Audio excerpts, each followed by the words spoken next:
Dopey artichoke. I got the flying star chart.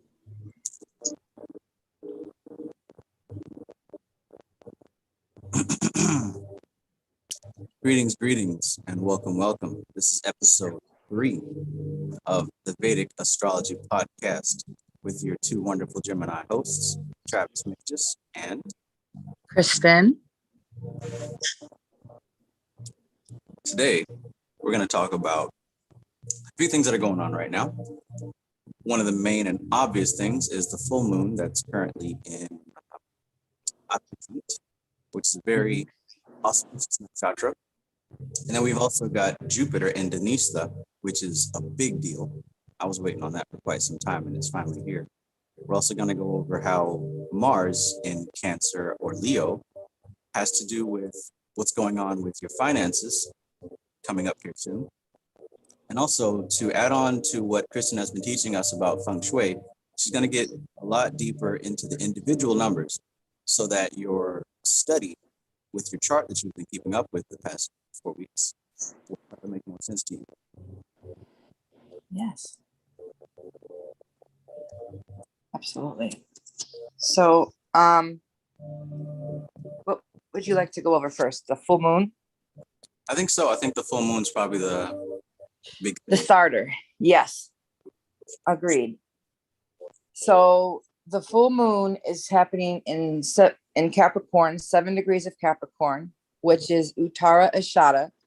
But when it's 6 degrees to 10 degrees of Capricorn is actually Abhijit. So it's between Uttara Ashada and Shravana. And right now it's in Uttara Ashada's end in 7 degrees.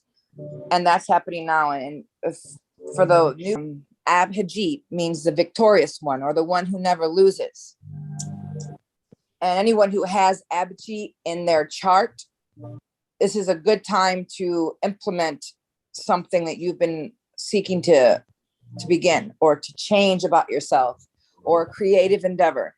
This is a good time to go forth with that because you'll be victorious with it. There might be a boost in money for a number of people. The 20th was a day that Jupiter went into Dhanista, and there was indeed a boost in the stocks. Like I said, there would be. It wasn't massive, but it was massive enough. It went up significant points, like AMC did, because AMC is in its Jupiter dasha, so it went up a bit. But there's going to be fluctuations right now in the stock market because we are in Saturn retrograde, and come September, it's going to be rough, especially for gas and oil. So there's something you can do about that. It's going to be high priced, but if you invest, it might be wise to invest in oil and gas right now because come September, it's going to be sky high. So there's a way around it,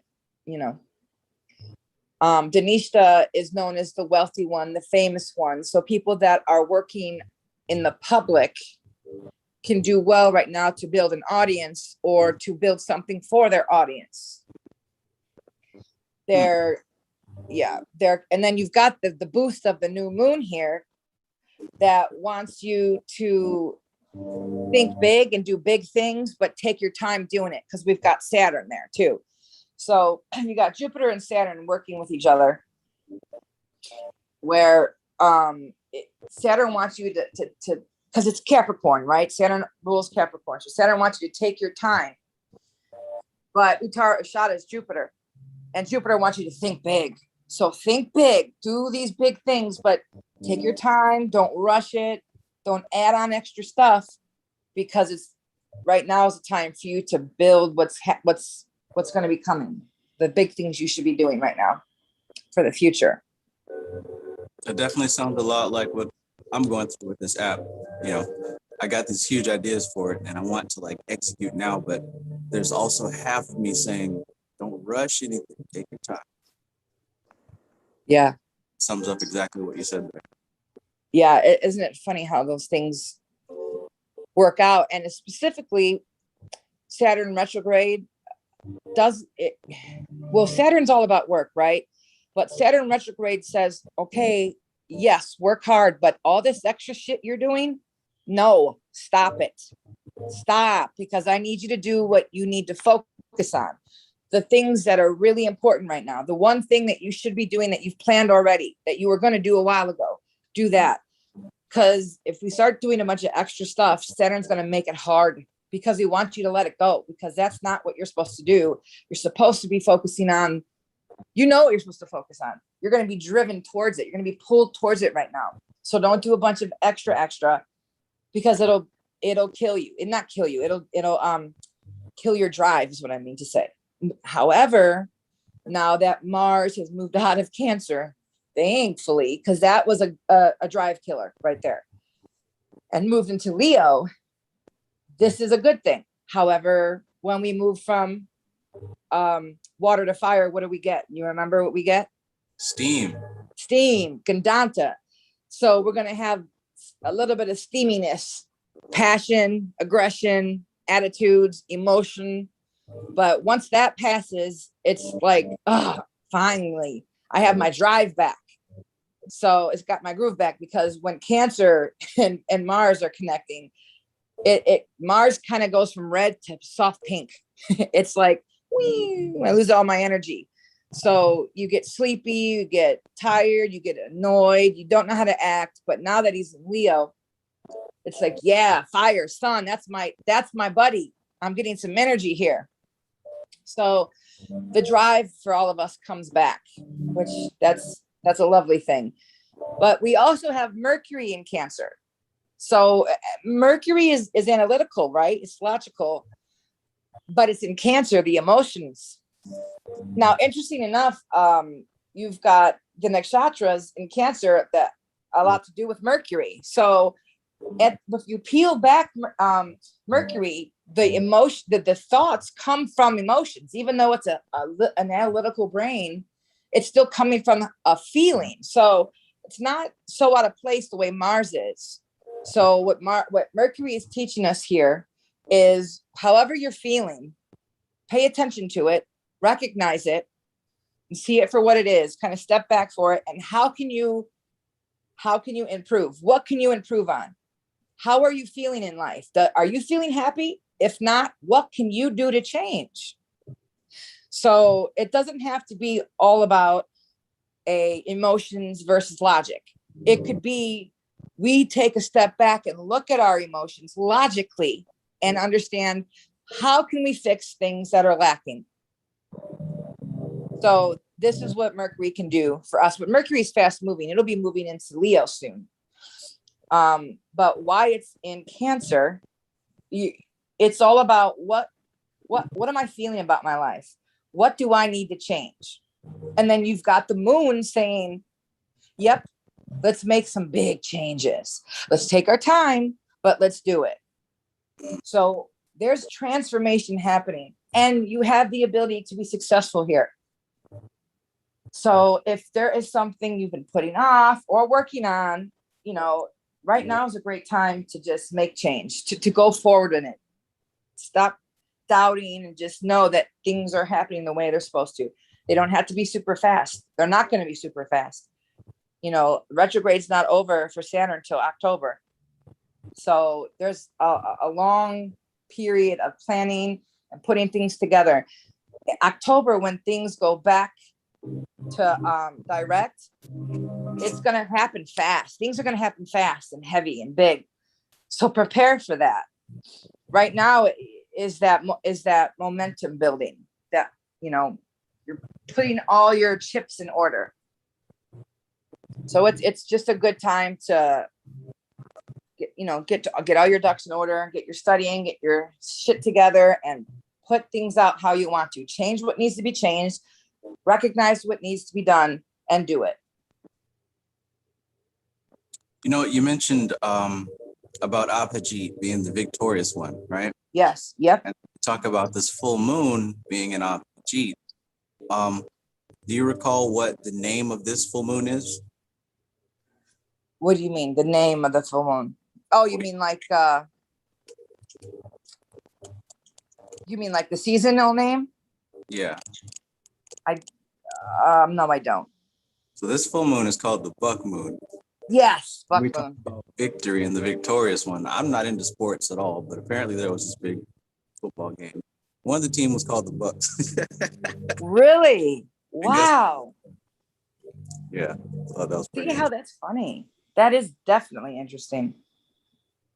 I just love how things like that play out. Yeah, So crazy. the victorious buck moon, and the Bucks won because the Apogee is undefeatable, right? It's the victor. Yes. Yes. Like I said, I don't know about sports. I didn't see the game. I don't care, but just But the that's still cool. Yeah. That's a great observation. Wow. Man, that's cool. only reason I know about that is because my brothers talk about it. You know what? And that's the thing. If you see, if I was into sports like that, that's something you can literally use astrology just like you can for financial sports. You can use them in so many different, because there's not one thing that it's not connected to. Right. It's not something you have to believe. I know, people think that, but it's not. It's everything is connected. I don't have to tell you, but it proves itself time and time again. It's just so crazy. Connected in a very special way. It definitely is. Greetings, Hecate Goddess. Greetings, Marco Gematria Wiz. Greetings, Matthew Watson. Greetings, Dami. Peace, peace. Wow, Brazil. Good to see you.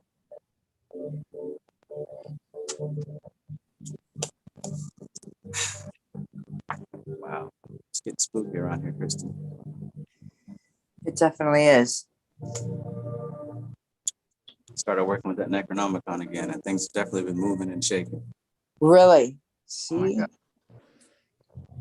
Almost went live last night at like 4 a.m., but I decided it would be a good idea because somebody might have gotten offended. Somebody might have got a what? Offended. Oh, yeah. Yeah. Every time I start working with these angels, they start revealing things that are not very nice. Mm-hmm. I mean, it was just a long discussion, but one of them was about how people who have astral parasites, it's permanent, pretty much. They belong to those entities. Mm-hmm. Because we're used to having parasites in the body. It's something that we catch and then we flush out. But it's kind of the opposite on the higher planes. The whole reason that some of these people incarnate is to be a food source. But that's not a very nice thing to talk about. So I decided not to go live with that. Right. Oh my God. It's interesting, though. I mean, Yeah. the people. I recently, a friend on Facebook posted about the Galactic Federation. You know how that goes, and star seeds and this and that, and I'm like, God, people get pulled into the fluff without any substance, without any work, and if you give them any bit of information like what you're talking about or any kind of reality, they just nope, that's not. Nope, I don't want to hear it. I can't see it. No, it's all butterflies and unicorns. Yeah. It's not all pizza and blowjobs. It's some things that are not nice. Yep. Absolutely. But we have to face these things. The dark night of the soul. This is how you self-cultivate. One might even ask, what would make their opinion valid or invalid versus mine?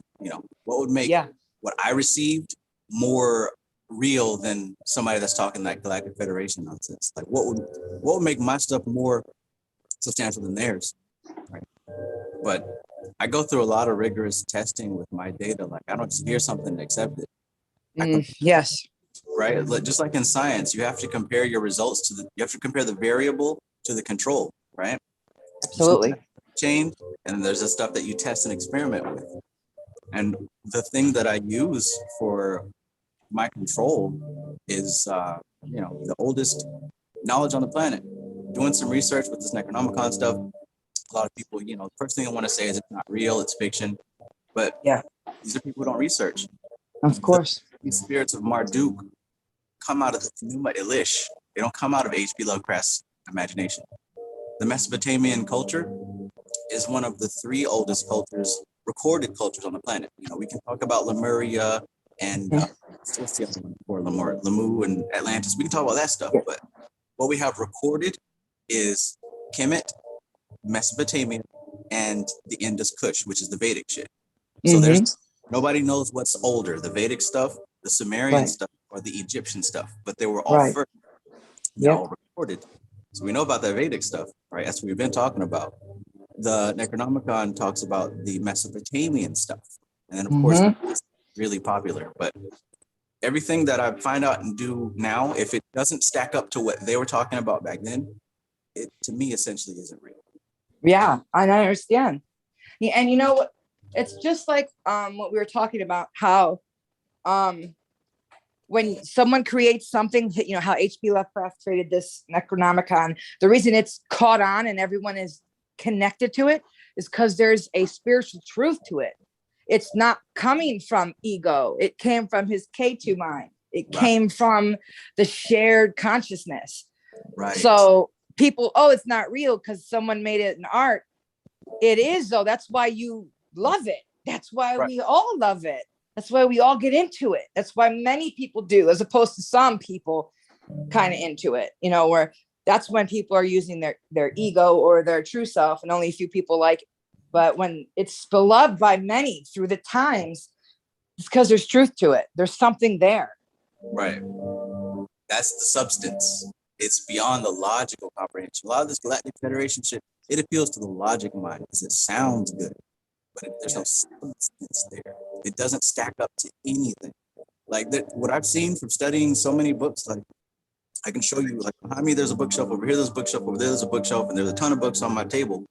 I see patterns, right? This stuff keeps repeating itself because there's nothing new under the sun. There's only one set of principles. And then there's a bunch of stuff that's made up by people. But if you really look, these people that made up stuff, they're still getting everything from the Vedic, from the Sumerian, or from the Egyptian. That's where everybody who excels in spirituality or magic, they're getting it from these 3 places. Yeah. North Africa, from the Middle East, and from India. That's where it all comes from. So if it doesn't stack up from there, it's fiction. But anyway, this is not a H.P. Lovecraft discussion. This is about Vedic astrology. It all ties in. But essentially, some people do incarnate here to supply energy for higher beings. And that's why some people are permanently asleep. Everyone's not supposed to wake up. Everyone's not supposed to come into the realization of ultimate reality. Everyone's not.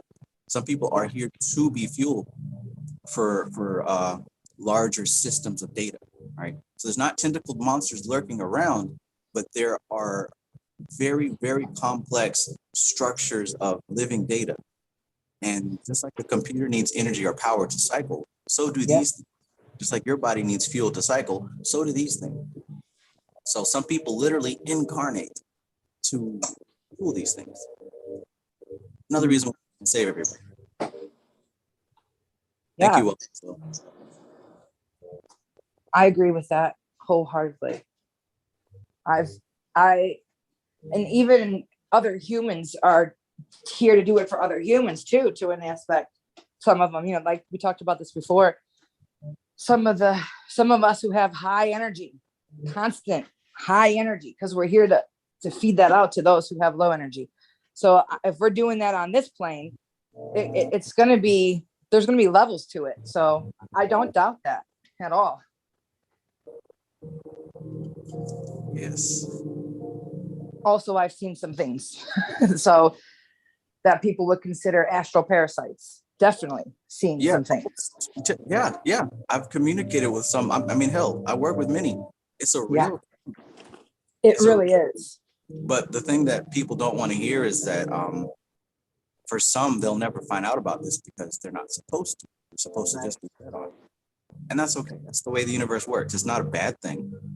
A wolf needs to eat. A snake needs to eat. A spider needs to eat. Everything has to eat. there's a food chain here.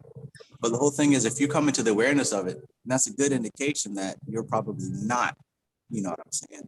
Yes. Food, those people who are food for these things, they won't figure it out. Matter of fact, Right. when they get information, they're turned away from it because they're not supposed to hear about it. You know. Yeah. And that makes sense. I love it. I love it. Absolutely. So, question: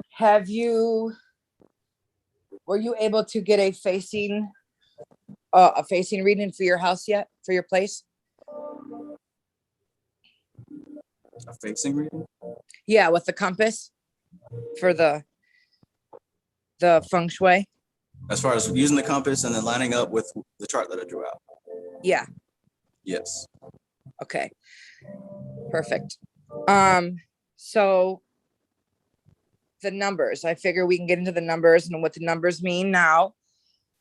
And like I said, I want to go little bits at a time and not give too much information all at once. One, because it will get confusing, and two, because it has to come in bits.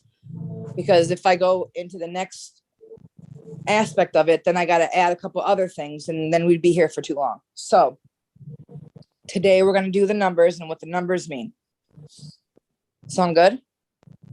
Okay. Well, then I'm gonna have to go downstairs to get my notes. Okay, perfect. We have a do you think the thing that I sent you, do you think we should put that on the group, in the group for people to see? I think so. Yeah, because I know Facebook links don't really translate well in the YouTube chat. But if you post it in the group, we could post that link into the chat and pin it. That way people can. Yes. That'll be perfect.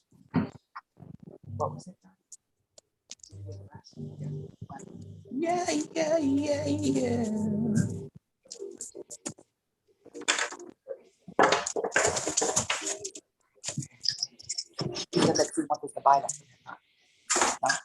Okay.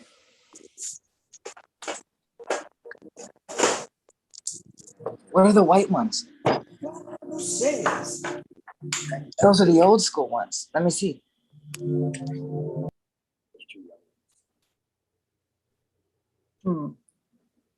Yeah, he gave you those goofy ones. That's okay.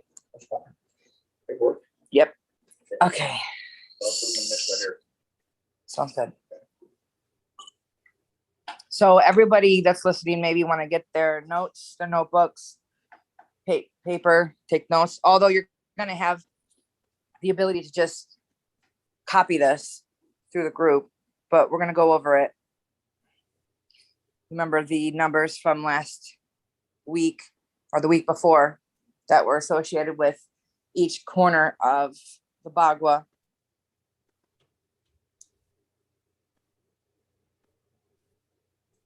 This is going to give some insight on what the numbers represent and what they mean in feng shui.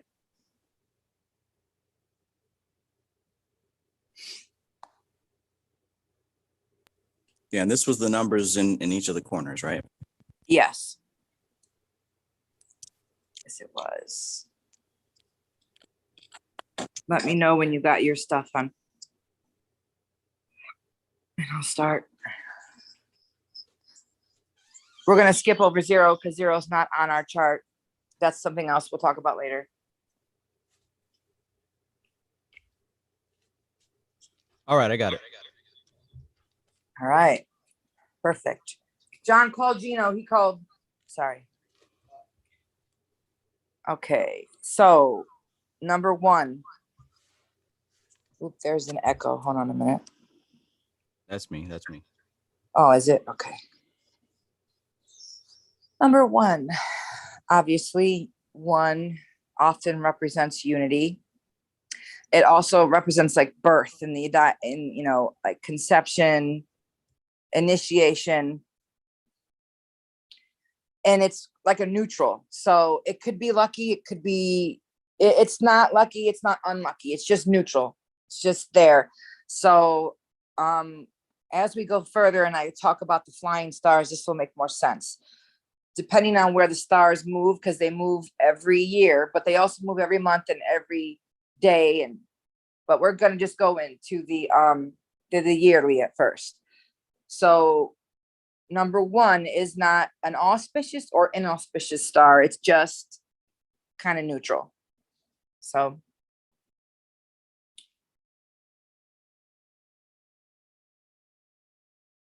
all right. And then number 2 is considered auspicious, and it represents balance, symmetry, and duality.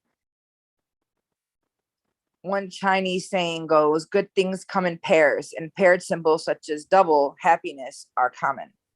So this is an auspicious number. So when you see number 2,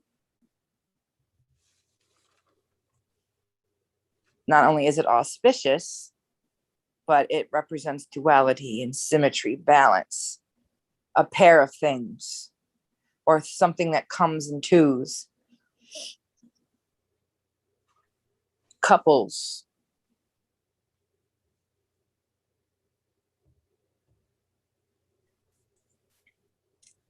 I'm going kind of fast because we all have a copy of this. So just going to go over what they mean, and then we'll talk about it and have questions. If you have questions, I'll answer.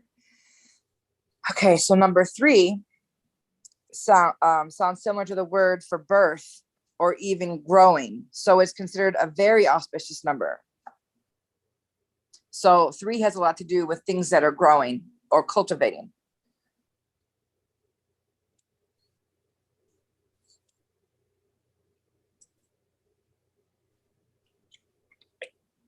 I'm pulling up the link that you sent for this.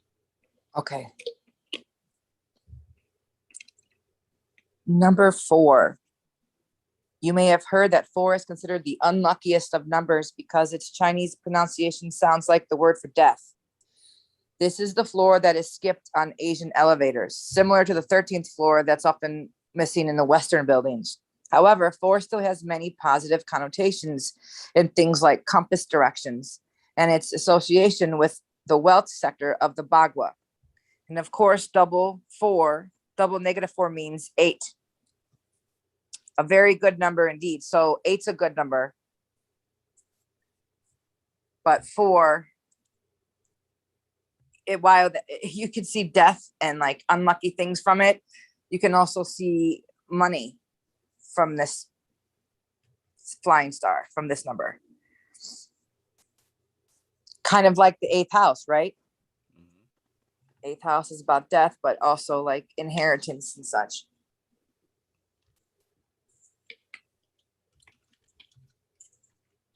Number 5 is an auspicious number. Many good things come in 5s. 5 elements, 5 fingers, and the 5 sacred Chinese mountains, and even 5 types of grain.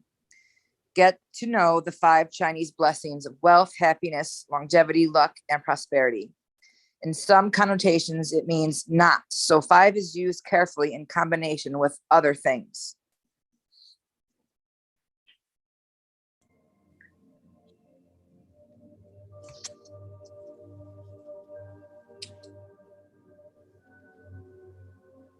Number 6. The number 6 sounds like both flow and good luck in Chinese. So it's an auspicious number, especially for business. It can also sound like the word for decline. So it's used with care.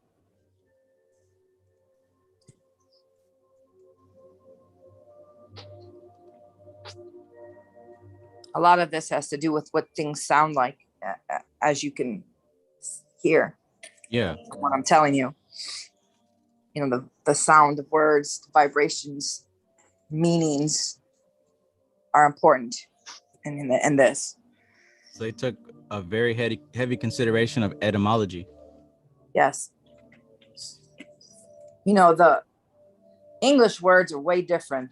We know that than Chinese and Indian and Egyptian. They're different. So a lot of times the sounds had they would resonate in a certain way. They would hit you differently than the things that we say in English.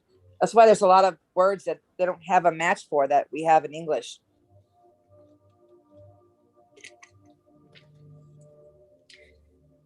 Okay, number 7.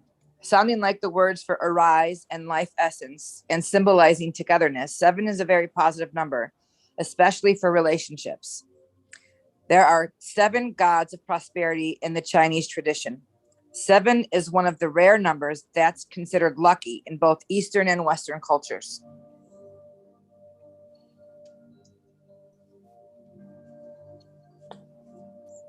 Okay. 8 is a favorite number because it sounds like the word for wealth and growth. In some dialects, 8 also sounds like fortune. It's considered so auspicious, for example, that 2008 Beijing Olympics began on 8/8/08 at 8 minutes and 8 seconds past 8 p.m. local time, with mascots representing the 5 elements. They went all out on that one, huh? Hello? Hello? I think you cut out for just a second. You said they have 5 mascots representing the 5 elements. Yes.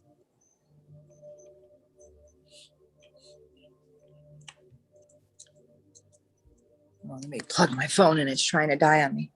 All right. And then 9. 9 sounds like enduring in Chinese, so it symbolizes a long life.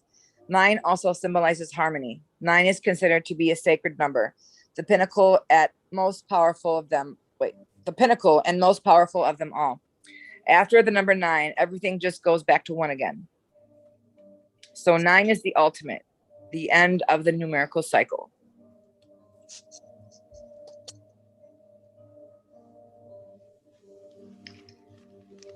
So this is the basic overview or meanings of the numbers. And then the next time we'll get into the flying stars and combinations of numbers and what comes out of that. And this is what the flying stars are all about. Because the chart that I showed you are where the numbers normally reside, right? Those numbers where they normally reside in a chart. But every year they shift, they move. So you have the numbers that are always there, that are naturally there, and then you have these new numbers that shift there. And sometimes these number combinations build auspicious things and sometimes not very auspicious things, sometimes neutral things. So it's important for us to learn these basic things first before we get into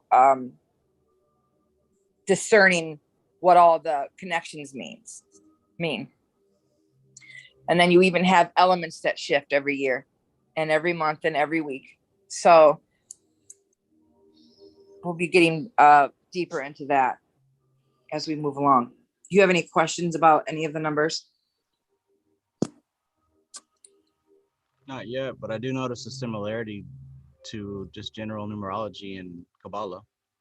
Oh, yeah. But for the viewers, a question might be, what are these numbers that we're learning? Like, what is this? And how does it apply to feng shui?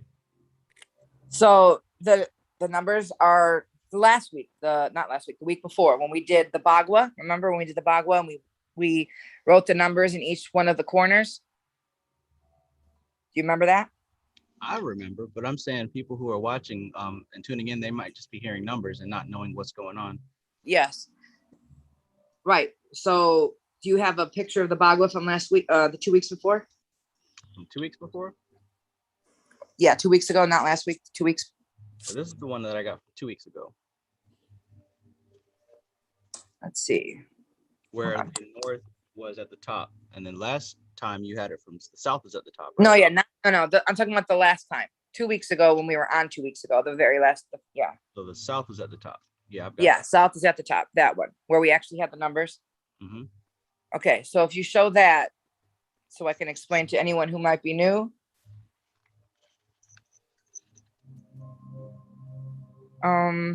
Yeah, hold on a minute. Let me send you something. Hold on 1 second. Here, I'm going to send this to you.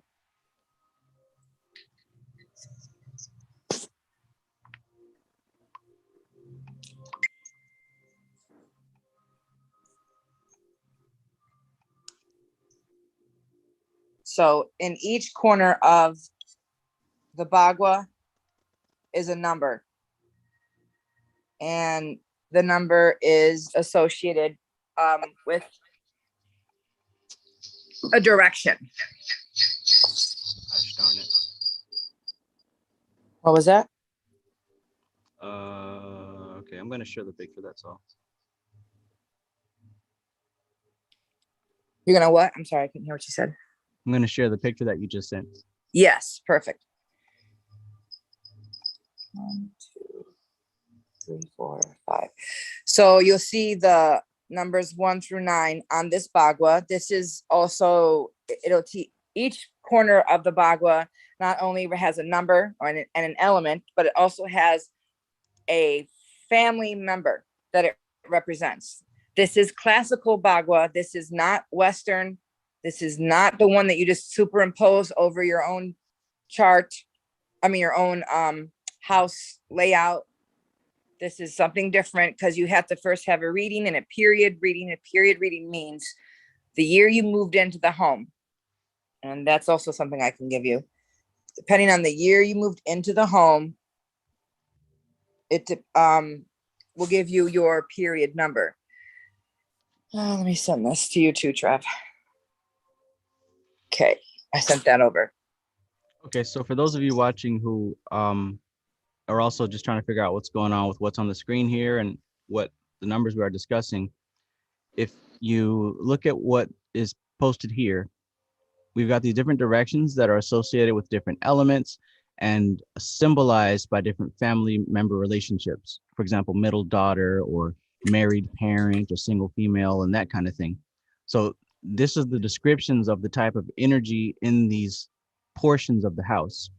And what the whole point is to copy this down for yourself, to draw this chart and to have a compass, right? Whether you've got it on your phone or if you've got an actual compass, and you want to start to just take notice and pay attention to how your house is built and situated and how it relates to what's going on here. And this is just a general kind of basic overview of what's going on with the feng shui that we're discussing here. Yes, absolutely. So for the people that might not have recorded the correct bagua the last time, here's a copy of it here. I'm going to make a better copy. This was during that group. I just drew it out to make it easier, but I can make a better copy of it. Problem is, it's hard to find. It's hard to find an actual classical bagua. They have all the incorrect ones online, all the westernized ones. So now I was going to get into briefly, since we have now the knowing of the numbers, and you guys should be able to copy that. You have that in the link for them to copy, right? To take the Facebook post? Yes. Yes, if you look in the YouTube chat right here, it's pinned at the top of the conversation. So if you click on that, it's going to take you to Kristen's Facebook post that has a description of each one of these numbers. So that's going to let you know what these numbers on this picture means and represents. Yes. So you're going to want to have a reading of your house, the directions. You need a compass, an actual compass. Stand outside of your front door, stand at your back door, stand at the side of your house, and get an actual compass reading of where your house is facing, the direction it's facing. And you want to be as accurate as possible. You've got to use like a compass, like a magnetic compass, something that's really strong. Not even the phone. The phones are not very accurate. You would think they would be, but they're not. So you need that, and then you need the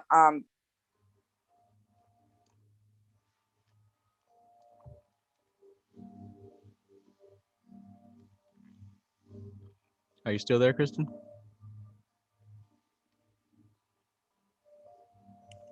hello? Yeah, I hear you now. Okay, sorry. Of course, I went off. What did you hear last? You're going to need a strong compass, not your phone. Yes, a strong compass. You need to get an accurate reading of the facing, the direction your house is facing. And then for the period, that just means that the year you moved into your home. Okay, I have a chart here that goes all the way back to 1864. I'm sure nobody here is that old, but most people are between 7 and 8. So if you moved into your house between 1984 to 2003, you're in period 7. If you moved into your home between 2004 to 2023, you're in period 8. And in 2024, period 9 begins, but we're not there yet. So, but there's a chart on there that tells you you need your period that you moved in, because that also makes a difference. That's going to be something we correlate to how we read your individual chart, which we'll be getting into the next time. But the thing is with classical is it's not something that everyone matches. Your house, my house, our houses are different. It's a thumbprint.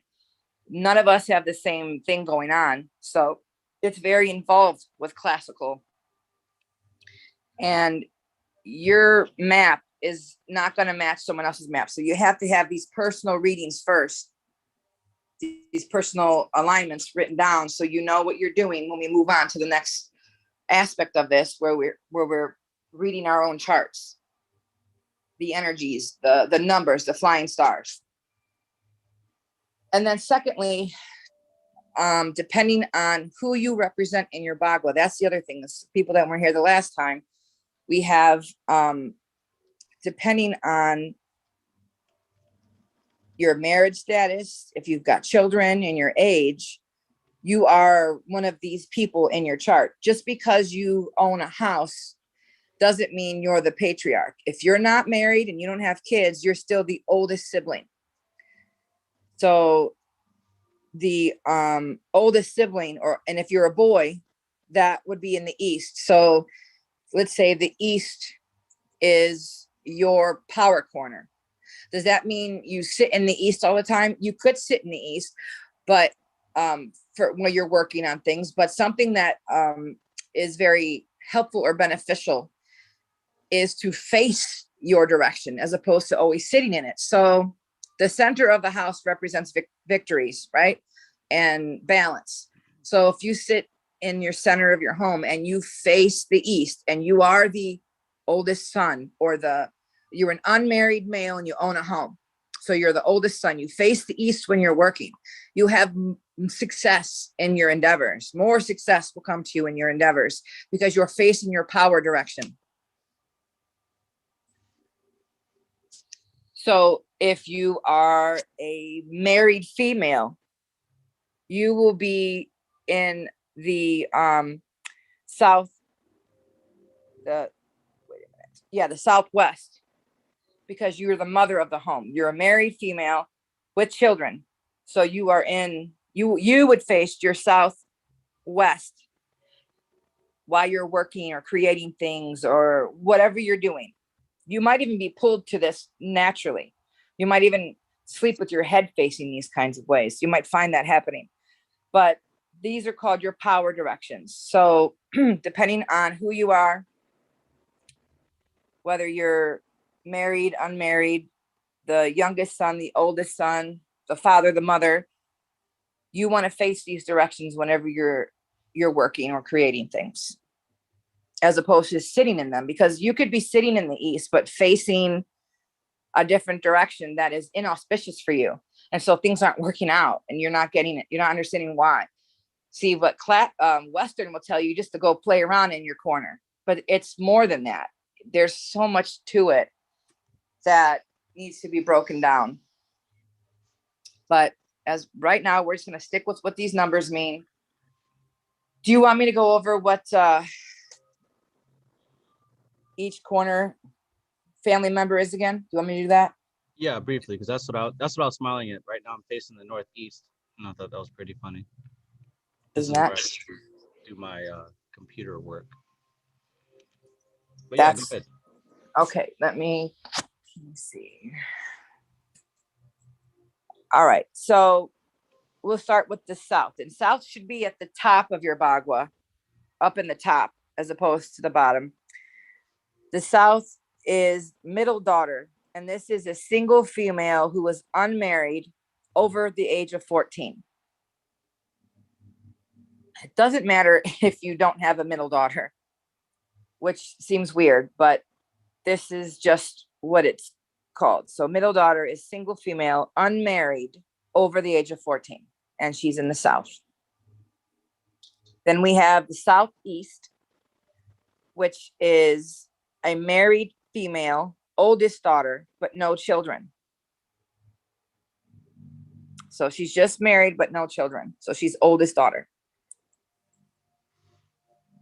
And then we have the southwest, which is the married female mother.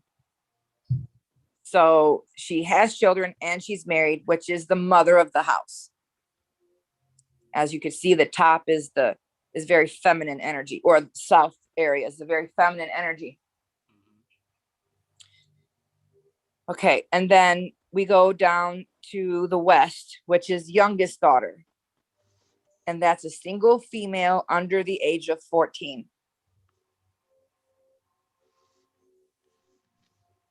And now we go to the masculine side of the chart. It's 7 o'clock. So northwest is father of the house. He is a married man with children. And you know that corner represents the head, which means head of house. So just because you are a man and you own your own home, technically you're not head of house unless you have children and are married. According to the Bhagavad. Yeah, according to the Bhagavad. So, and even if you're a female, you're not head of house, you're not father, not without like a sex change. So you're female, you stay on that side. Don't confuse it. And then north is the middle son, which is a single male, unmarried, no kids, older than 16. And then in the northeast, we have the youngest son. That's a single male under 16. And then we have the oldest son in the east, who is a married man, no kids. You got all that?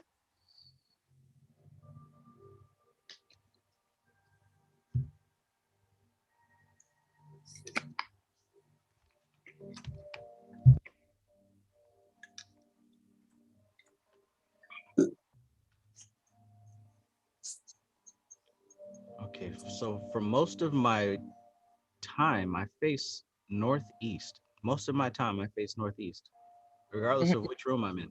It's mostly northeast. Cooking is in the northeast. Reading is northeast. Doing my computer stuff is northeast. Wow. Can you hear me? Now I can. Okay. Oh, there it is. The page I was on was like, I don't know. Yeah. So isn't it interesting how when I learned about this, I was like, wow, I always face the southwest, always. Especially I sit in the victory, in the center, in the victory section, and I'm always facing southwest. It just, I don't know. And the funny thing is even if I'm trying to sit straight forward, I tilt just on like instinct. I tilt that way. Not because of the Bhagavad, it just happens. I'm like being pulled that way. Yeah, it's interesting. So I'll give a few tips, a few basic tips on like. Yo, Society Ejects. Thank you very much. I appreciate you. On like furniture directions and things we're not to put placements of things like your couch. If your back is to a door, or when people come in your front door, if your back is to them, that's inauspicious. That invites robberies, it invites backstabbing, and it invites things behind your back happening. So you want to see your front door. You want to see it when you're sitting on your couch. You don't want to be having your back to it. That's not good. So and now people are like, well, what if I can't change? What if I got a small place? What do I do? This is when mirrors come in handy. You put the mirror on the other side so you can see what's going on. Is it as good as not having your back there? No, but it'll help. There's some things that you can only, there's only some things you can do when you have a small apartment. But you definitely don't want to have your back to open doorways or doors like that, or even like huge windows.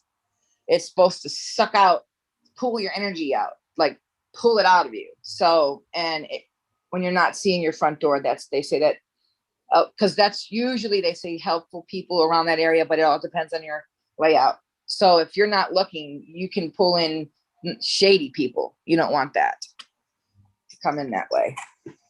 So, and the other one is sleeping with your feet off your, if your feet are, facing an open doorway, that's not good, because they say that's they call it the 3 killings, when your life force gets sucked out of your head or your feet.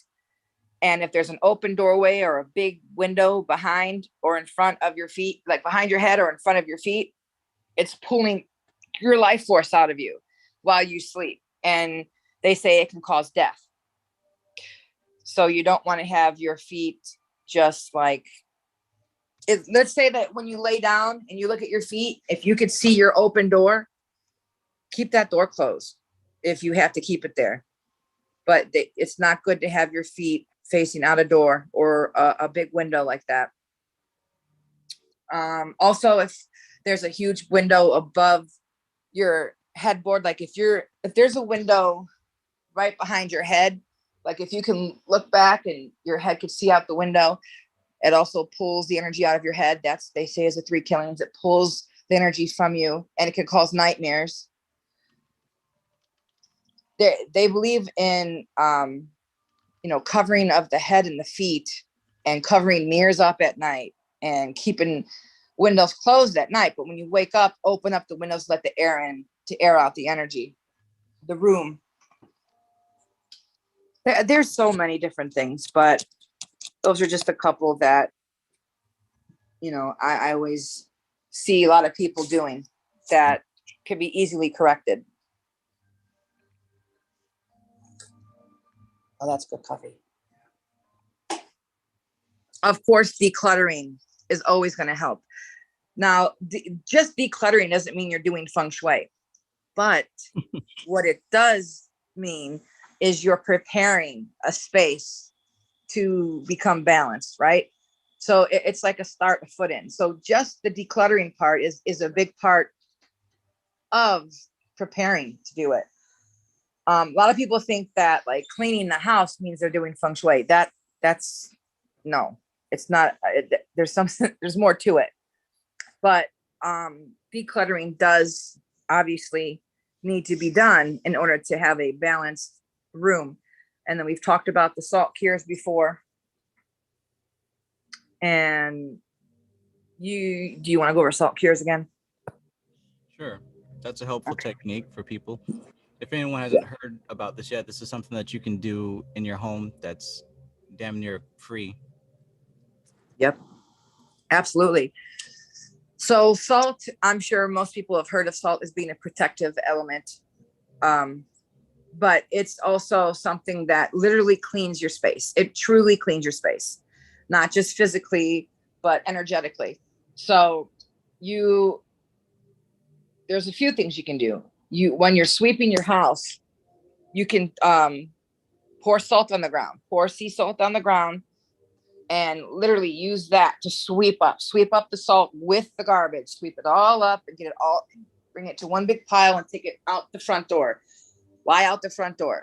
Because you want to take, when you take it off the front door and into a garbage bag, don't just put it out your front door. It'll be all over your yard then. Into a garbage bag and take that shit off of your property and throw it away in a dumpster somewhere else, because you're pulling out stagnant energy from your house. You're pulling out everyone's dirty shit, their feet. Everyone pulls in negativity through their feet, what they walk in all the time. They pull it through the house. So you want to get that out of your house. You want to do that as much as you can, at least once a month. And it makes a huge difference. That's just the floor sweep. Okay, you can add salt to any floor wash and wall wash. Just add some salt to it and some essential oils, some Thieves or Murphy's oil soap. Wash your walls down, use Florida water. That stuff is fantastic. But another thing is called a salt cure. And I'm sure anyone that's been in Whole Foods that's walked by their salt scrubs has smelled how that smells. It's basically the same thing, except they don't put water in theirs. So you can do it in a few different ways. You can get these big porcelain bowls and you can get salt and you can get some essential oils, and you can mix the salt and the oils in the salt in the bowl and leave them out as like an air freshener. But it also, it's not just an air freshener, it's an ionizer. So it pulls the static in. It takes away all the positive ions, which are bad. You want negative ions, and it replaces it with negative ions. Now, if you want to take it to the next level, you want to get a mason jar and fill it up to 2/3 of the way with sea salt. Place 5 pennies along the top, and then fill it with water right above the pennies. And then you set this, you make many of these, and you set them in every corner of your house, all the different bagua corners.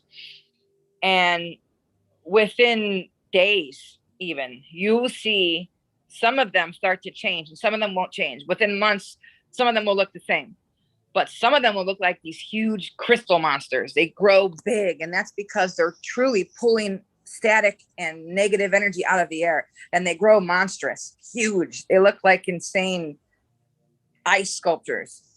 When you can keep them for about 6 months tops. Okay, do not throw them away on your land or in your house. Don't you dare use that jar again. That has to get thrown away in a bag and taken off of your property. Take it away. Toss it in a dumpster that goes away from the house somewhere.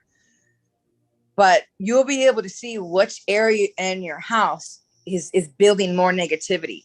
Which one is like pulling it in a lot. So then you can focus on balancing that area, bringing light to that area, more light. Most often you need more light in that area.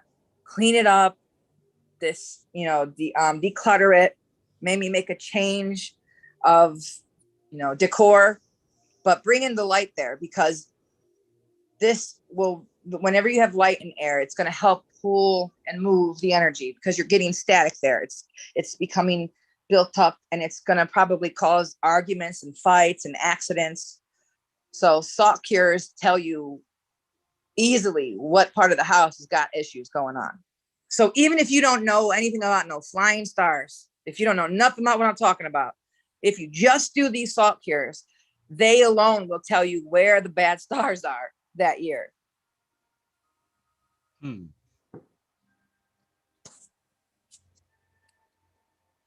I have yet to try that myself. I have to admit, I have yet to try it myself. Someone just said AMC had a huge jump. Oh no, that was the 20th. Yeah. Yeah, but yes. So yes, and always keep the toilet seat down. Always, because the toilet seat, especially when you flush the toilet, right? What that's called is sha chi. That means sharp energy and fast. So what it does, it sucks the life force out of that room. Not only does it do that, it splashes toilet water everywhere, but it sucks it down and pulls it down the drain, which causes you to lose your money. You'll waste your money. It's thrown down the drain. Leaky pipes, also get them fixed, because you're losing money. Leaky pipes, broken windows, broken things, means broken bank account. Keep things that are broken, put them in the garbage. Don't say I'll fix it later. No, you won't. Throw that shit away. Get something new if it's that serious. But spiky, sharp things, sharp plants, pointy things, red things, keep them out of the living room, because then you'll have arguments a lot, because it's heated, it's sharp, it's spicy. Accidents and arguments will have, I'm telling you, when I painted my living room pink, and I knew better, but I wanted pink so bad. When I did that, we had arguing the whole month. And I was like, I told you we were going to argue because of this, but I still wanted to do it.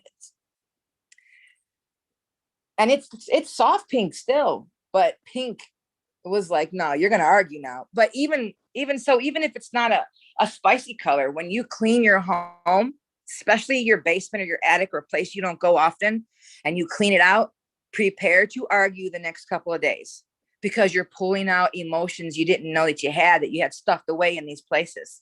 You're unlocking shit about you and your family that you've not paid attention to in a while. So it comes out, and some people will start to argue and bicker a little bit.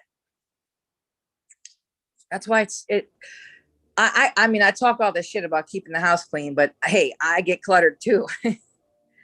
It helps to declutter so we don't have these arguments and stuff when we are cleaning the house. I mean, I know I argue with my family when I'm cleaning.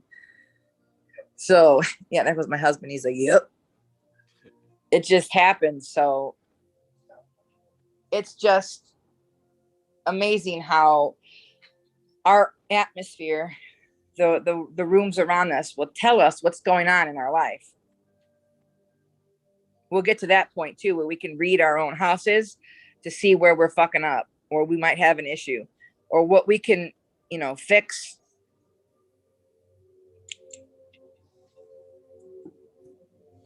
It's pretty cool. You remember when we did the flying star a while ago, right? I do.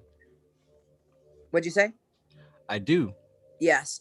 So I'm thinking next time I will do this year's flying star for everybody. I'll give them the flying star info, since now they have the Bagua chart. Hopefully they'll have, oh yeah, what I will also do is give them the information about what their direction and period means. So then they'll have their proper numbers on their specific charts, and then we'll get into the flying stars, which will help them to assess what rooms are having what issues. But even if that is a little bit intimidating, start with the salt cures. The salt cures will tell you. If all the other stuff I'm telling you is a lot, I understand. Start with them salt cures. Work with the energy directly.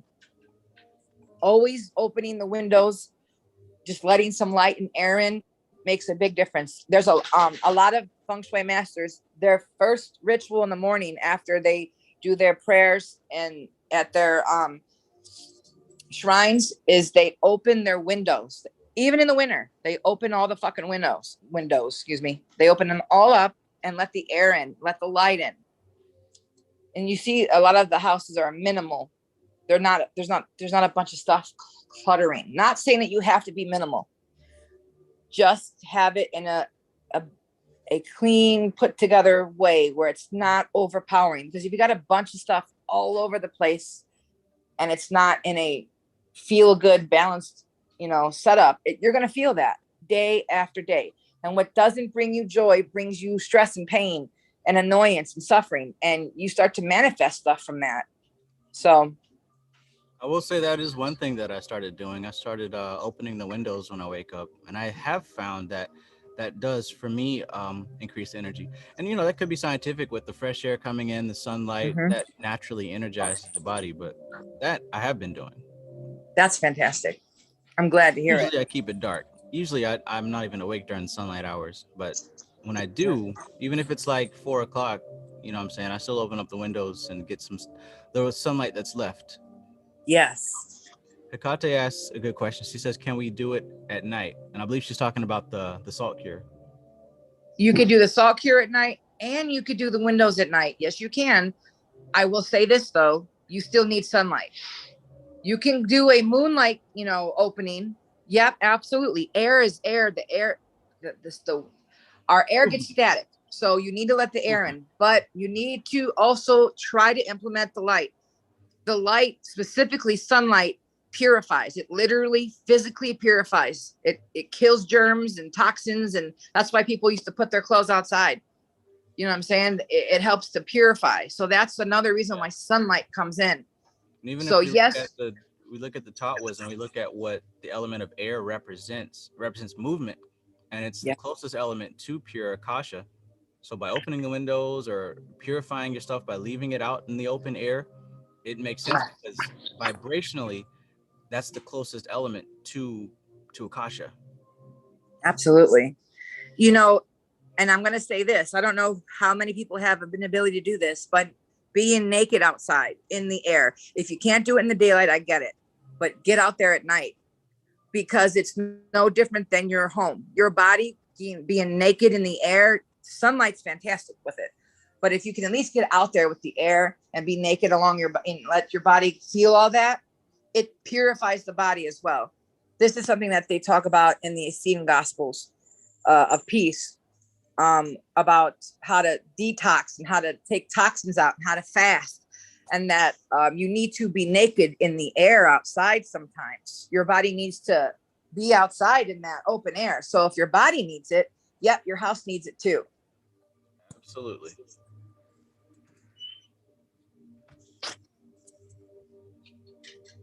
When we do stuff like that, we don't realize how much we do keep ourselves wrapped up in these garments all day long, and then cover ourselves up with blankets all day. So like our skin doesn't even really get a chance to breathe.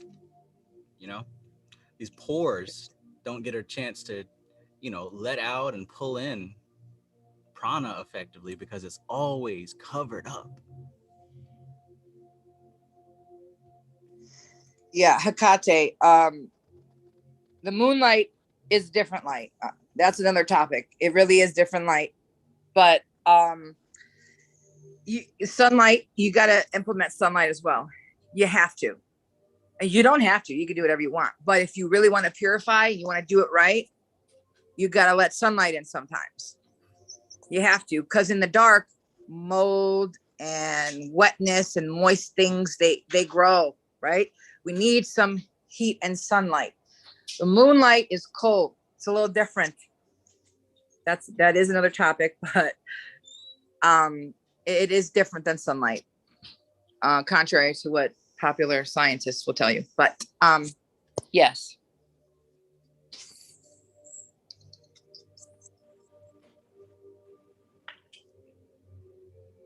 Not sure in New York.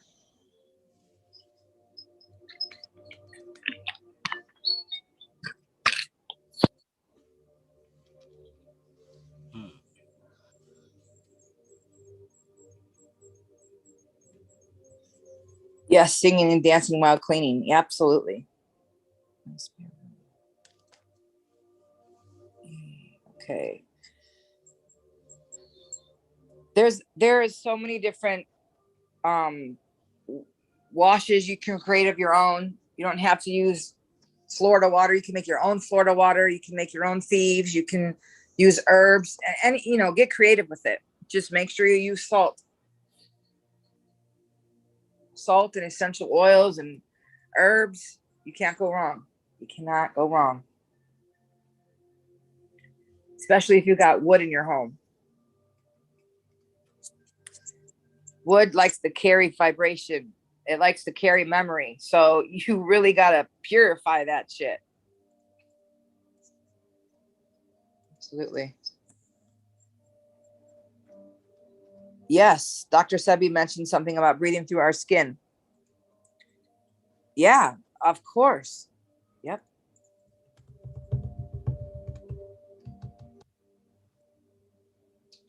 Yeah, I really didn't realize a lot of that stuff until like the past year or so when, I don't really leave much. So I stopped wearing as much. I haven't really worn shoes and socks in quite a while because I don't have to.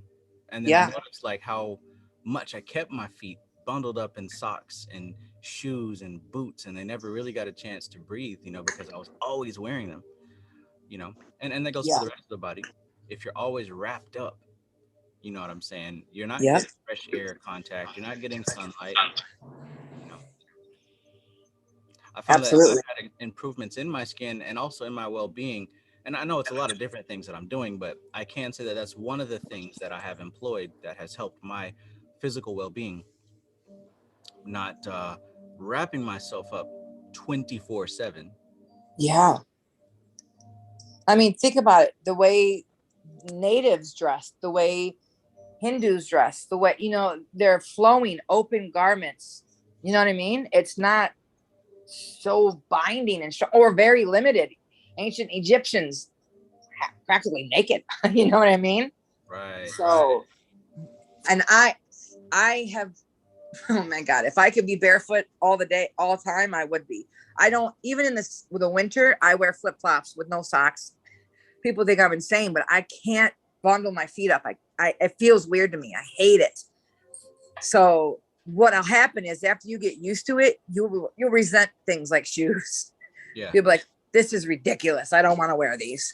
Yeah, because once you start to get a taste of, being, I mean, for lack of a better word, free, you don't want to be Yeah, restricted anymore. It's just like when you find a way to where you don't have to go back to the 9 to 5, you don't want to ever go back to that, right? never. Yeah. That's a limit. That's a realm of restriction and limitation that once you experience something beyond it, you don't want to go back to it. Yeah. Same thing with clothes. Yeah, absolutely. Sheesh. I don't think I worn a shirt in months. Maybe 4 months. It looks good though. It's, I could see a difference. I told you that when it started, I could really tell a difference in the glow in your skin and everything. I could really tell change in you big time. Practice what I preach, man. Yeah. So I was thinking, for people that are not really here for the feng shui, because I kind of just laid that on people because we were going to talk about the fourth house. I want to also pull back to, bring more astrology back into this. The reason we were getting into the feng shui in the first place, but not everyone here knows, is because it correlates to our fourth house in the chart, the home, right? Mm-hmm. And we were just talking about the 10th house and how to activate our 10th house public image, career, what people believe us to be. And that also entails a balance of our home life. So this is where we dug into the feng shui. So we're in the feng shui right now because it's correlating with what the fourth house is. We're going to be going back to the Vedic astrology. We're not leaving it out. The only reason I'm pulling out this feng shui is because it connects with the fourth house and getting that in balance. Thank you. Have you, speaking of the 10th house, have you had any, well, you've been working on something else, right?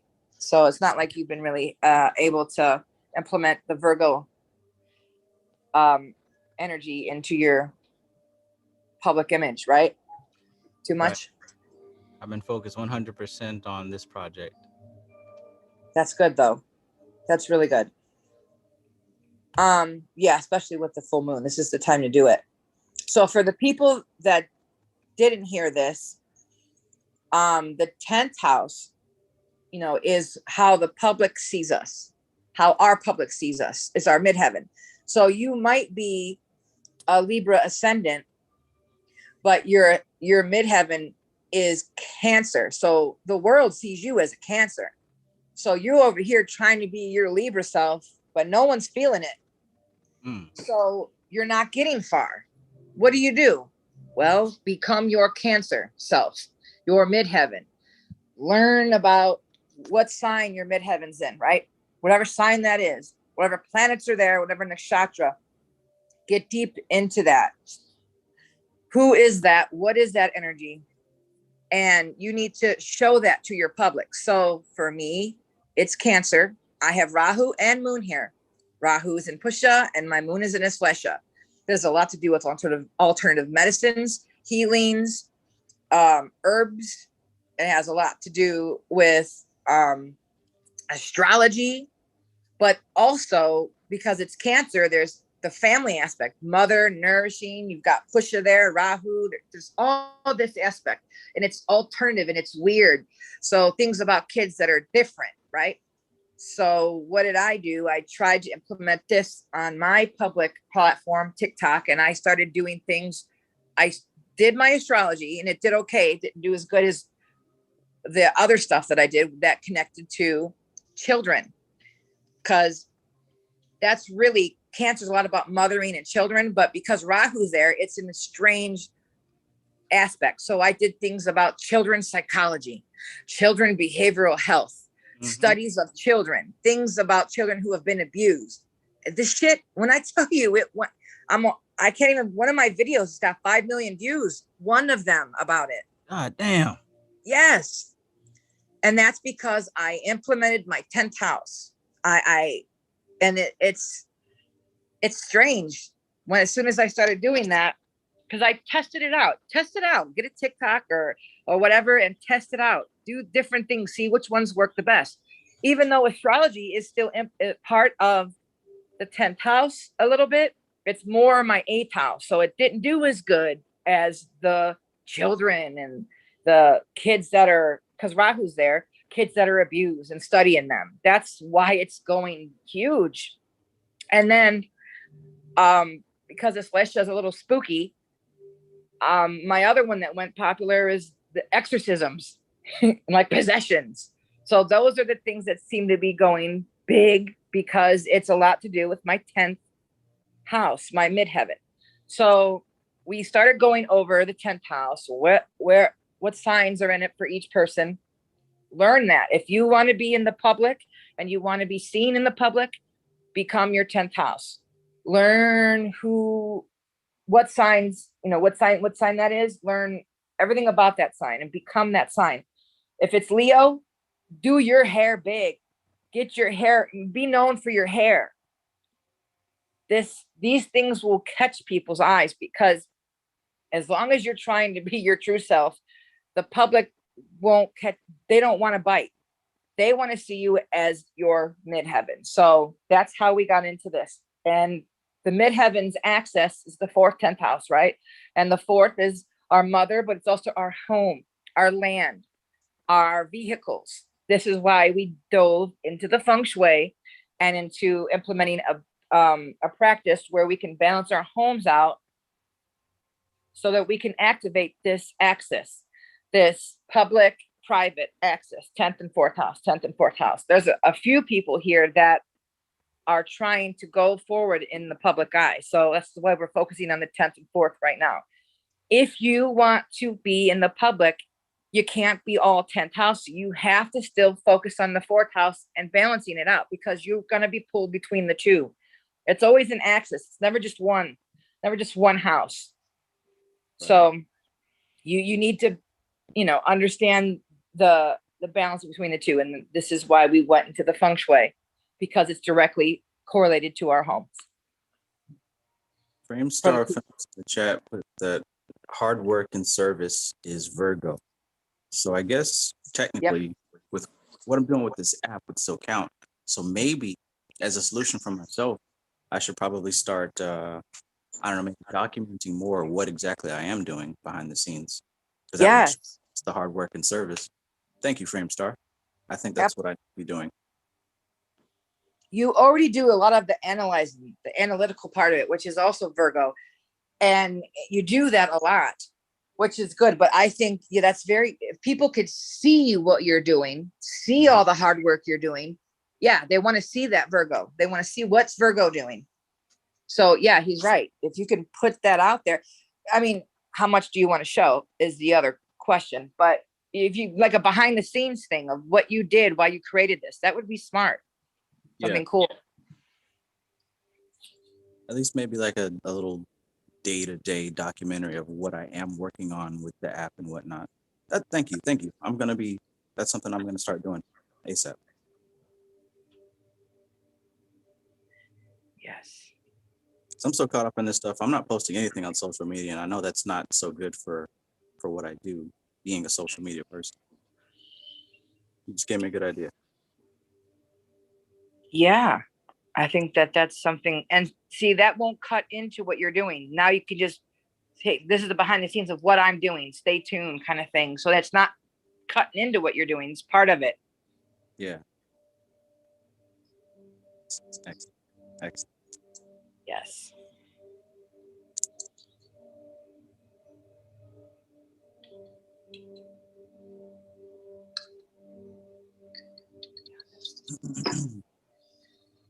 Accident Deer says Lilith conjunct Lucifer 4th, double fish, probably why I love Kali.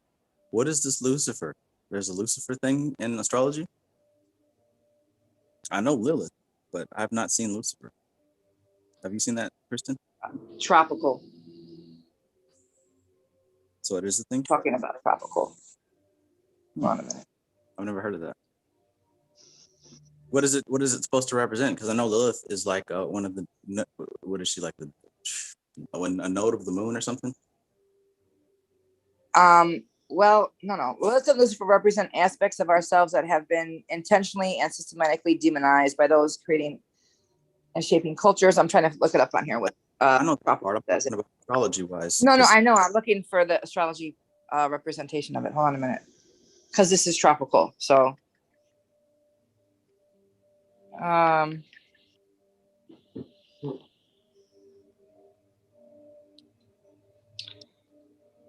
astrology. Hold on a minute. I was just curious because I don't think I've seen that. Yeah, no. I mean, I've seen Lilith before many times. Like I told you, you're my Lilith and Jupiter. Yeah, I've seen Lilith. I haven't seen Lucifer. That was what was new to me. Yeah. I mean, I'm not sure. I could have read that wrong. Might have just Are they, unless they're calling Venus Lucifer. So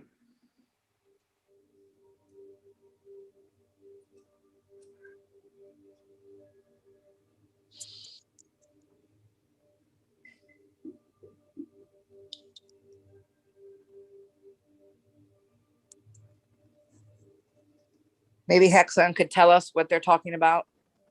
Are you talking about Venus, Lucifer, or another aspect in the sky, another point in the sky is Lucifer? I know that's tropical, not Vedic. Venus, that's what I thought. Oh, the Lucifer asteroid. Okay. Mm-hmm. Yeah, so you got a lot of asteroids, meteorites, Chiron and Lilith, points in the sky that are not planets, but you got many different ones.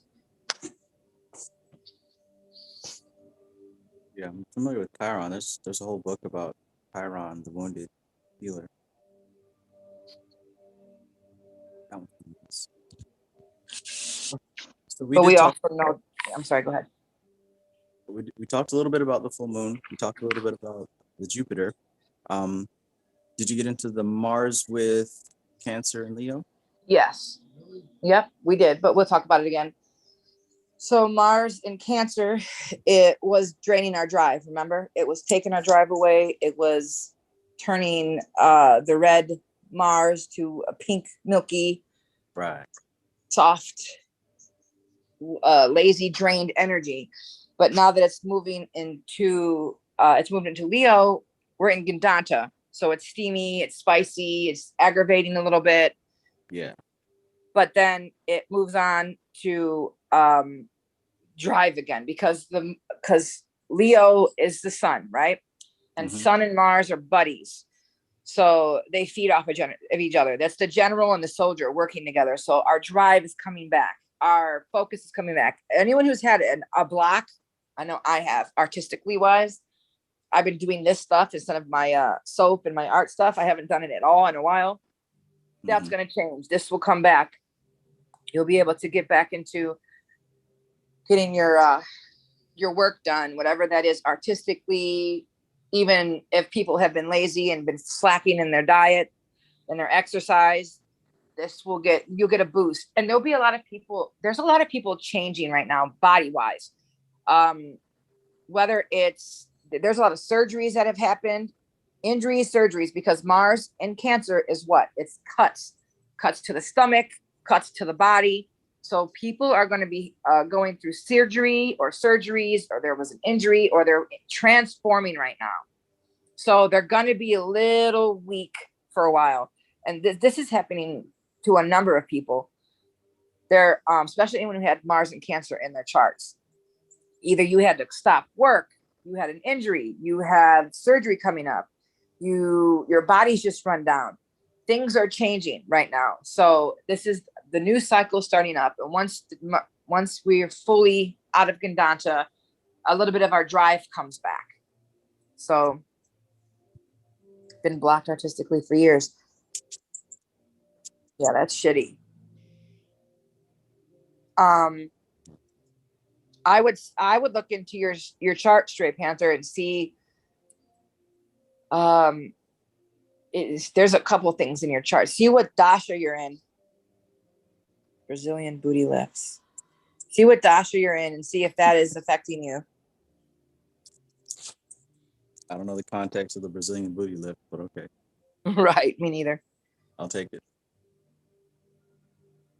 Yeah, I've definitely been feeling that. And it's weird because when I am feeling those decreases, you know, Mhm. I instantly go into affirmation mode and I'm telling myself, you know, everything's perfect.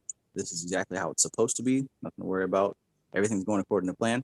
You know, just to kind of keep myself up, because it's like I still have to deal with not gauging my value by how much I produce. But, you know, value is actually what I am. But even still, if I don't produce as much as I want to, I start to feel a certain kind of way. So, you know, I constantly remind myself, you know, it's still straight. You're still good. Don't worry. But Yeah. you know, it's kinda good to look back at the astrology and see, okay, we're actually going through a period where there is a bit of decrease. There is a bit of a writer's block going on. So, and I've been felting it return now the past few days. And we talked about the full moon. We talked about it being in Achihi. We talk about where Jupiter is right now. I'm definitely feeling all that kick in like right as it happened. So Yeah. it's good to stay focused on what is it you're trying to do and not let any temporary feelings throw you off track. You know, even for myself, Yeah. I give myself little speeches and talks and shit all the time. Like I said, I may not be producing as much as I want to at the time, but that has no indication of your value as a person and what you contribute in life. Some Yeah. days you do less. Even plants and gardens and shit. Sometimes they yield more, sometimes they don't. But the important thing is they keep doing it. And that's funny you mentioned that because I was just about to talk about dying plants. The people right around this time, usually of the year, of the summer, spring, you know, season of plants, people that get burnt out, this is the time when plants start to die because they've done they get excited during spring. Ooh, yay. And it leads them to about around this time of year, and when it's getting super hot and you gotta really keep up with it or your shit dies. So I see it all over my neighborhood right now, even in my own yard. So it's important to get rid of the dead plants, cut them out. That is also some bad feng shui. Dead plants in your house, especially, get them out.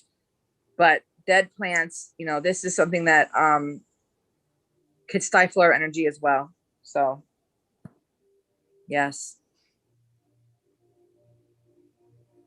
Abuse and he was saying there was an influx of women going to Brazil for the plastic surgery. Yeah, that makes sense. You know, it's okay to go into surgery for, you know, with Mars and Cancer. What you don't want to do is go into surgery when Venus is in retrograde. No, not well. You don't want to go into plastic surgery during a Venus retrograde.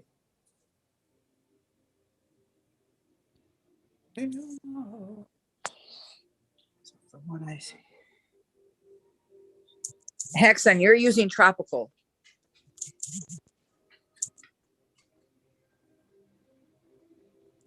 Indeed.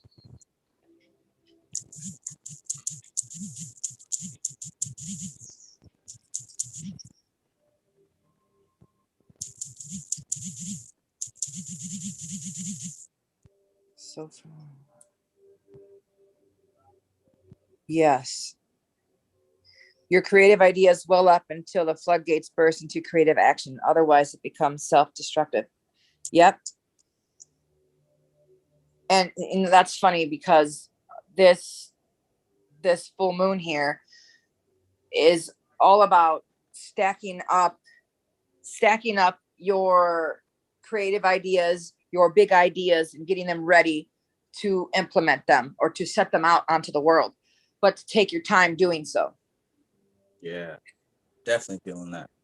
Yeah, that's fine to use both. We use both here too. I'm just saying when you're talking tropical, let people know that you're talking about tropical so they don't get confused.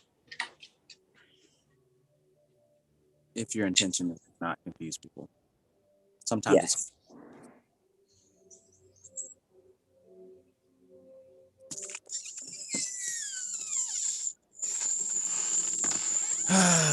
what a day, what a day. Yes. What a fantastic day. Very nice outside.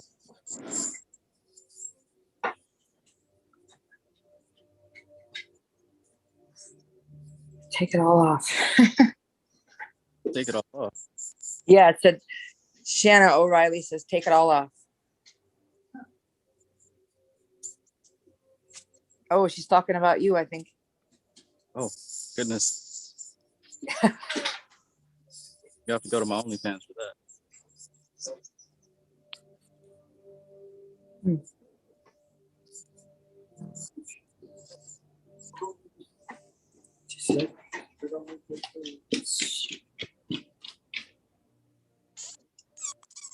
So, do you have any questions for the things that we went over today?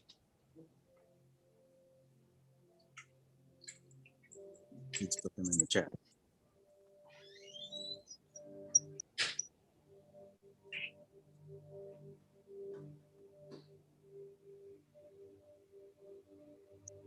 Anybody in the chat?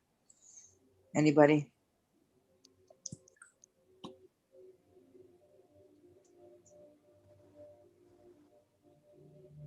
You're good, Hexen. No problem.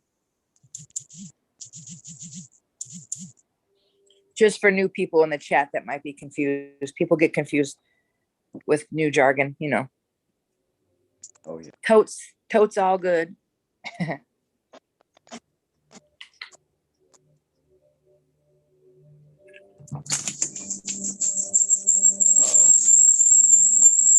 What's that? So I got my microphone on my computer and also on my phone. Whenever I enter the room, it makes that wonderful sound. Shanna wants to see your peach. She can. I keep telling her to go to the OnlyFans. Right? $20 on OnlyFans. I don't know about no $20 though. Some people do it where instead of a monthly thing, you pay as you go. So then it's like for different videos, you pay as you go or something. I was watching Blair White. I was watching her. She said she was going on people's OnlyFans, so we didn't have to. And she was like, Tana, I think she does a thing where you pay as you go, or Gabby Hanna, maybe one of them two. You pay as you go as opposed to being like a monthly, whatever, another. Yeah. That's anyway.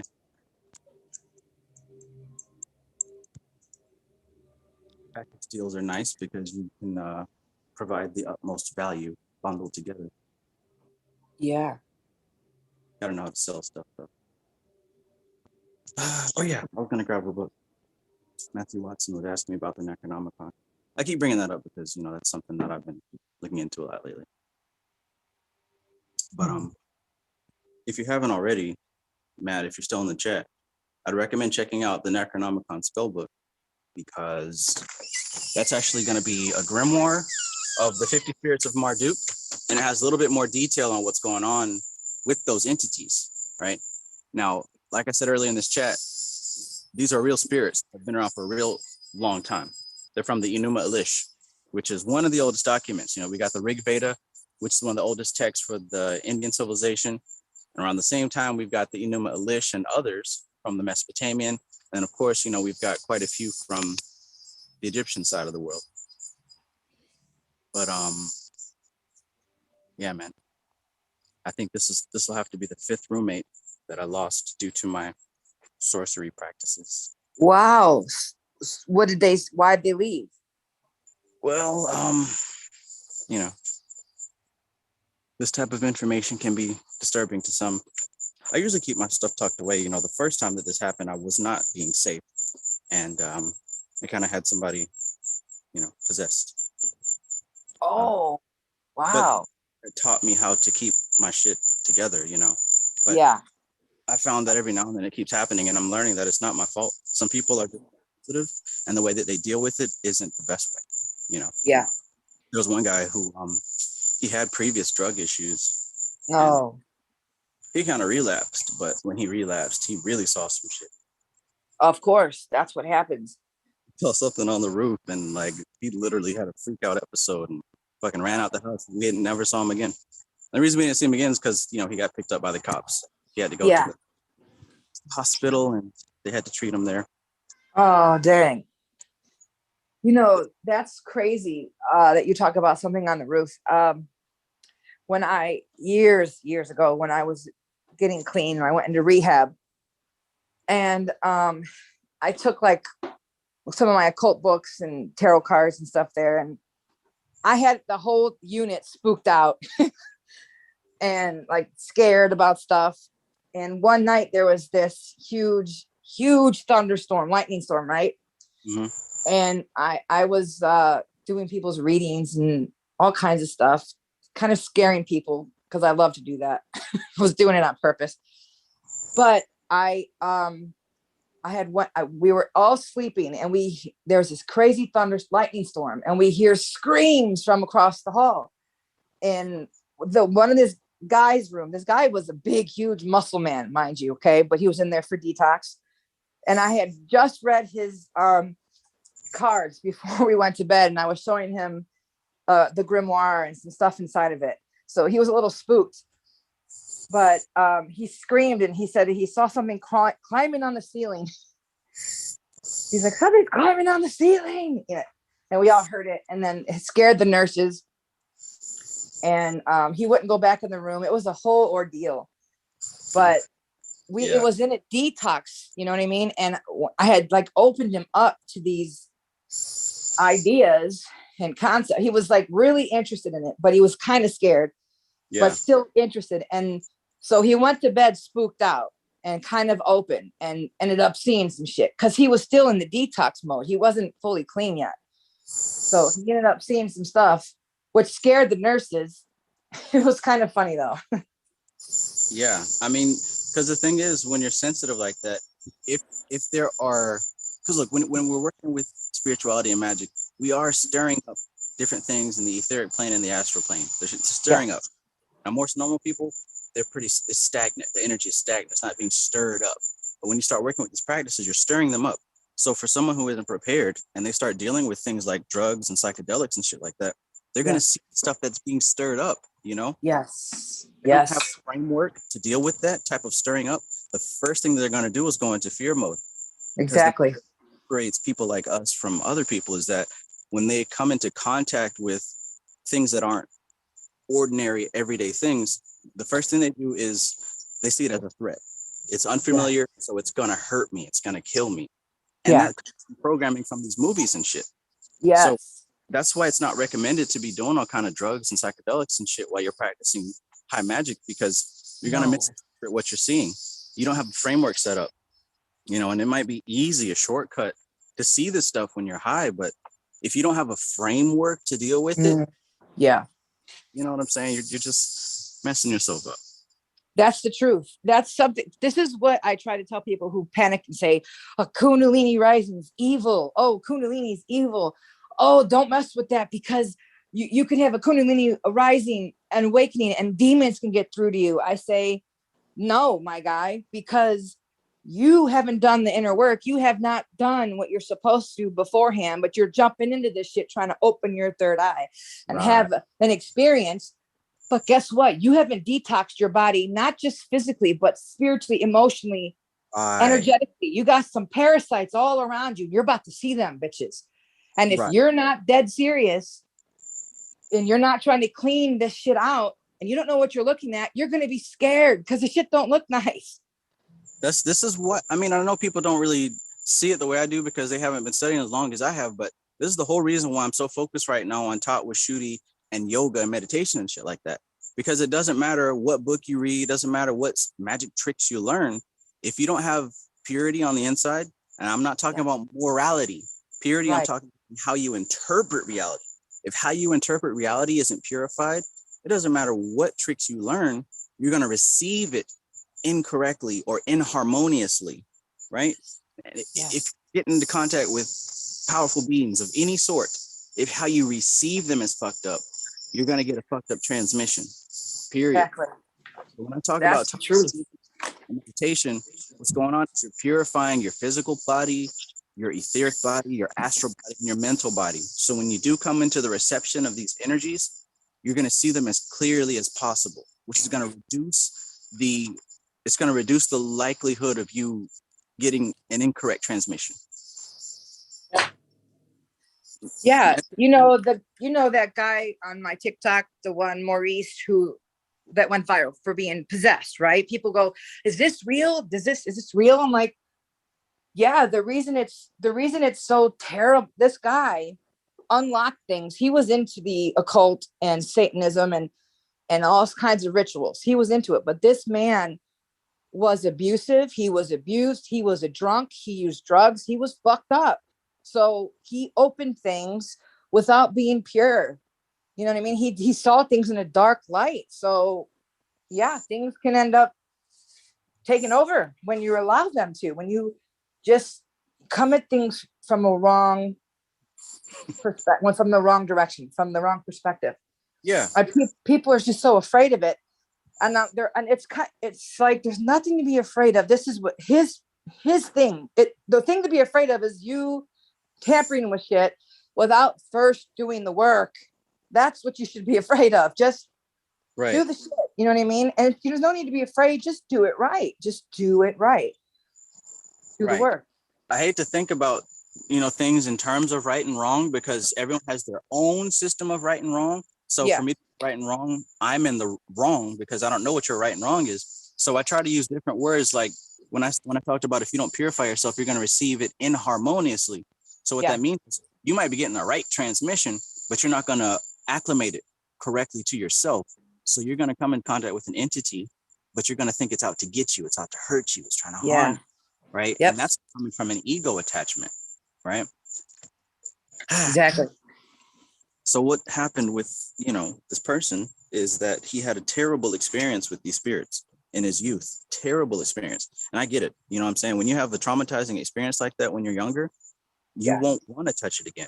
I'm not blaming him whatsoever. Like he's right. But the thing is, oftentimes when people have a traumatic experience with these spirits, they become closed-minded. They don't want to hear nothing else about it, because as soon as they hear the word demon, they think of that experience that they had. You know what I'm saying? Yeah. So, like I said, I keep my stuff safe and secure and everywhere possible. One day I left my Necronomicon out table, right? He's just like, what is that doing in here? He flipped out, had a whole speech with me and everything. Oh, wow. I told him, like, hey, he's like, you can't be fucking with that, man. It's dangerous. It's gonna, you don't want to do it. Like, it's bad. Da, da, da, da, da. And I'm like, I know what I'm doing. Trust me. Yeah. But you can't say that to somebody who had an experience themselves. Exactly. But, basically he's like, well, if I see the 72 seals of Solomon in here, I'm out. I thought he was joking. Oh my God. So I point to the shelf. I got a whole shelf full of every Goetia book that is sold. He said he'll be gone by the end of the month. Wow, that's funny. I didn't think he was, but I get it. Like I said, he had a very, very bad experience, and Yeah. Interesting. But he was so passionate about what he was talking about. I bet. And when somebody's very passionate, it can even make you kind of start to think, well, damn, maybe I need to leave this stuff. But right. I'm thinking about, saw it as a sign, like for me to just remember the seriousness of what it is I am actually doing. And that caused me to research more, and I found, like, okay, there are actually cultural origins to this stuff. Like, this wasn't made up by H.P. Lovecraft. This is a real thing. This is real magic. And that's when I learned that this is actually right there with the Vedic stuff. It's right there as far as how old it is. Yeah, absolutely.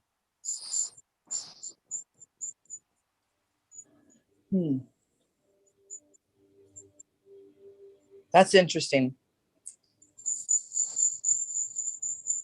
I like to hear stories of people that have had like intense situations, not because I think it's funny that they were scared, but because like you said, I see it differently. I see something in that.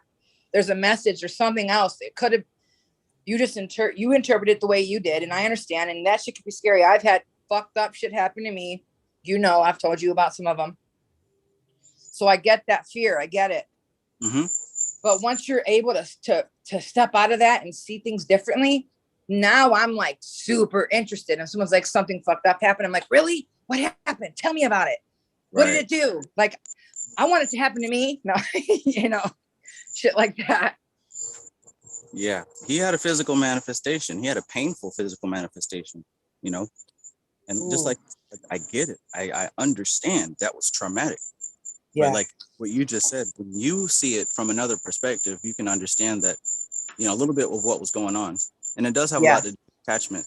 Whenever people are tormented and tortured by demons, it's mainly because they're severely attached to their physical body, and they're severely attached to their concepts of ego. So when I talk about and toxicity and non-attachment and vairagya and how that's the best psychic self-defense, what I mean is that the harder you cling on to that stuff, the more it hurts. Thanks, Maxine. The harder you cling on to that stuff, the more it hurts when it is being quote unquote ripped away from you, because you're trying to hold on to it. So of course it's going to hurt. Where you undergo the process of non-attachment, you understand that that stuff was never yours and it was not you at all. So with it being taken away, you see that you're not losing anything because it's not you. Matter of fact, you might even start to identify with this thing that you think is your enemy. Exactly. That's exactly what happens. That goes back to what I was saying about how some people are incarnated to be fuel for these spiritual parasites, because here's the thing, here's the twist. Those spiritual parasites are their higher self, and they have been incarnated here as an anchor for that higher self. Now the relationship is parasitic in this incarnation, but that's how it is. That person has nothing to do with it. They're just a battery, and that's how it's supposed to be. Interesting. I don't want to hear that, but the higher self has many incarnations, and some of them are just for fuel. Yep. That makes sense. Complete.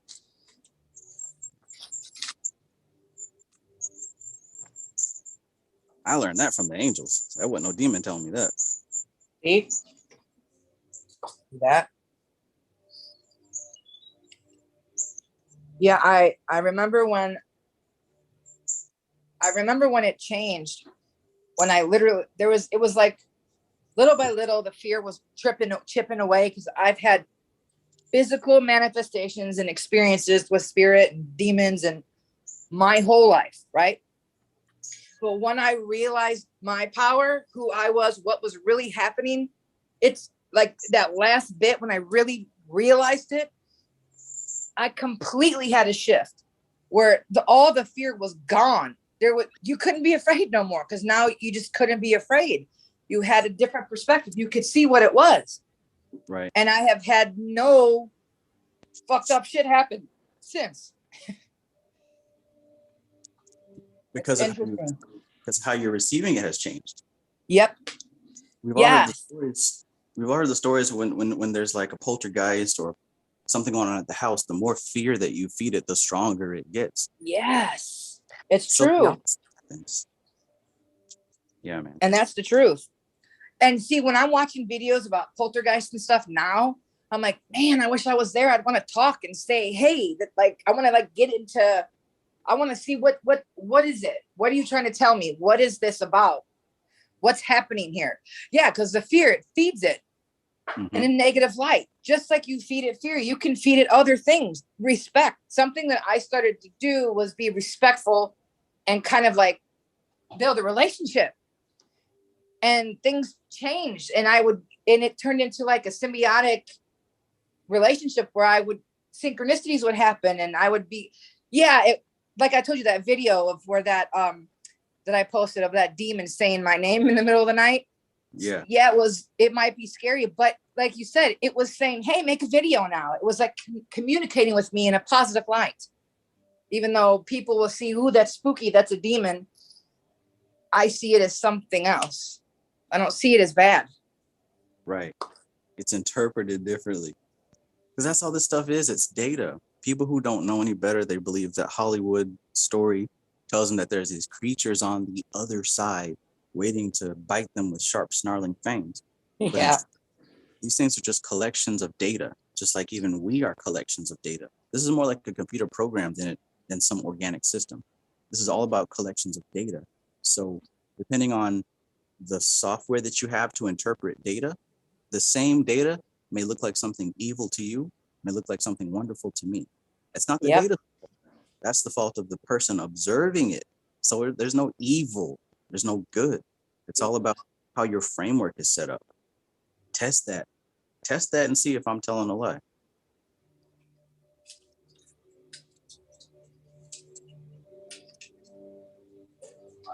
If somebody called Adolf Hitler was evil, then how in the hell did he amass such a huge following that amassed so much power, right?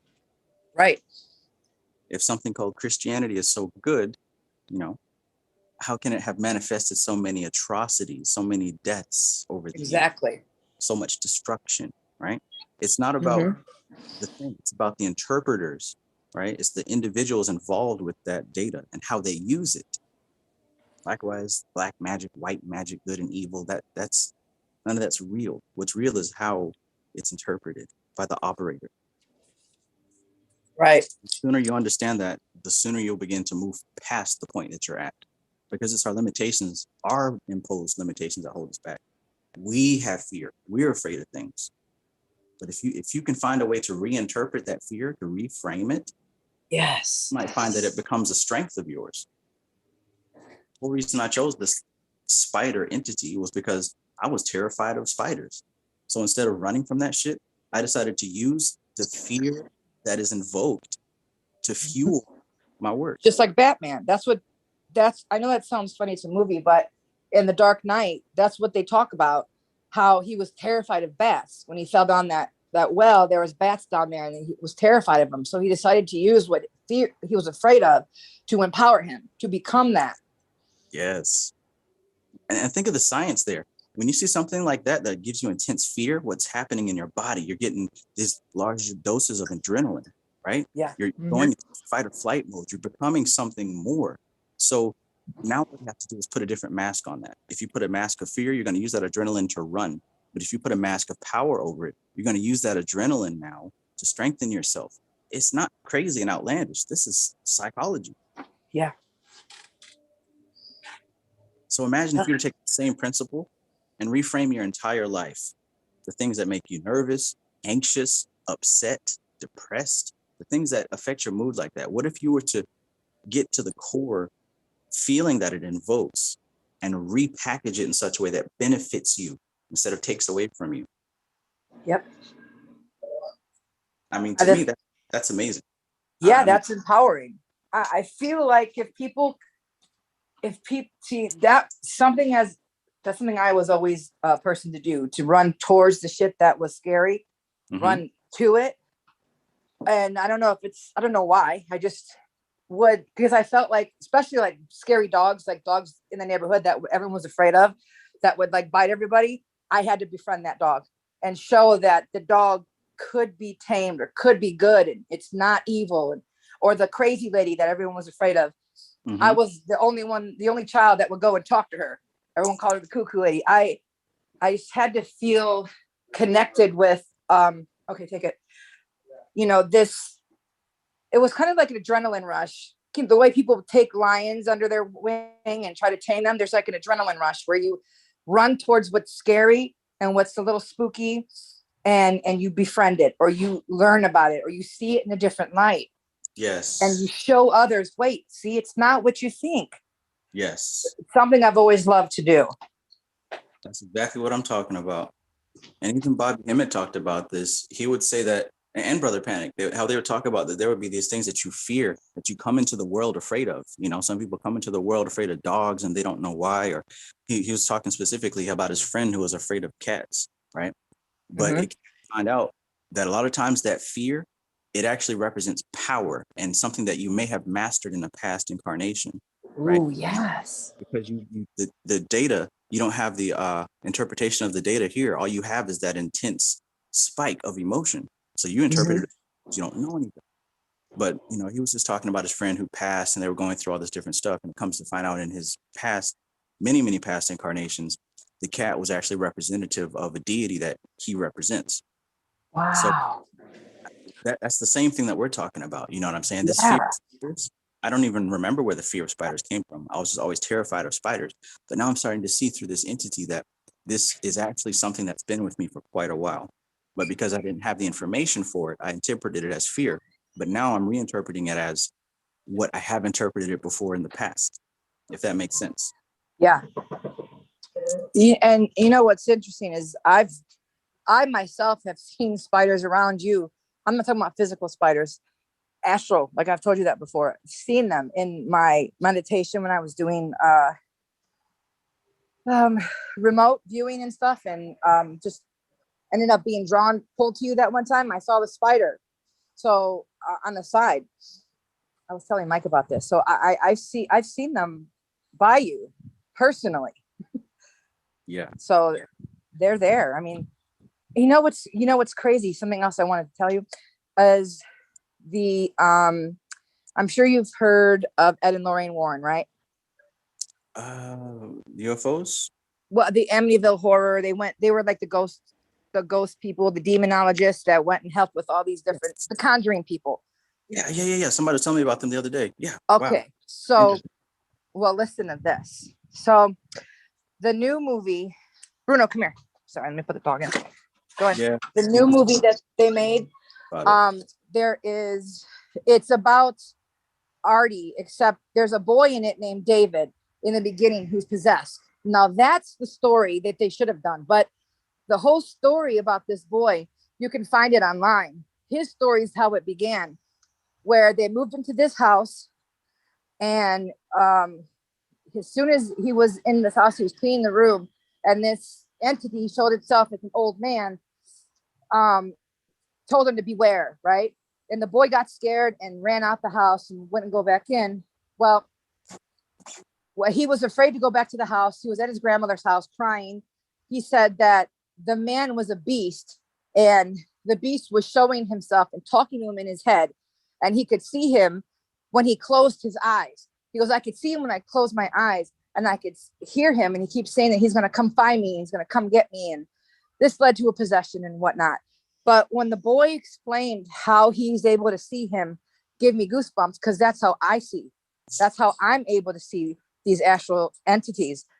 It's not like your eyes are open and you could see them. Sometimes you can, but it's better when it's twilight outside when you see that. But if you close your eyes, and especially if you close your eyes and look towards the sun, you could see all kinds of entities and like full on images, not just like daydreams. You see these things. Like I told you about the one that had like red lips and like a reptilian face.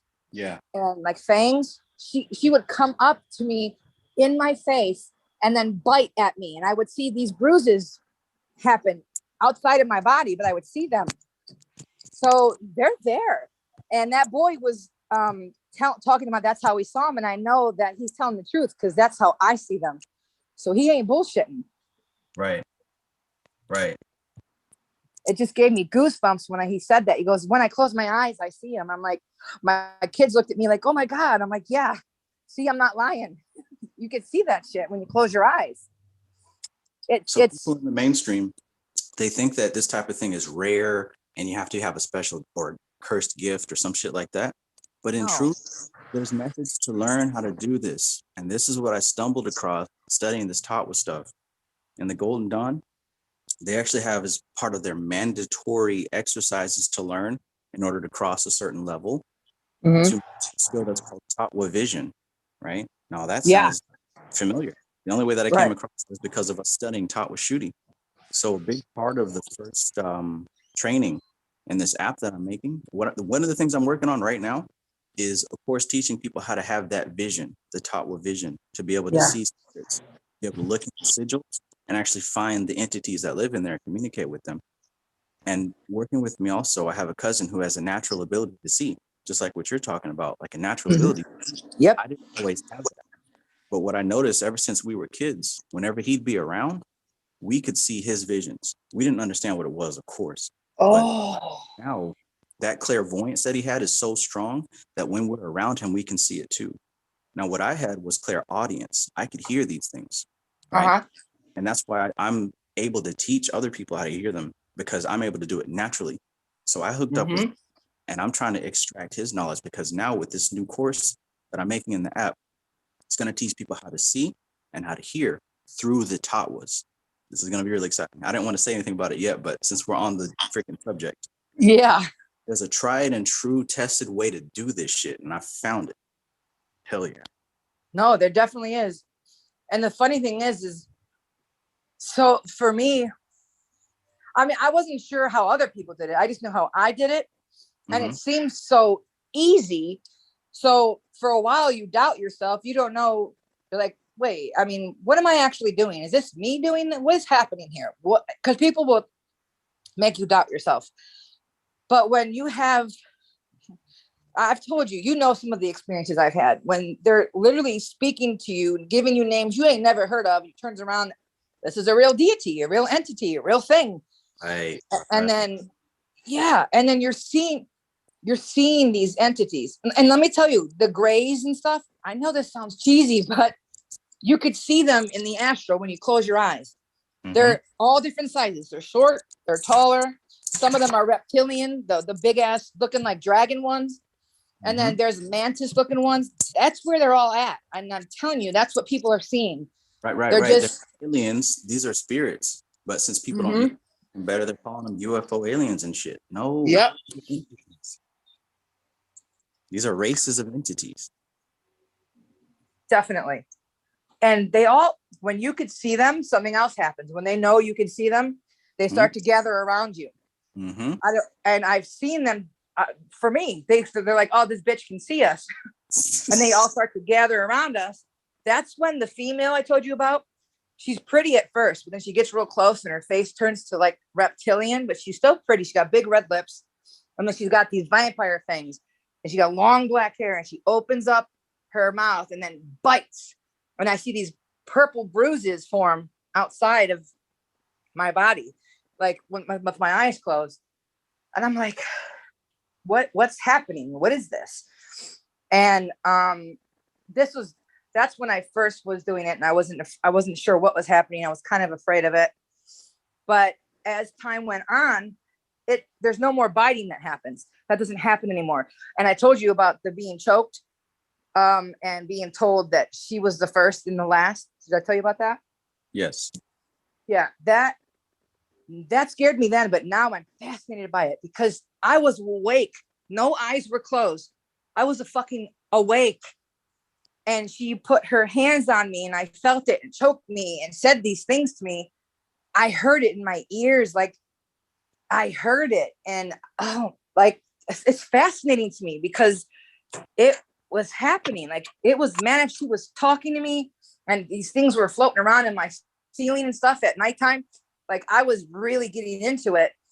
And then when she did that to me, I got scared and I'm like, no, and turned all the lights on in the house and then started praying and being scared. And that's when I got that Ana Bacoa prayer and started putting that out. And then it kind of dissipated because I was freaked out because it was too much too quickly. But like I said, once I figured out my power and the truth and there's no need to fear, now then I was like, oh my God, I wish I would have just let whatever was happening happen. I wish I would have let it go more because my fear made it into something that probably wasn't.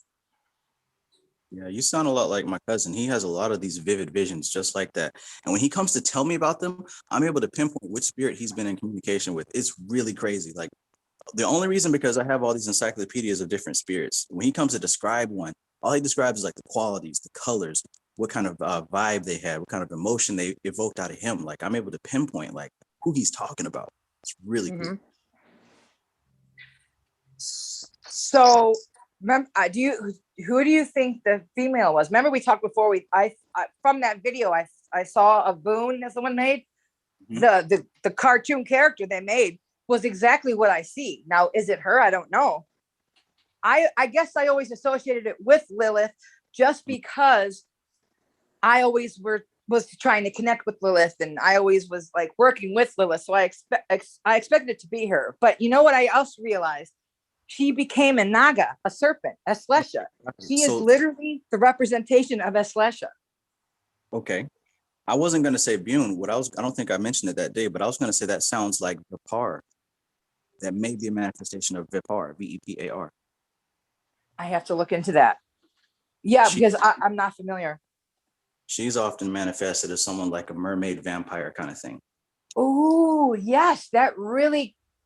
Yes. That's exactly the kind of imagery that I was getting from it. Very much so. Yeah. And yeah, an amphibious kind of mermaid, not quite reptilian, but more amphibious, kind of like ocean land thing. Yeah, like, you know what's funny? Like Purva Bhadrapada, right? The real similar to that energy. They talk about the mermaid, the one-footed goat, the mermaid man, the ethereal type person. That's why a lot of people with Purva Bhadrapada end up playing mermaid and alien roles. But when I think about Eslesha, the Naga, the man eater, the one with the fangs, but who's beautiful with the long black silky hair, that's what she was. So there's so many aspects that it could be. And I once I stopped being afraid of it and something else I can do is when I close my eyes, I can call on someone specifically and see them, even if they're alive, which that I didn't know I could do until like a couple months ago. Because I would do the remote viewing, but this is different. So I would close my eyes and call on people that passed away, like just like my best friend and stuff like that. And when I would call on them with my eyes closed, I would see them. They would come real close. They'd always come really close to my face, and I could see their face details, and they'd always be glowing behind them, always. So I tried to do it with someone who was alive to see if it would work. And this is when I would see just their face though. And I would see them moving and like interacting. So like I would close my eyes and say my mom's name or something. And I could see, I see her face in perfect detail. Perfect detail. And it's not like when you daydream about it. This is like your eyes are closed, but you can see everything. It's, I can't explain it without you really, having it, the experience yourself too well, but you daydream about something and you have it in your mind's eye. That's different. This is like really there. Right. Only right. your eyes are closed. Yes. And there is more of a science to it. And when I say science, I mean, there's a way to get repeated results by doing a certain thing on purpose. That's what magic is. Yeah. And what you're talking about, in the yoga stuff, this might be attributed to what's called a vision in the Chitta Kasha, right? So Kasha element, Chitta is memory, but the Chitta Kasha is third eye vision, right? And a lot of times what Tattva vision teaches is that when you focus on a Tattva, for example, a specific combination, it takes you to a specific place, right? Because we know that there's 5 Tattvas, but there's actually 25 combinations. And each of these combinations represents a specific energy. And through these combinations, we get everything. So when you learn how to do that process, you can focus on any sigil and tap into the spirit behind it. Now, the vision that you get, it's not like an open eye vision, and it's not like a daydream, but it's a different type of vision that's more immersive, because the Tattvas, they are the root force of the senses. So there are certain Tattva combinations that deal with the fire element, because fire represents sight and vision, that when you really focus on it and zone into it, the visions are extremely vivid. It's not quite an imagining, but this is it's immersive. It's immersive, and there's an intelligence behind it. It's not just like you're just, oh well, what if I flew over here? No, it's got an intelligence to it. This is where working comes from, and this is what higher level magicians do. Right? We don't sit around and light candles all damn day. Most of it is in meditation. Man, I can't wait. I didn't even mean to talk about this, but you're bringing this shit up. No, I'm excited. I'm glad this went here because I like talking about this kind of stuff. And like I told you, I don't really, there's not too many people I can talk with this aspect of it without seeming crazy or weird. People are like, huh? And I have, like I said, I have people that would come over and were into it, and I would try to get them to do it too. And some of them would see it and they get freaked out. But there's nobody that really, it just sounds crazy to say. So it's hard to explain it. But when someone knows what I'm talking about, it's like, thank you. And it's not just some, like you said, it's not just some daydream. It's something you can really see it. Yes. And most people, this is what I'll say, is if you close your eyes while you sun gaze, please, everyone listening, try this. Try this tomorrow. Sun gaze with your eyes closed and start saying names of people who have passed away. And please try to like hone in and see what happens. I want to hear what happens the next week or whatever, the week after, or Sunday. People will be on Sunday. I'm telling you, you're going to have an experience. You will see something. Whoa. Ah, shit. Yeah. I'm guaranteeing that a lot of people will connect with something when they do that. So you're saying during the sun gaze, while you're doing your sun gaze with their eyes closed, you want to call out ancestors who have passed or people in your life who have passed away. Yep. And watch, their face will get close to yours. And then call another person or whatever you want to call on. Do your family member though, because you know what they look like, right? You'll see that you're not, that it's something else. It's not some imagination just bullshitting you. Something comes there. Something is there. And the sun gazing always helps to make it stronger for me. Much stronger.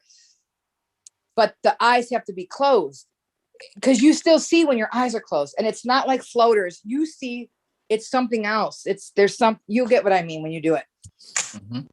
It's just, and the other thing you can do is call out colors. And you will change the colors just by saying gold, white, purple, pink. It'll change for you. And you'll see it tangibly change.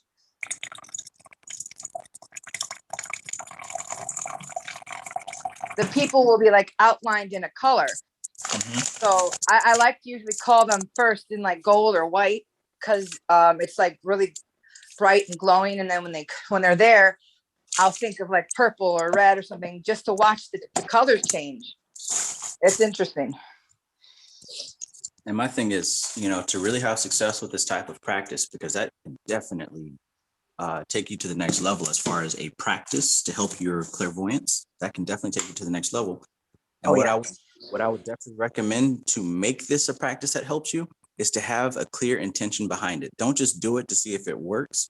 I would say do this process in order to learn, right? In order to have one of these ancestors come to you and learn something from them. You know what I'm saying? One of the things that I've realized here working with these entities, this is what I used to do all these years. I used to call up an entity and ask it to do something. Do this for me. I need this. I need this. But my growth was very slow doing that. What I've learned here is I call these entities and say, hey, what can you teach? Teach me something. And from doing that, I've learned so much faster because when I'm asking for something, I'm limited. I don't know what the hell. You know what I'm saying? Like, if you know about coins, I'm only gonna ask about 25 cents. But see, this thing might know about dollar bills, $5 bills, $100 bills, but I wouldn't ask for those because I don't know about them. So the best thing to do, what I would say with a practice like what you just recommended, sun gazing with your eyes closed and calling the name of people who might have passed away from you, is to have the intention of maybe asking questions, learning from them. Not trying to get anything. Absolutely. And even something else I do is sometimes just close my eyes and say, is anyone here? Is there anyone there that wants to communicate or share something? And when you hear talking, it's not like ear audible talking. You'll see when they start to speak with you, it's more like, it's not like regular talking. It's more like you just know what they're saying to you. If that makes any sense. Yeah. It's like, I don't know. It's like, you know what they're saying to you. It's hard to explain. But when you experience it, you're like, I get it. Because it's not like some things have been audible for me. And like I said, that time I was doing the meditation, when I was doing all those Merkaba drawings, and all of a sudden something came up behind me, touched my arm, and said Thoth, Melchizedek, and Boaz, which I was like, what does this mean? Back then I didn't know what any of that meant. And then I had a deep dream that night where someone handed me a book, said it was the Book of Thoth, that I was supposed to read it. And I woke up and could not find anything except for the Aleister Crowley Thoth tarot cards. I'm like, Book of Thoth, I don't get it. And then that night I had another dream that said that I wouldn't find the book in my waking life. So I was so confused, but I was having communication with this being, and then I realized that the drawing, and I don't know why I was led to draw the Merkaba so much. Like it was like a meditation that was just happening. Like I felt like I was doing what is that? Automatic writing. I was doodling. I was like just dozing off and kind of drawing them, and that's when it came in a lot. And I don't even know why I was doing it, but it led to all kinds of unlocking of things and letting go of fear. Like that was the catalyst to let me go of that last bit of Christianity that had me fearful to deny Christ. You know what I mean? Like there was a little bit of that. If I say that Jesus wasn't, if I say Jesus wasn't a living man, I'm going to go to hell. That, those fears and stuff. It was able to let me go. I was able to finally let go of that little bit of programming and fear that I had still. This was a while ago, but I still remember the deep, gravelly voice. And I thought someone was in the room with me. Damn. I was like, holy shit. And I wasn't scared, not like I was when whoever it was that put her hands around my neck and said she was the first and she was the last. I believe that was Lilith, but I'm not sure. That was different. I heard her voice, but it wasn't deep and gravelly like this one was. And then I became like completely immersed in Thoth and Thoth imagery and mythology and learning about Thoth. Mercury being a Gemini, that helped to connect all kinds of things with my tropical sun zodiac sign. Communication of all types. Yeah. I just, I'm blown away by the spiritual things that happen, like the spiritual going ons that happen to me, or the experiences that I have. And I've had them all my life, and they're mind blowing. But it sucks when there's people that they don't get it because they've never had anything like it happen. So they think you're crazy and you're trying to explain it to them, but they don't get it.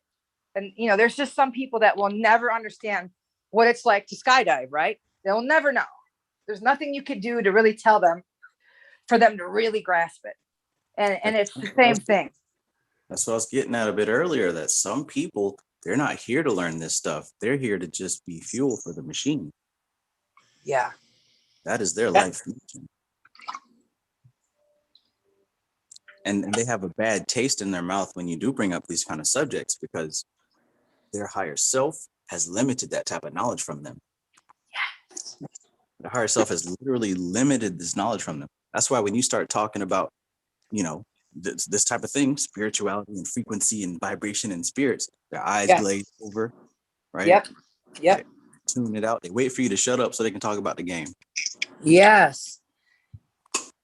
And what's so cool though is, and that's the thing, is being able to see that, recognize that for us, because it's like, well, it's not for everybody Everyone is where they're supposed to be. There Mhm. is no, everything is perfect. It's great. Right, There is right. nothing you have to do to get someone to a place of whatever. That's up to them. Once Right. I figured that out, that I don't have to defend every fucking thing that I do, and I don't have to give everybody all this information so they get it. That's Mhm. not my job. That's their job if they want to learn. Right. So much stress was taken off. It used to be I would get on Facebook and my stomach would be in knots because I knew today is a day of debate and I'm gonna have to fuck someone up.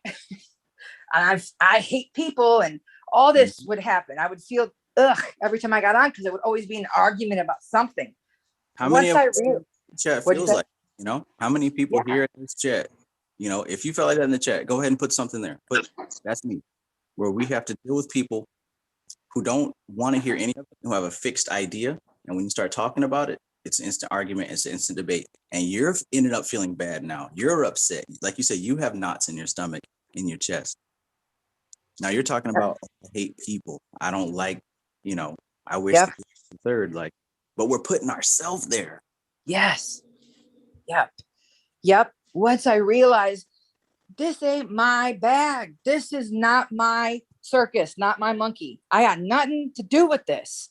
If Doesn't they apply. don't, yeah, if they don't want to, I don't have to defend anything. If someone comes to me and asks me because they want to know something, I will tell it, I will help. But if someone comes to me in a condescending, argumentative way, tone, just to argue, no, not happening. Have fun doing it on your own. Bye. I got no time for that. Why do I realized I was being sucked in. That's they call that energy vampires, right? Right. Sucking that up, sucking up your energy or whatever. I didn't have to feed it. I didn't have to play part of that. I didn't. There's no need to do that. So when I stopped feeling I had to defend all these things, so much stress came off me. People that are meant to hear it, that are interested, that want to be part of it will come along. I don't care if they do or they don't. I don't do things. I don't do the things in my life or have the experiences I do to tell other people about them. It is what it is. But if people want to hear about it, great. They don't. I don't have to defend it. You know what I mean? Yes. And look at that. Their higher self / astral parasite just got a 2-for-1 meal. Now you upset, feeding that energy. Yep. Accentier in the chat says, don't need to school every fool. Like that. Truth. Yeah, and see, that's ego too. Is when you're like, I'm gonna school this motherfucker. Mm-hmm. And I've been there. I know we all have, but that's we're getting sucked into the trap there. Why? There's no need to have to do that. I have a temper, so sometimes I get pulled into that, and I want to like bury someone's face in the dirt. But that was my issue, right? That was me. So this something I had to work on. And once I realized I did not have to play part of that stupid shit, I mean, life got better. Things got great. You'd be surprised how everyday debates and arguments about nothing make your life kind of shitty. Every day. Every day. Every day. I'm not even joking when I say every day, especially back in 2008 when I was talking about 9/11 being an inside job and getting deep into the conspiracies and oh gosh, 2012 and flat earth, all kinds of shit, man. Right. It was nothing but arguments. And while all those topics, they're very interesting and they're very informative and they can even take you somewhere far. But that's all the surface level because the humanity kicks in. Now you're not studying stuff to learn about it. You're studying it as fuel to argue with. You're using it as ammunition. Well, actually, I've got 200 proofs of the flat earth, right? You're not trying to learn and you're just trying to argue with people. Yep. Well, there is a firmament because technically that, it's just going back and forth. You're not learning to talk yourself. You're learning to argue with people. Right. It's not the same thing. That's not what they're not trying to hear each other. They're trying to speak at each other. That's it. Right. And when somebody has their mind made up about a certain thing like that, they're not going to change their mind. They're going to the grave. Your energy is better spent educating yourself so that you can liberate yourself. And that's also coincidentally the best way to help other people, because people learn from example, not from your words. Yep. That's the truth. That's something that I have been saying for a while, that nothing that I say will ever teach you. Nothing. It could, at best, you can hear me and maybe do your own research or take it in a little bit. And you got to go further with it. You got to make it into something that you experience, that you teach yourself. None of us could teach you better than you teach yourself. Nothing I can do. You got to have a personal experience. And if you're going into conversations just to speak your part, but not hear, there's no point. There's no point.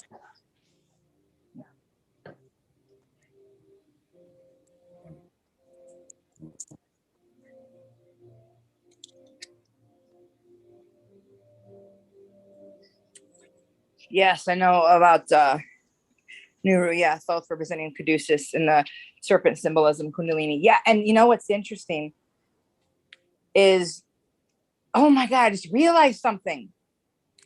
Aslesha, because remember I said that I feel like it was that female was a representation of how I see Aslesha. Aslesha is a Mercury ruled nakshatra. Thoth is Mercury, and he's just talking about how it's the serpent as well. Oh my goodness. Interesting.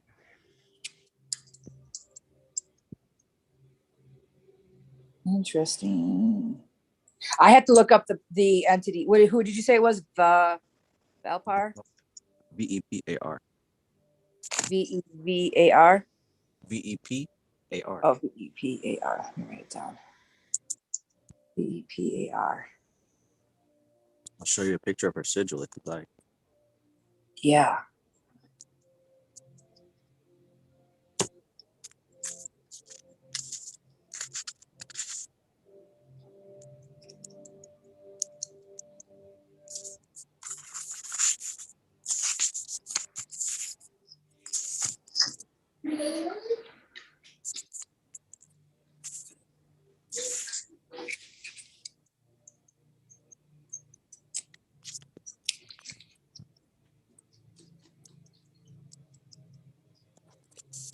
Okay, so you said Bune first. That's interesting. Yeah. It's a lot like Bune sigil as well. Wow. It looks damn similar. I just realized that. So, and what does Vapar represent? According to this book, Vipar is a duchess. She prefers the nighttime hours. Her planet is Mercury. Look at that. What? Look at that. See? Wow. Summoning elements. She enjoys black candles, mugwort, mercury, water, and bergamot incense. Gifts spawning violent tempests, inciting nautical warfare, creating frightening hallucinations, protecting sailors and warriors at sea, spreading unholy diseases and plagues. Wow. It says that Vipar is an honest devil, but she's dangerous and she's feared by many. This demon will harm those that are judged as nemesises of the kingdom of God. Duchess Vipar offers wicked yet spectacular gifts to pertain to calamity. She will instigate nautical warfare and protect all sailors and warriors at sea. As she creates tempests and storms, she may create incurable plagues. She's a harbinger of suffering, and she will heap it upon the transgressors of hell. If the occultist seeks vengeance or the ruination of an adversary, Duchess Vipar shall prove herself a powerful ally. She's a cataclysmic demoness. Once in the presence of Vipar, the summoner shall be swathed in a dark mist. It will touch upon their soul like the cold, silken waves of the river Styx. Wow. The river Styx. Yeah. So my experience with her has been, this has been one of the protector deities from the Goetia for me. And most of the ones that I've used as protection have all been female, because they've always been a lot more Protective. they're more serious, I would say, when it comes to warfare than the masculine entities. I don't know how that works, but they are always way more dangerous. But yeah, she's been more of like a vampire and causing emotional confusion and that type of thing. Because You know what? That makes sense. You say that the female in all of the entity experiences I've had, the females were always more on the darker side, if you know what I'm saying. All of them. Mhm. Interesting, more aggressive, if you will, than Yes. any of the men. And I don't know who it is. There's more experiences that I've had with a man or a masculine male, whatever. He's large. I can feel him. I don't know. I can't see him though. This one is I can't see, and this one is one that is of a sexual nature.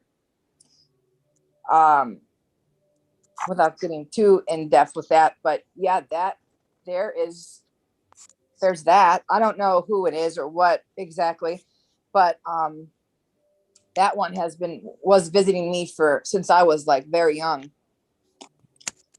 Hmm. And I couldn't see it, but I could feel it, and feel it while I was awake. Feel it. And except I had a dream one time, and in the dream, it was an extremely lucid dream.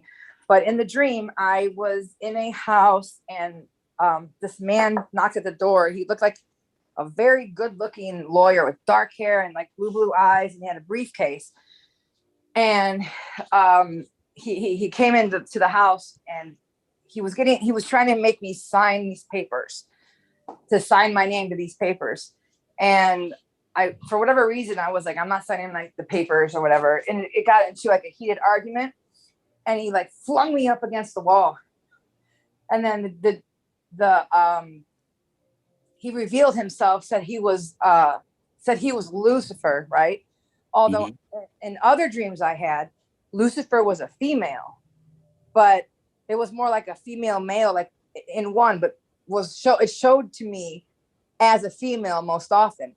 This case, it was masculine, it was male, and very powerful. Usually in dreams I can control it, but I couldn't control. I was stuck, like I couldn't move. I was trying to move, but I couldn't. And then the dream got kind of sexual. I'm not going to go into it, but it did.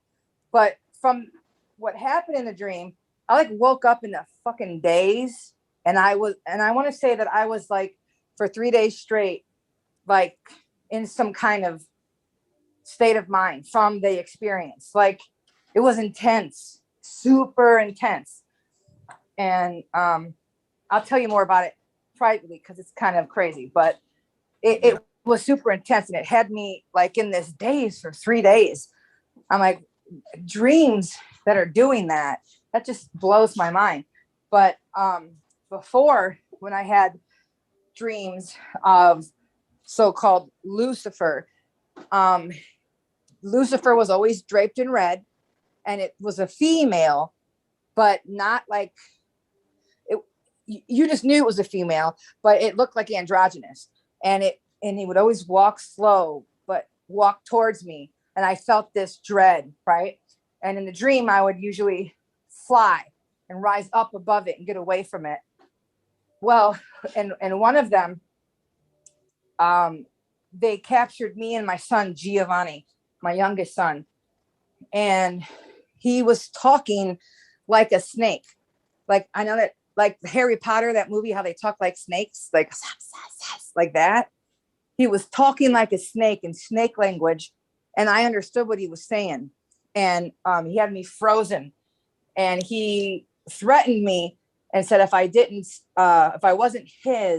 become his, that he would hurt my son. And so I thought he was hurting my son Gino in the dream, and he made my son like walk backwards out into the middle of the street. It was really weird, but those are the kind of dreams that I would have with, and they would always claim to be Lucifer. But the only time that I really felt that it really was when it was that androgynous entity that I would see, because it was super intense, super intense. And I was kind of afraid to full on interact with it. But these other ones, they weren't as intense. But that dream, the one where the guy with the briefcase, that was just crazy intense. And usually fear and stuff wouldn't work anymore. And like all the other things, that I had an issue with. Like I wasn't like tempted by things except for sex. Like that was like the thing that I was always like pulled in with into these dreams. So I feel I used to tell myself, or I used to believe that that's how they were able to get to me, because of my sexual appetite. And so I'd have all these demonic dreams related to sex.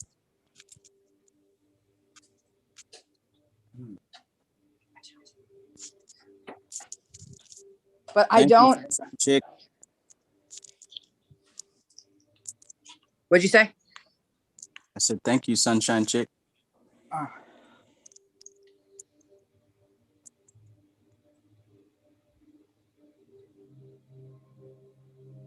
Yeah, but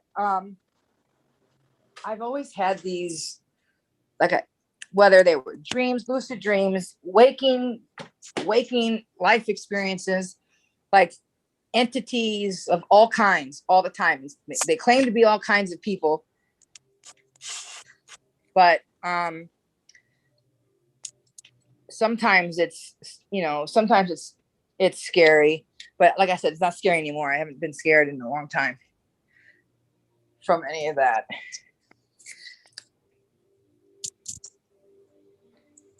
Oh, okay.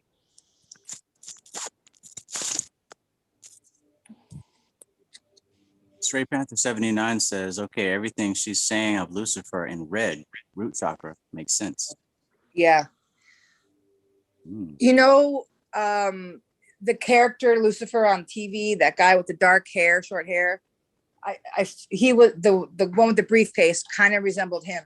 So I don't know if that was like a pickup from the movie, from seeing that on the TV or what. But that whole, to be honest, I enjoyed that dream. But it had me in this crazy daze. And I know it had a lot to do with temptation, to be honest, because someone that I had a relationship had just came home from prison, but I was married by then. So I was struggling with, not struggling, he was reaching out and talking to me. And so I was struggling with old emotions, basically. So I feel like that's how that manifested.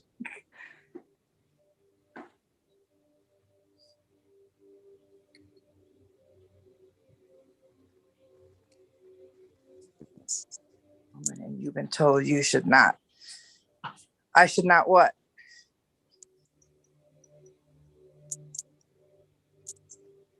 Hexon says, because you're a woman and you've been told you should not. You should not what?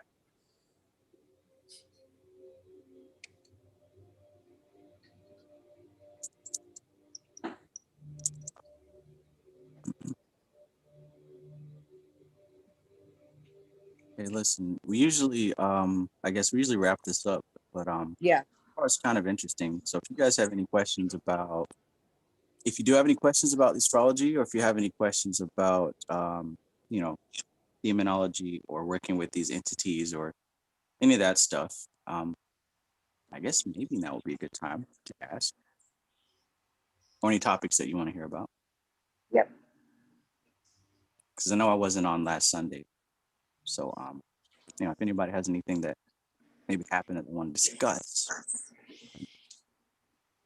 I guess I'd be open for that. I'm sure Kristen would be too. Unless, of course, you're a Gemini and a woman.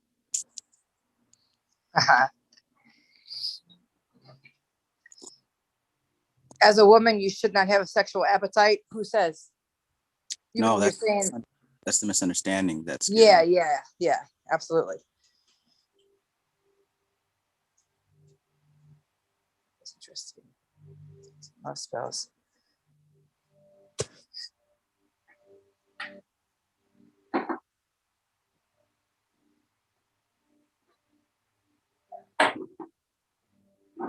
You know what I would say about like love spells and protection spells, stuff like that? Mm-hmm. Doing those is almost like saying that you, to the universe, you don't have this power, so you need help. It's like saying, I need protection in the first place. So it drives it home even more. I don't have this person. I need you to help me with a spell. So it drives it even more that you don't have that person. Whereas, so sometimes the spells can be counterproductive, where you can do it instead of making a spell per se. You could change something within you and how you see it, and change something, change something within you to become attracting to this person, as opposed to this person I don't have. I need a spell to pull them in, because that's screaming out to the universe, I don't have. Exactly. This goes back to what I was saying about the frameworks and how you interpret reality. But see, beginners miss that because they're thinking from an immediate, what I need right now in this moment kind of perspective, right? Yeah. And what I teach is trying to get people to focus on the bigger picture. Because when you think about the bigger picture, you think about what you just said there. To be like, to wait, to put all your energy towards a love spell on somebody that I need, you're actually limiting yourself in a major way. Yes. And it's no surprise that oftentimes these spells either don't work, or what you think you wanted, you soon realize is not what you wanted at all. Mm-hmm. Absolutely. Then you go and give up on magic, or you say it's, it's all a scam or a hoax or whatever, because you had a bad experience based on your framework. A lot of what, people ask me a lot for spells and stuff, and I say the best spell or ritual is belief in you. You are the best tool. Tools can be helpful. They can help for a focus of intention and stuff. I'm not saying that that's not something to do, but when you're in your knowing, you don't need nothing else, right? When you know you're good with money, you're fucking good with money. I was thinking about this earlier. When people are just good at things, they don't ask for it. They don't seek it because they know they're good at getting it. They know that it'll be there. And you might be good. Find one thing that you're good at, that you're good at, right? You don't ask for that, do you? Because you already have it, because you know it's coming. You know you're good at it. You know you pull that in easy. That's what you got to implement in the areas where you might be lacking, not asking for it from a state of lack, because that only brings you more nothing, more lack. Right. Oh, that was an awesome echo. It was like, right. I had to co-sign it a million times. That was awesome. But like, for example, money for a lot of people. Some of us are really good at relationships. So we're like, no, I don't want to talk about love. I want to see money, right? I don't want a tarot card reading about love. I'm good on that. I want money. I get that. We all do. But then that's like saying, I'm good at love, but not at money. So you need to feel about money the way you do about love, or whatever it is that you're good at, or that you could pull in. How do you do that?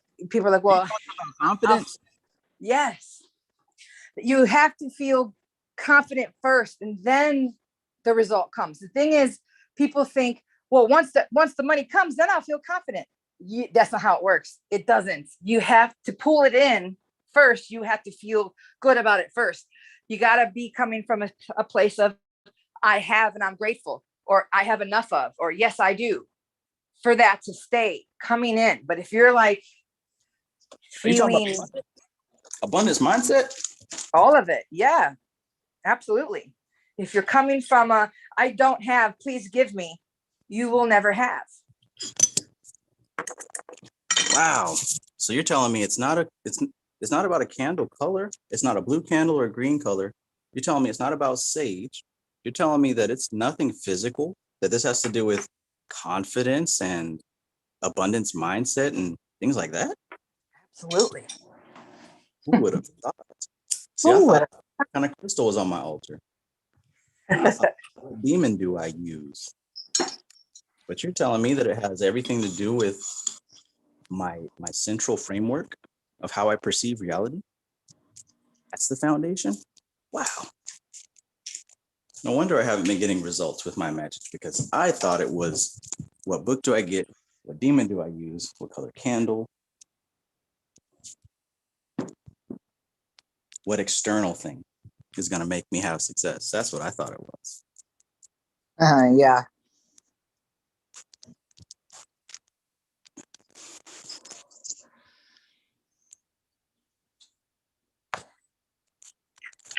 Yeah, it's a trick of the mind. Most people say, well, give it to me first and then I'll feel happy. That's what we think makes sense, but it's different. You have to be happy first. You got to feel good first, then you get it. Yeah, I don't think it's ever worked the other way around. Yeah, and that's what we're taught incomplete. We're taught wrong. Right, right. You know what I mean? So and people go, well, how do I ignore my reality? My life sucks? How do I feel happy now? Whatever you have to do to feel good in that moment, whatever makes you smile, whatever. I don't care if it's drawing, if it's sex, if it's dancing, if it's a movie, whatever the hell you got to do to feel good at that moment, do it, feel good, and milk it for all it's worth. Milk it. Yeah, milk it for all it's worth.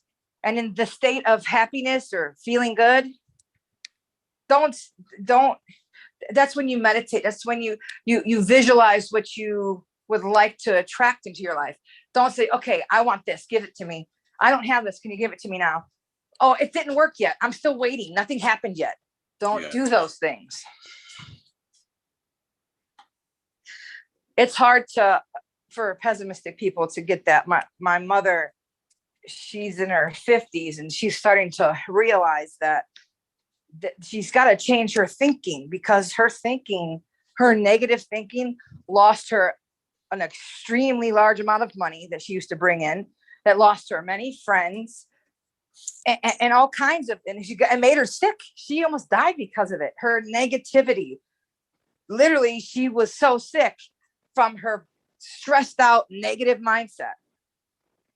So sometimes, it takes all kinds of world shaking events for us to change, but we don't have to wait until we're like brought to our knees.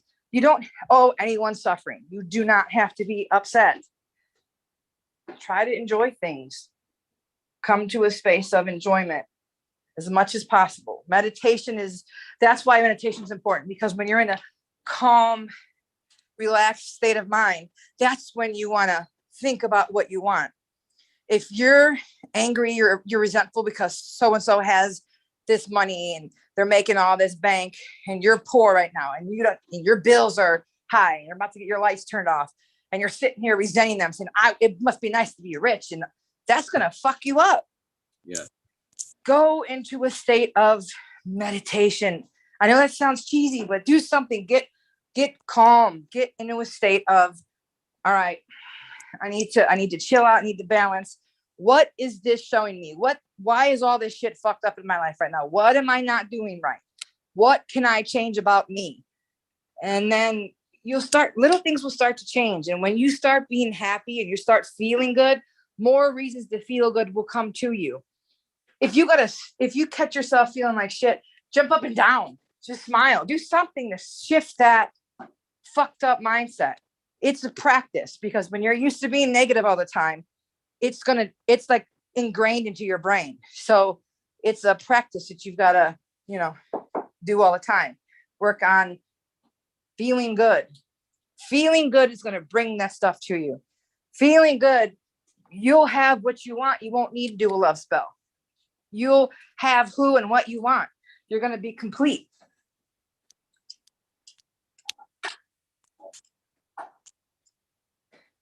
I think about all those bodegas in the bad parts of the neighborhood. They're like, they know, because people are in a lax state of mind. They're coming in there for candles and stuff. What can help me real quick? What can help me real quick? Right. People are used to that, Yeah. used to that quick fix. And that's why a lot of businesses, not even spiritual business, but businesses in general, make a lot of money because of the short attention span of people and the lack of inner development. It's easier to buy a Band-Aid than to sit down and get healed. So it's the established business. I have a certain level of integrity, so I try to stay away from that, because I believe, if you teach somebody how to fish, then they don't have to buy fish from you anymore. Exactly. And if we have a world full of people who know how to fish, we can now use our collective energy to developing bigger systems. See, a lot of people they think, oh, well, I want to sell fish to people and they'll always come to me to buy this fish. But you're keeping your customers limited. they'll always be at that level.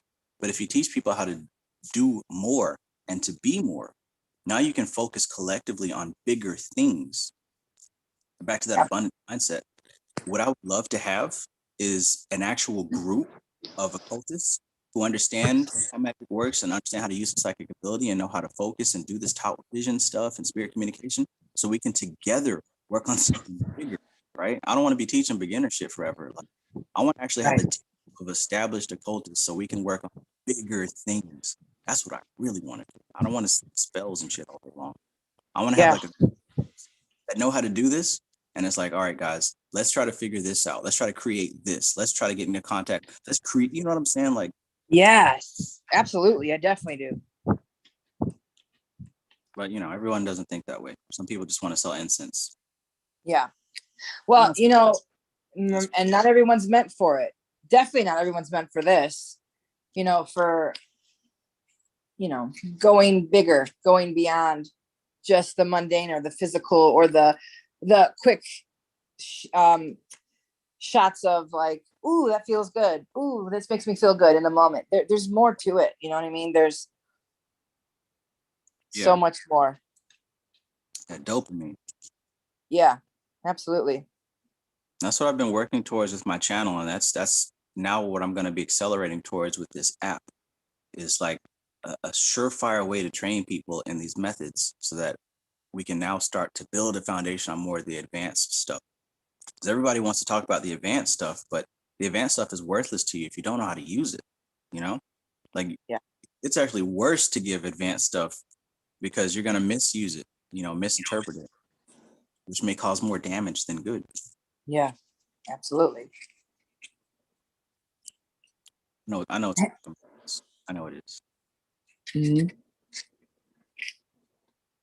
Yeah, Hexen, you can have great results with money spells, especially if you come at it in not a mindset of lack. It's in the way you come at things. You can have ritual and do ritual to increase things, to pay homage, to give. When you give and you get, you know what I mean? There's all kinds of ways of doing it. If you come from the mindset of lack, or if you come from, I don't have, I better do this so I can get some money, you ain't gonna get shit. And if you do, it's gonna be minimal. Yeah. When it comes to working money spells and stuff, my mindset is long term, right? How can this increase income, not just a small burst of cash a day? Yes. Yep. Which means that the effects might not show instantly, but they're building over time. So this is what I know about sigils and entities and magic like that. There's all kind of ways to do it. There's all kind of shortcuts and whatever. But a solid and consistent marathon, right? Not a sprint, is build the etheric pattern repetitiously over time. What happens is that etheric pattern gets so strong, it becomes pregnant in the astral realm, and it must take birth in the physical. It has no choice but to manifest. I prefer to do it that way, because when it's done like that, it's not breakable. Nobody can mess it up. Nobody can thwart it. Nobody can do anything. You can't even fuck it up. If you go through that consistent method of repetitiously building it in the etheric plane, doing these rituals day after day after day until it literally becomes a part of your life, the astral gets so pregnant that nothing can stop it. Your death can't even stop the ritual from coming to pass. But it takes patience, right? And that's what short attention spans and quick fixes and shit. Those spells don't really work in the long term. Sometimes when they do work, you're piggybacking off of the results of somebody else's magic, I did the little money ritual thing on TikTok before, and people were getting instant results. Well, how do you think that is? Yep. Many people building on one. Yep.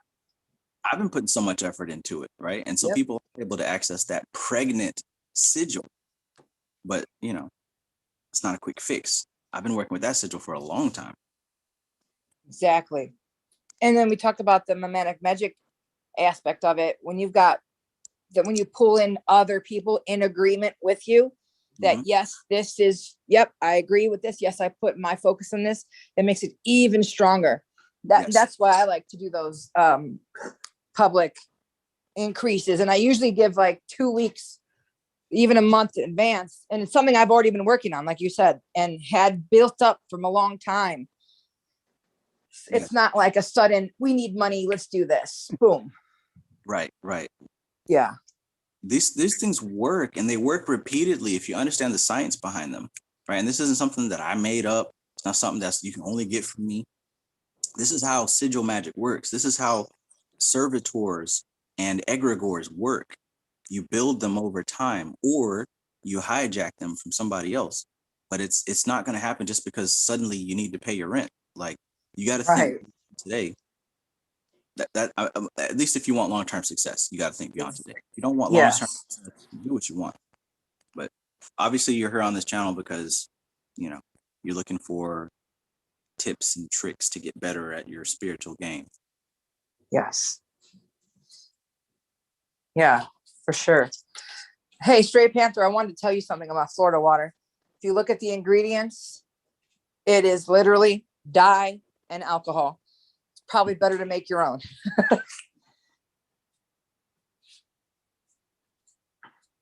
That's something you want to do. But that's the thing, is sometimes it's all you need is your belief in this thing being a cool thing.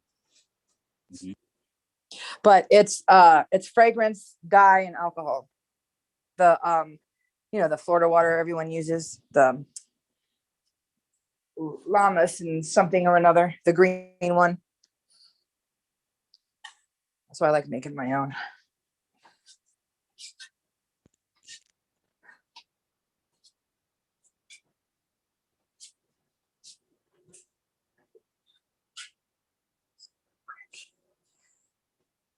Good stuff. Good stuff. Mm.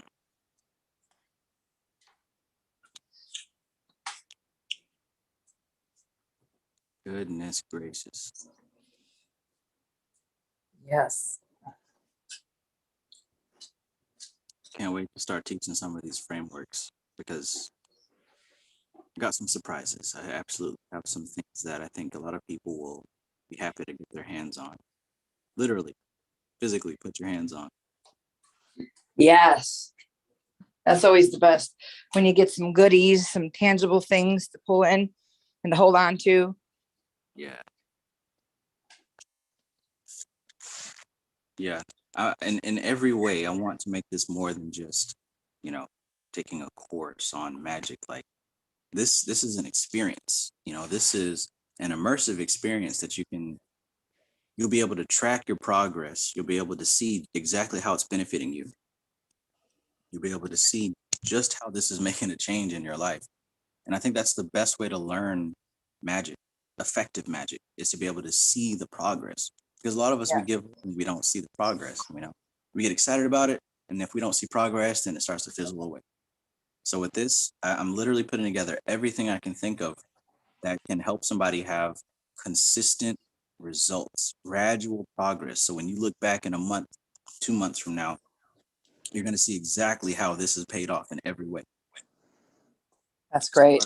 Includes some tangibles that I'm going to be sending out to people who sign up for the app. Yeah, some good stuff. Good stuff. This is going to be great. I got some secret documents I've been holding on to for about a year, I haven't mentioned, from a personal collection of one of my favorite occultists that I've been learning from. Mm-hmm. I've just been learning about a lot of source material that none of these new people are talking about. A lot of books. Like, I just went on a color book spree just the other day, because looking into these documents, he's listed so many different foundational books from authors I've never heard of, like W.E. Butler and some other John Fortune books. Just quite a lot of books that literally talk about how to develop clairvoyance and telepathy and telemetry, Mm-hmm. which is basically, when you can actually touch an object and start to see into it. Yeah. But just so much stuff that this occultist that I've studied under for a long time, I saw where he got all his stuff from. Yeah. Right? And all I do is I dig for foundations. I look through those bibliographies. When I buy a book, the reason that I'm able to find so many of these books is because when I see a book that it's really changed my life and impacted me, I look in the Mhm. where do you get your stuff from? Yes. Rabbit hole. I find other authors.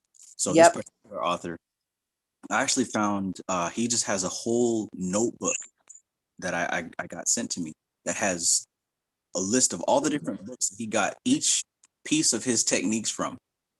And yeah, I just bought all of them. I did the same thing when I, with Brother Panic.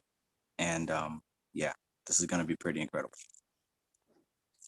Yeah, that's what I when I was studying Santos Bonacci. Mhm. He would always give his references, and I would then run to get those books Mhm. or see if they had anything on the YouTube channel.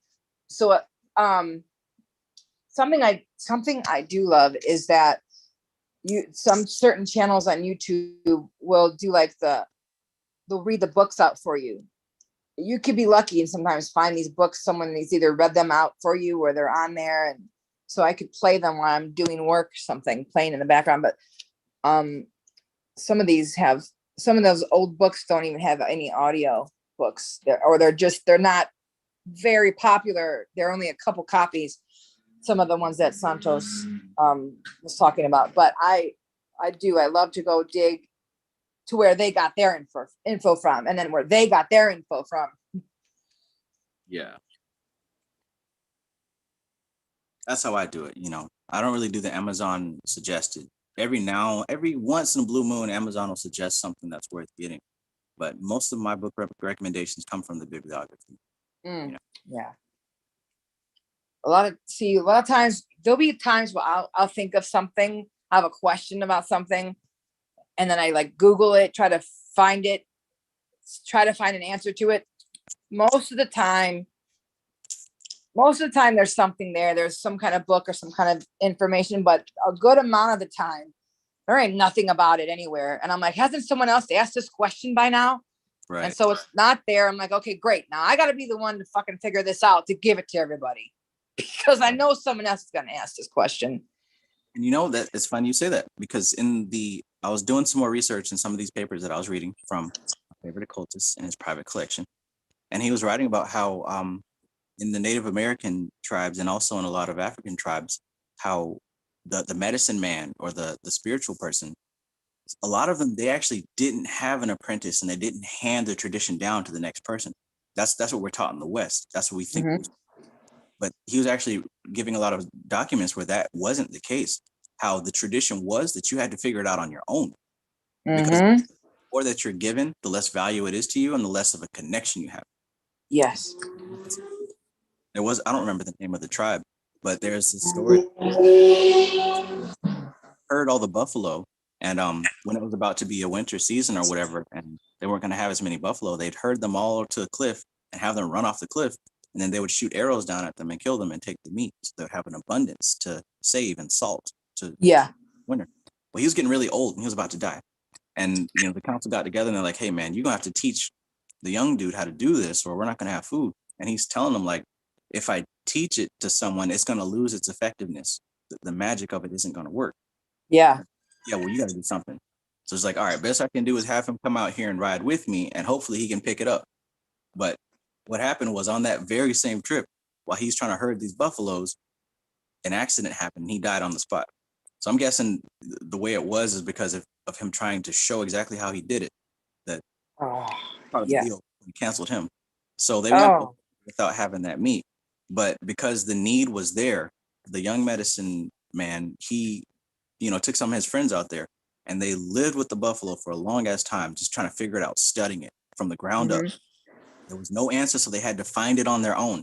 And eventually he studied the behavior of the buffalo, and he learned that when they get into this herd mentality, they panic. So when they see one of them running, the rest of them see and start running too. And if he can control that flow, he can direct where they go. So what he did, they took the fur of a buffalo and wrapped him in the horse up so they could kind of disguise themselves. And they started running to the cliff, and then all of them started to follow. And they basically, he figured it out at that point. Yeah. So what was that sometimes when there's not an answer, that's good, because that means you now can earn that answer. Yeah. these PDFs and shit, man. Y'all find the PDF for it. Give me the PDF. You know you're not reading that PDF. I know it. Yeah. You No, download you're not. and you talk about, yeah, I got the PDF, but you're not reading it. Let's be Nope. real.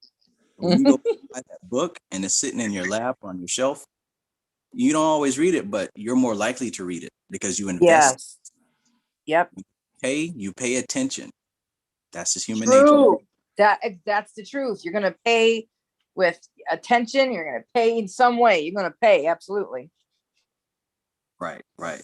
When I started this group, you know what I'm saying? It was really exciting. Like I had all these PDFs, but I had to dig for those things. I had to find them. You know what I'm saying? And because I invested time searching for those shits and buying some of those, I actually read them. Yeah. So I started the Facebook group and there's all these PDFs and I still download them. I know that people aren't reading. Definitely. They're not taking value in what you're giving it. At least you're doing your part, whether they take value or not in it, you know. And that's the thing, is that shit's free. There's so much value in it. But you're right. People tend to value what they pay for, or they at least show up for it, right? Or I just like to say invest in, because like I said, I invested a lot of time, a lot of energy. And when you invest things like that, you take it seriously. Yes. But if someone's like, oh, you got the PDF and then you download it, like, you're not going to read it. Let's just keep it real. You know you're not going to read it. Yeah. I'm glad that there's not a PDF for basic magic, because if there was, people would download it, but they wouldn't take it seriously. Yeah. I find often people, they'll ask, is there a link for what you're talking about? I'm like, no, there's not a link for what I'm talking about. Where'd you get it from? I'm like, many, many, many years of study. Not everything is off of some fucking link I just read. Right. I know everyone tends to, they read something and they post it like they've been knowing that their whole life, but no, not everything's from a fucking link. I'm like, the best link you can get, go to a library and look up the Vedic section, babe. Right. I like giving these book titles because I can show you where I dug for it at. This is where I came to my conclusion. That's not where the answer is, but this is how I came to the conclusion. That's how you came to the answer. Yep. There's a lot of data that I've studied, but this book right here, this kind of connected some dots for me. And if you read it, it might connect those dots for you. Yes. But it's not like I just grab a bunch of answers from a bunch of books and I'm spitting them out. Like, right. I don't think in this day and age of fast information, I feel like the people that don't do this kind of stuff, they don't study regularly, they like to hear facts here and there. They like to hear, oh, what does that mean? And they really don't care about it. They just want to hear quick facts. right. They don't, the idea of many years of study seems crazy to them. So like, no, just give me the link. First of all, one link, you're not going to get a link with all the information. I mean, I can give you a list of things to go start your journey. Do you want to really start the journey? I mean, here you go. I'll give you a whole list of shit to start. And it's so hard to, some people, they'll ask a question that takes a lot of answer. It's not like a 5-second thing you can give them. It's in depth and involved. And it's like, well, you got to know this first, and then you'll understand this part, but then you need to know this, and you got to have your chart. So it usually leads to a lot. But I am noticing more that at least in my page, is that people are interested and people are willing to put the time in.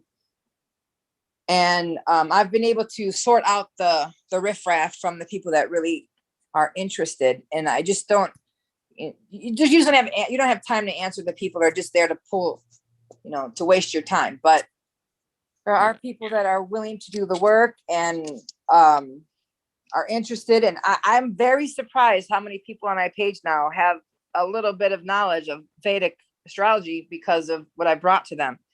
And they're out here saying words like nakshatra and moksha. And I'm like, good job. Right. So, for the people that are willing to put forth effort and study and understand that it's not going to happen overnight, like for those people, I'm willing to dedicate my time and give everything I can to help you. You know what I'm saying? It's a different flavor from that kind of person versus somebody that just wants freebies and, freebie. Yes, absolutely. You know what I'm saying? Like I love it. I love to, because real recognize real. Like you can recognize somebody else who's dedicated, you know. So my job to make it easy for people, but my job is to offer support for those serious students. You know what I'm saying? Yes. Yeah, absolutely. I couldn't give it to you. I couldn't give it to you, but I can help as best as I can. I can help you save time. You know what I'm saying? I Yeah. read a bunch of useless books, but I've also found a lot of books that changed the game for me. You know what I'm Yep. saying? I have found some information that makes, that saves time and saves energy. Yeah, absolutely. I got two people right now reading Tatwa Shuddhi, two people that I did their charts recently. I said, and they're like, one of my students is really, really doing well. He's a fast learner. He's really interested. Mhm. And I said, the questions he was asking, I'm like, you need to get Tatwa Shuddhi. Get Tatwa Shuddhi. It's a good beginner book for what you're asking and where you're at right now. And it's not huge. And you don't have to be some advanced guru to read it and to understand it. So I'm like, start with Tatwa Shuddhi.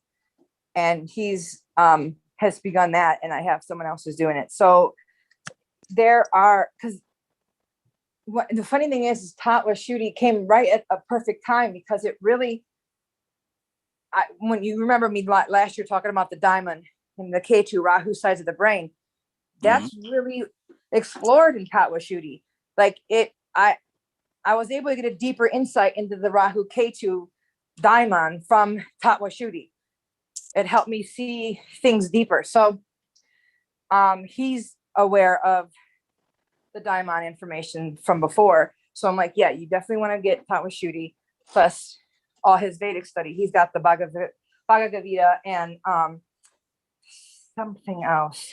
Oh, Beneath the Vedic Sky. So I said, while you're reading all that, do Tatwa Shuddhi. It's a short book and it's very useful.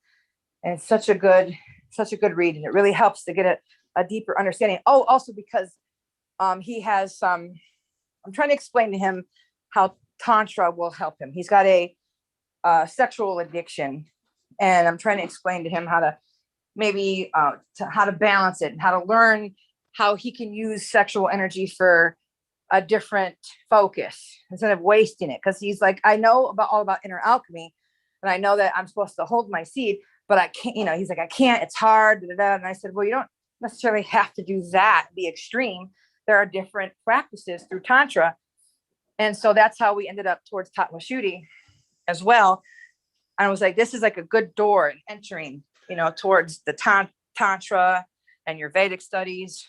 It's like perfect. So you could, depending on the person you're talking to or working with, different books help them in different ways. You can tailor them to each person where they're going to benefit from.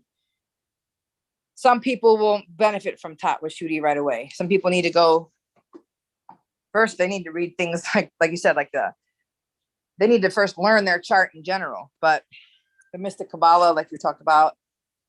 And I have a book called Ascension Magic by Christopher Penzick. I don't know if I told you that before, but it goes into, I love this book.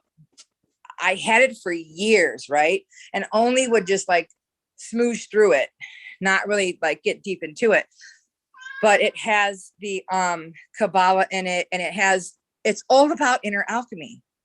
The funny thing is I kind of, like I said, I didn't really get into the book per se very much. I just looked through it here and there. I never really read it in depth.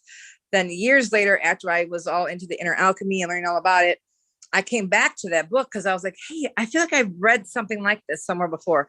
It was the Ascension Magic book by Christopher Penzick. I'm like, I've been sleeping on this book for years. It's been in my house for years. And here I am. It still manifested into my life. This information did. But he also has a book. 500 pages.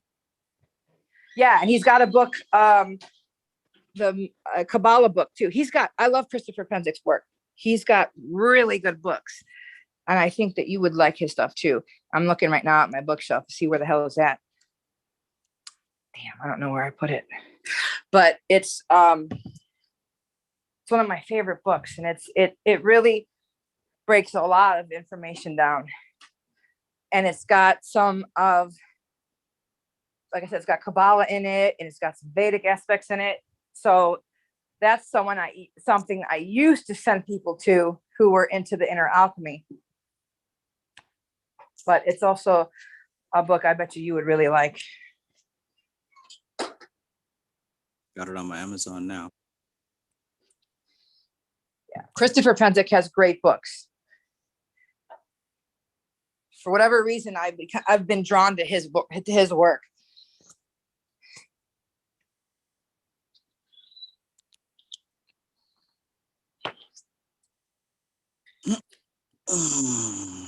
Oh boy, oh boy.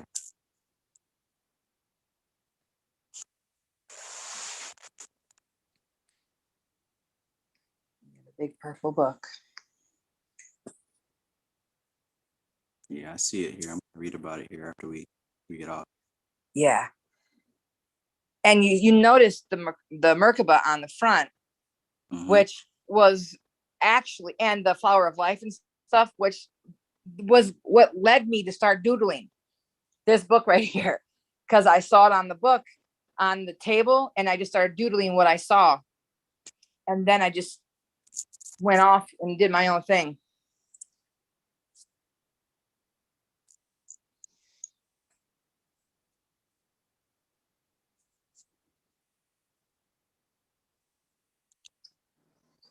We have an occult library here in my town, occult books library. Really? Yeah, you would love it up here. I'm telling you, you would. We've got at least in the area 6 metaphysical witchcraft shops, at least 6. Man, I'd be in that library every day. Yeah, you would. And they have a pyramid structure that you could sit in the library and read your books. I would literally be in there every day. I know it. Next time I go in there, I'll have to call you in FaceTime so you can see what it looks like. Yeah. I mean, shit, that's my environment, occult library, this whole living room. It used to be, oh yeah, this is totally your vibe. It used to be called the Goddess Temple. It used to be called it's called New Moon now, but it used to be Goddess Blessed, but it was called the Goddess Temple. And she literally had a coven, and we would go there and have service or ritual, whatever, circles and service and ritual, and constantly, all the time. She sold her shop to another occultist who it's pretty much still the same thing, just new owners, and they named it New Moon instead of Goddess Bless. But they have a room full of potions and herbals and tinctures and everything you could think of. I love this place. Wow. The one downtown though is my favorite. It's like it's called Mystic Imports. It is more like a warehouse. It's in the smack middle of the ghetto, but I still love this place. And they've got, what'd you say? I wonder what it would take to open a library. Let me tell you how cool that would be, and like make it a big library. Oh my gosh. I think people would come from all over to visit. I know it. People do come from all over to visit the one up here. I'll put that on the list for later. Yeah, that could be something so cool.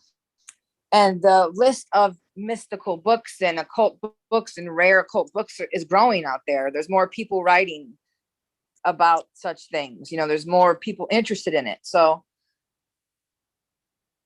speaking of weird books, that book that what's her name had that I showed you that we were trying to figure out, Anne Heche, remember? Yep. So somebody said that it was a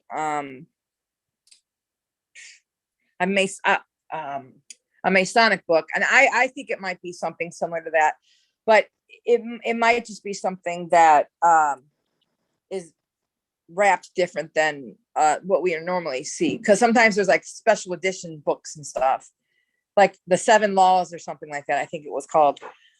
But I know that there are people out there who have books that no one else do, like rare books. Like what's that guy who plays Sauron from the Lord of the Rings? Apparently he's got a rare books collection of a rare occult books collection. So something like that. I mean, that would be so cool. I think of the movie The Ninth Gate with Johnny Depp, where he goes and looks in all those rare books. And they're all occult books. Yeah. That would be so cool. Oh, wait a minute. Is this literally on here for free? Wow. Did you know his book is on here for free? Oh, wait. Do I own it? Is that why?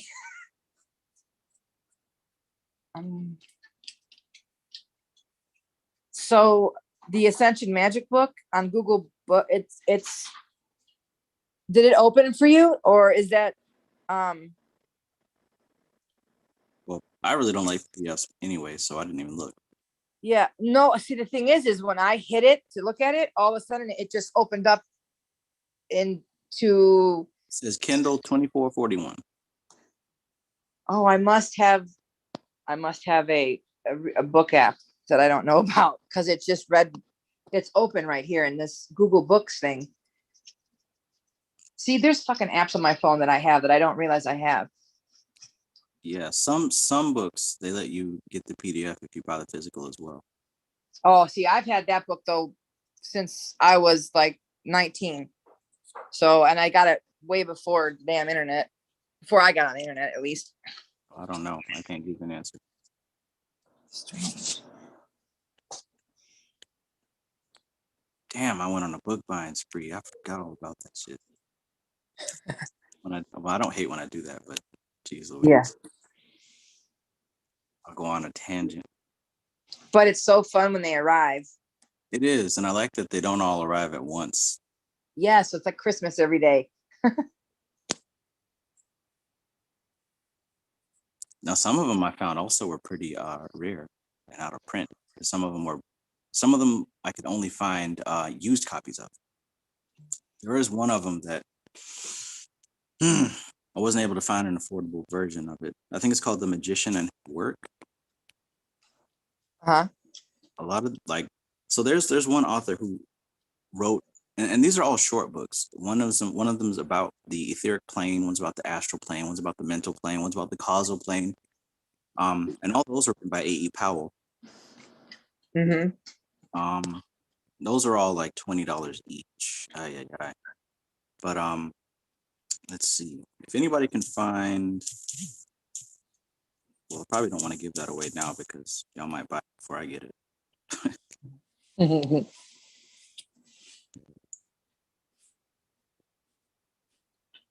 Yeah, all the copies on Amazon for some of this guy's books are like in the hundreds of dollars. For Christopher Penzix? No, for a different author. Oh, the one that you were just okay. I was about to, but I stopped myself. That's why I said that. You could tell me in the thing if you would like.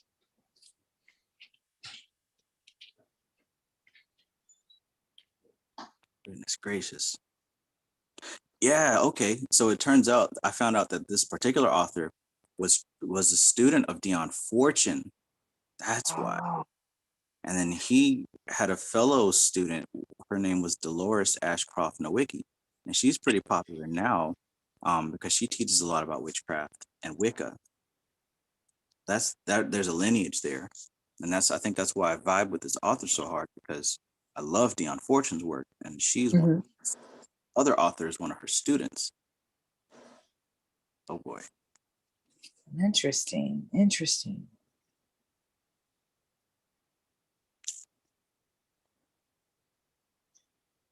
If anybody can put two and two together, they can start to do research from there. I'm looking right now. But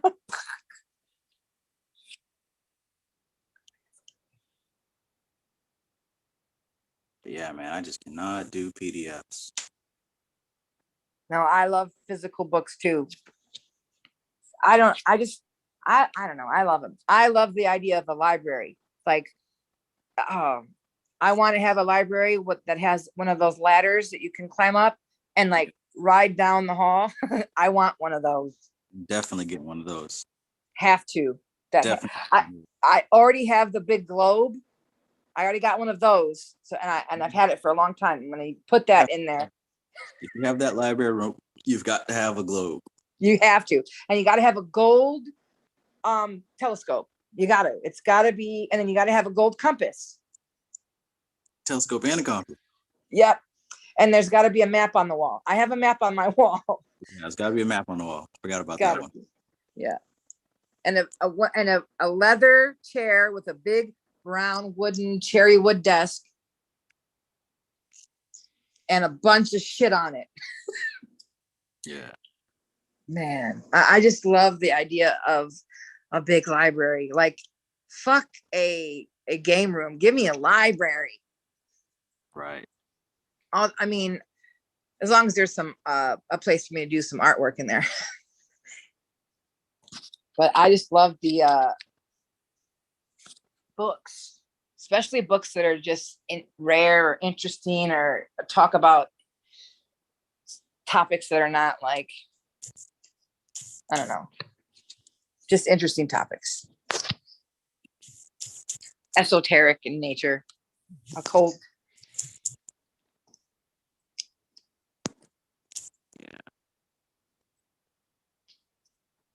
I was just, what'd you say?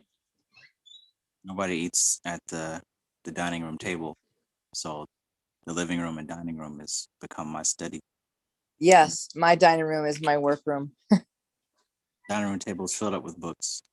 So it's like I've turned it into a big ass desk, basically. That's awesome.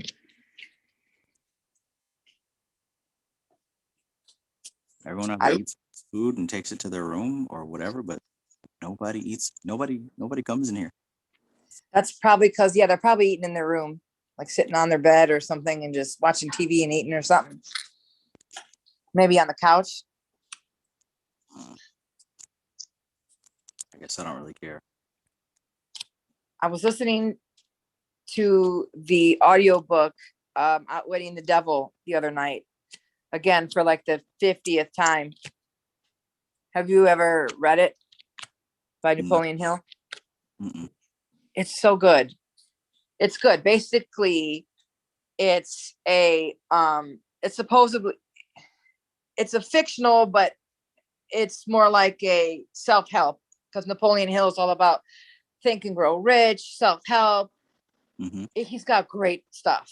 And apparently this is someone who's interviewing the devil, right? And the devil here gives him all these secrets into what really the devil is, what people think the devil is compared to what it really is in the minds of people, and how people self-sabotage. And it's great. It's fucking great. And there's this part in it where he explains the difference between a drifter and non-drifter in life. Let me see. And basically, like, the drifter is somebody who is it says he will be conspicuous by his lack of self-confidence. He will never accomplish anything requiring thought or effort. He spends all he earns and more too. If he can't get credit, he will be sick or ailing from some real or imaginary cause and calling to him to high heaven if he suffers the least physical pain. He will have little or no imagination. He will lack enthusiasm and initiative to begin anything he is not forced to undertake. And he will plainly express his weakness by taking the line of least resistance whenever he can do so. He will be ill-tempered and lacking in control over his emotions. His personality will be without magnetism, and it will not attract another person. He will have opinions on everything, but accurate knowledge of nothing. He may be a jack of all trades, but good at none. He will neglect to cooperate with those around him. He even those whom he must depend for food and shelter. He will make the same mistake over and over again, never profiting by failure. He will be narrow-minded and intolerant on all subjects, ready to crucify those who may disagree with him. He will expect everything of others, but be willing to give little or nothing in return. He may begin many things, but he will complete nothing. He will be loud in his condemnation of his government, but he will never tell you how to fix it. He will never reach decisions on anything if he can avoid it, and if he is forced to decide, he will reverse himself at the first opportunity.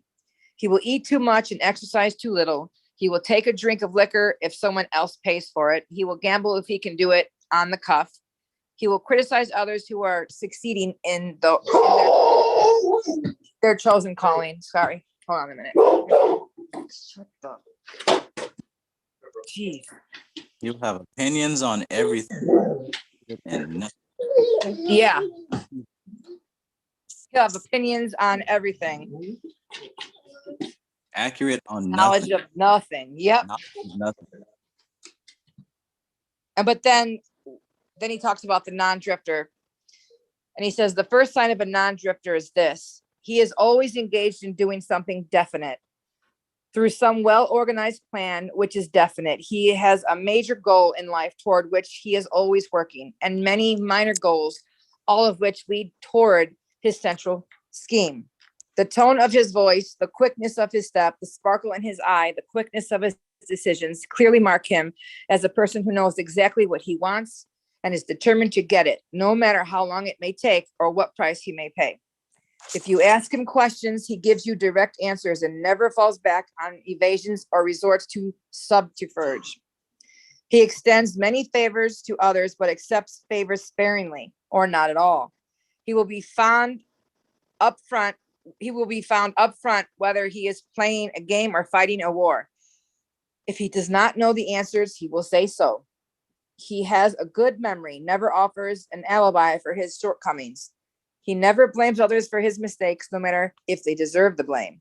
He used to be known as a go-getter, but in modern times, he is called a go-giver. You will find him running the biggest businesses in town, living on the best streets, driving the best automobiles, and marking his presence felt wherever he happens to be. He is an inspiration to all who come in contact with him. The major distinguishing feature of the non-drifter is this. He has a mind of his own, and he uses it for all purposes. There's more to it, but I don't want to sound like what'd you say?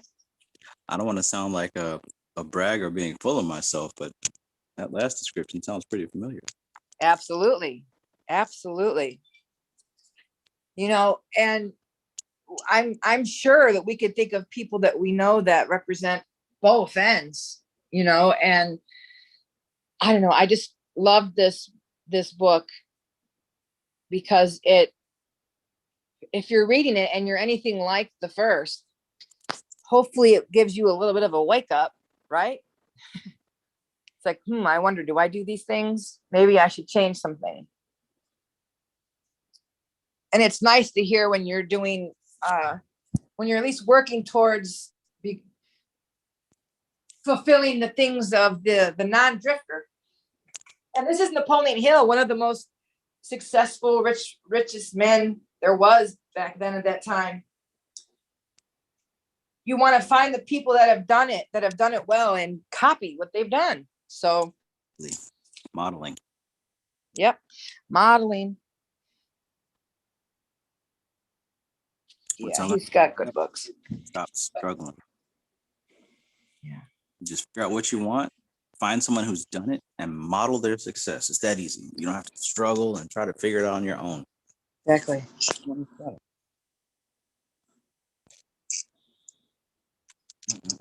Oh gosh.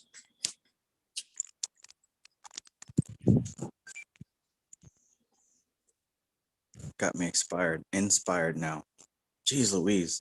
I want to hurry up and finish with this course, but at the same time, I don't want to rush anything. But yeah, people are already donating, and I'm trying to wait until I fully get the Kickstarter page up. But some people want to go ahead and donate now, and that's fine. Mm-hmm.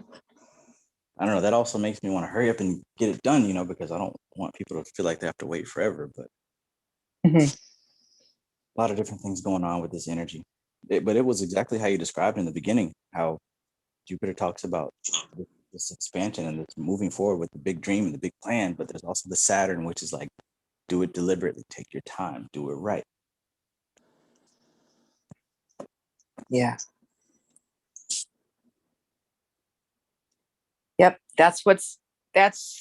You're doing it exactly how you're meant to. And it's okay to take it's better to take your time and get it right, especially right now. Saturn wants you to get it right. That's what you're supposed to be doing right now, is taking your time and just know in your mind, October is when the things go direct again. So you've got a good amount of time to really get things going. You don't have to rush it. I want to. I know you do. I know where I want it to go. Like I see it more clearly now than ever before, but I guess what I'm having to get done now is the systems. I talked to you before about the two options that I was facing.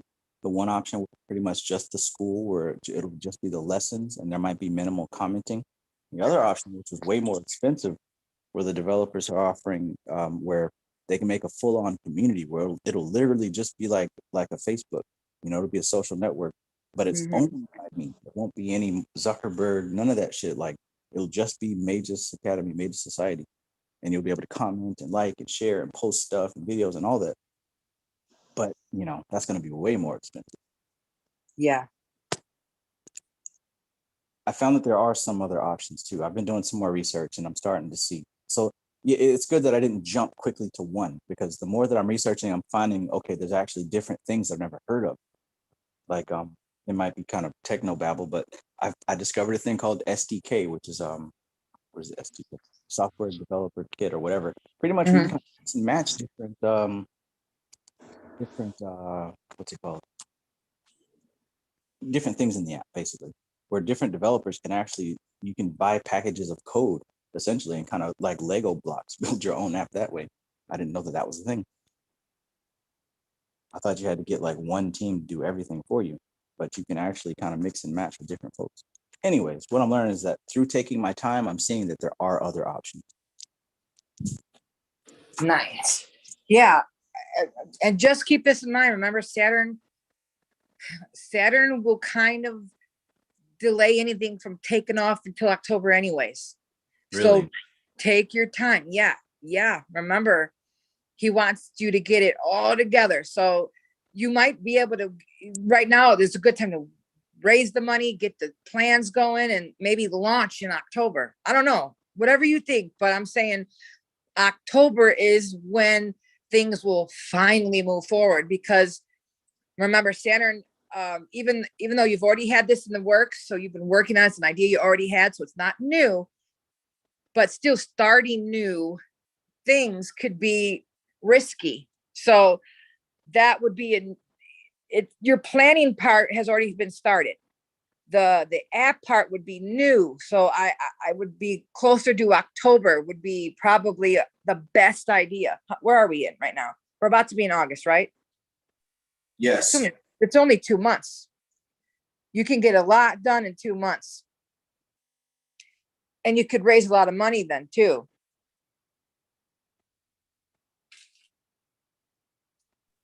Okay.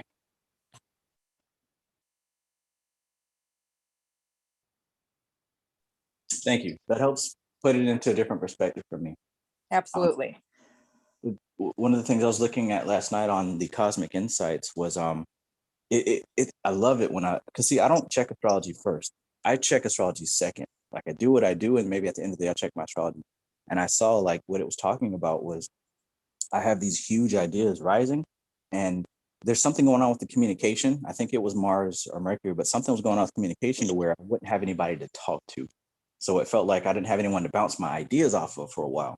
And like, that's literally what I've been going through. The people that I usually have in, my little inner circle, whatever, they have all got shit going on. Everybody.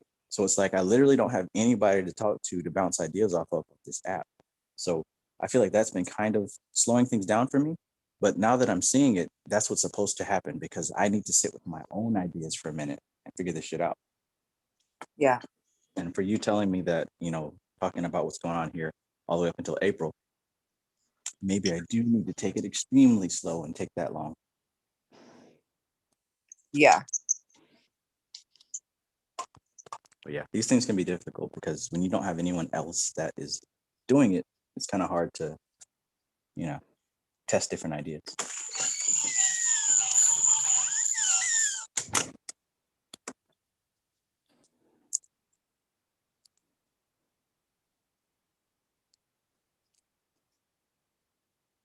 Okay.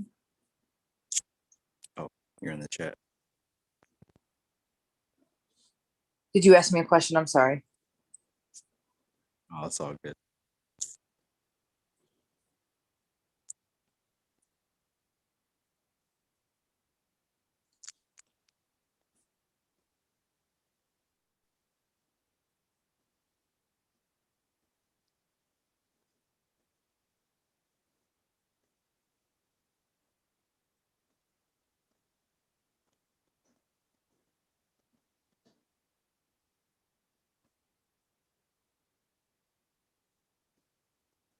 Hmm.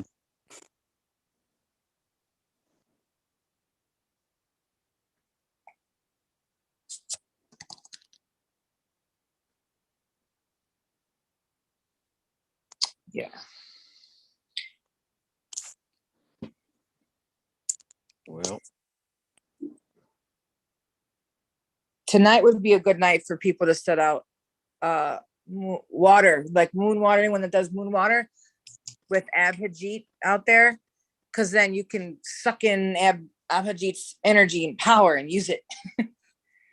The victorious one. It's something to good. Anyone that uses moon water for whatever, set it out tonight.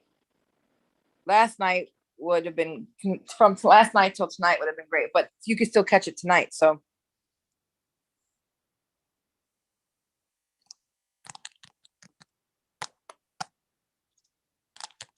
wow, that's really cool.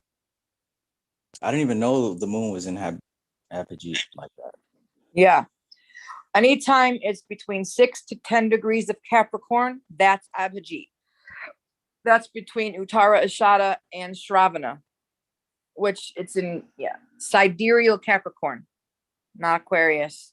That's tropical, which is something different.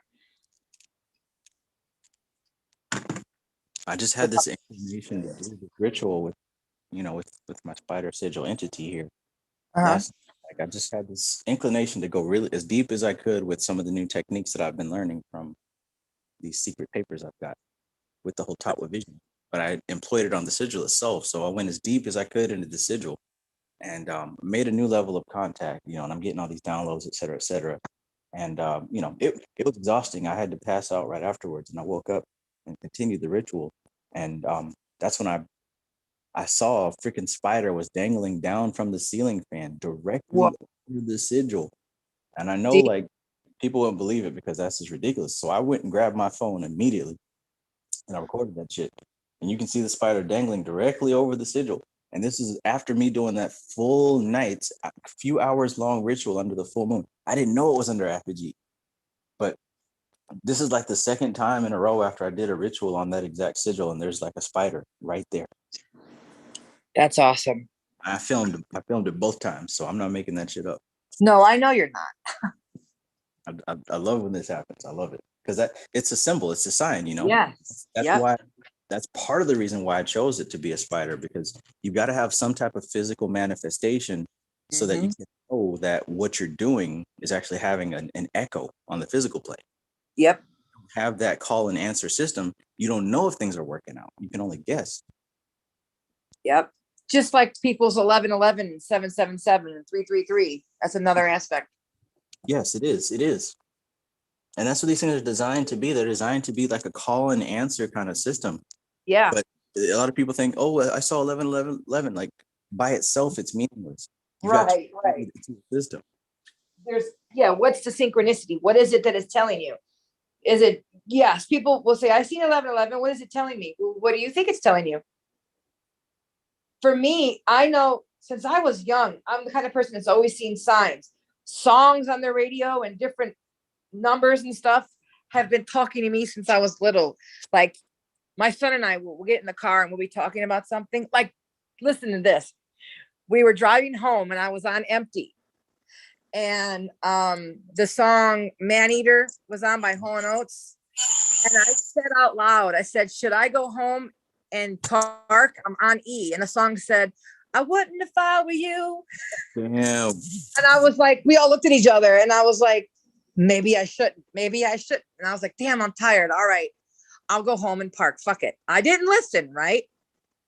And I was like, I know the song told me not to do this, but I woke up the next day and forgot we had court. I get in the car. I'm like, oh my God, we're going to be late to fucking court. I got to get gas. And they look at me, they're like, the song told you yesterday. I was like, I know it. I know it did.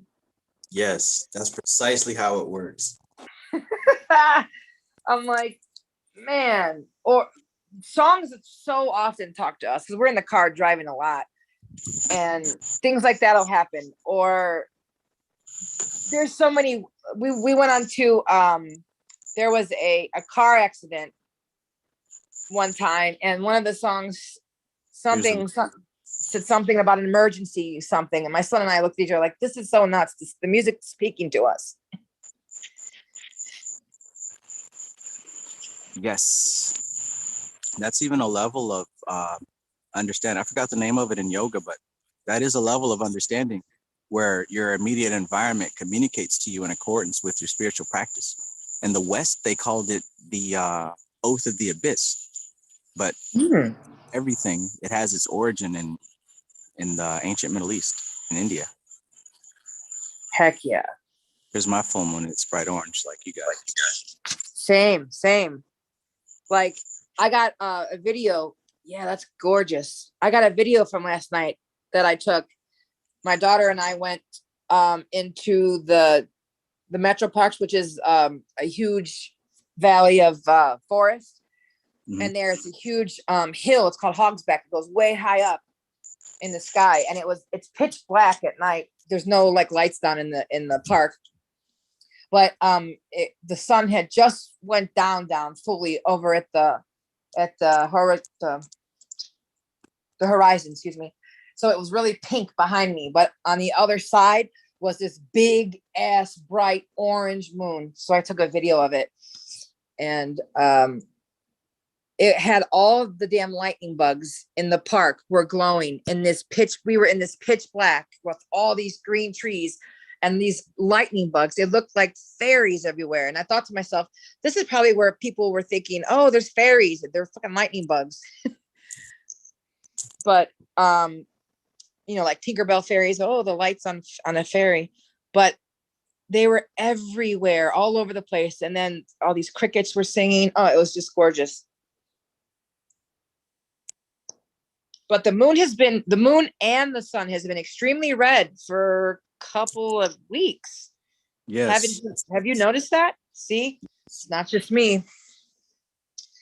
My friend in Florida notices it too. And I got two images, one of the sun and one of the moon, where they look the same, actually. And there's like this, it looks like this weird face is on it. And I got a picture of the sun before with Rahu moving in front of it. Did I ever show you that one? Yes, you did. Yes. Yeah.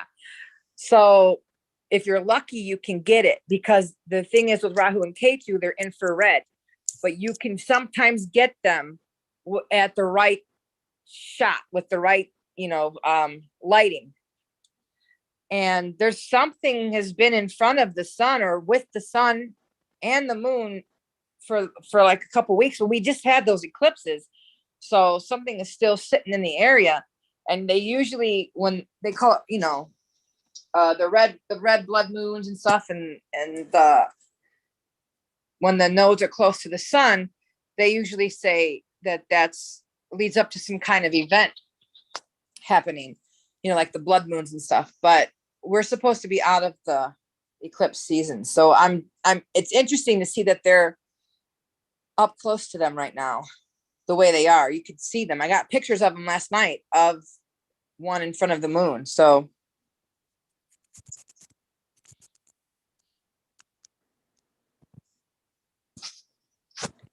I see. let's see if I can pull it up. Yeah, it looks like the sun. I'm going to show it to you. I'm going to send it to you. Oh wait, that's not the right one. No, wait till you look at that. You see that bottom one? Why does it look like a little face? I said it, a face, not a joke. And doesn't look like the sun, right? That was dark. But my camera, for whatever reason, likes to make it look like it's daylight. It like brightens it up for me so we could see it better. And that is, what it showed. What's that one? Yeah. That looks like a face. It does. It reminded me of when I took a picture of the sun that time that had Rahu passing in front of it. So I took a video to get a better image, but that's on my TikTok. You can see that on there later.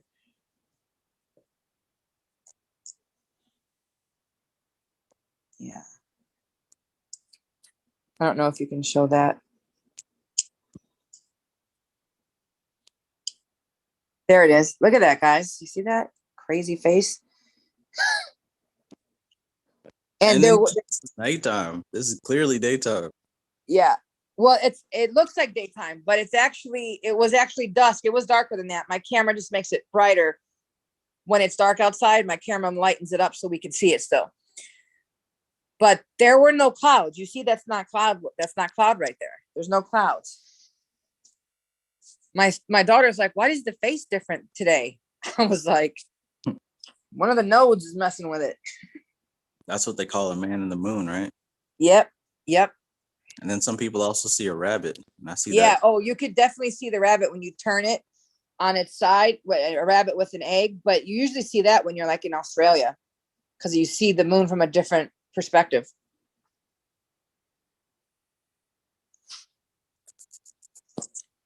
Hell no. Holy foo.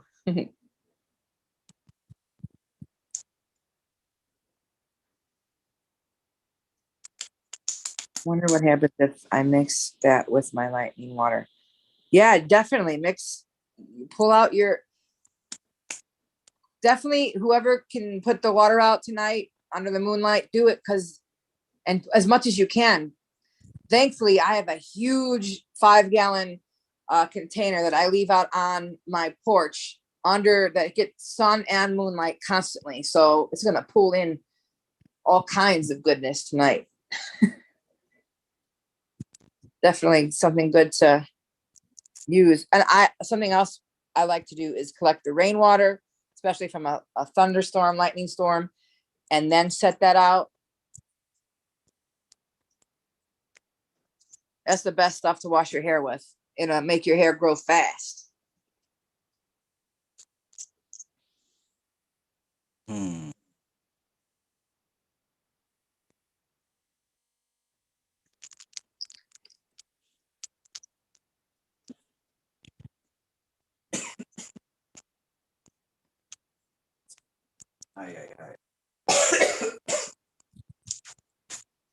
Goodness gracious. Nice, Stray.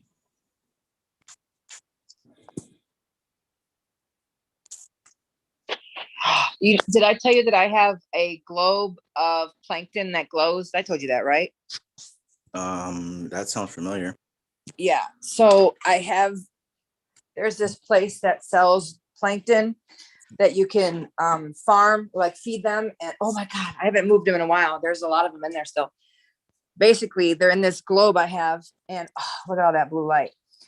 And they're plankton from the ocean, and you got to feed them salt water, like ocean water, and you keep them around the sunlight in the window, but not where they're going to burn during the day, and a little bit of false light, like regular light. And then at nighttime, when dusk hits, you move the ball, and they light up like super beautiful blue lights, like water lightning bugs, but they're plankton and they're pretty and blue.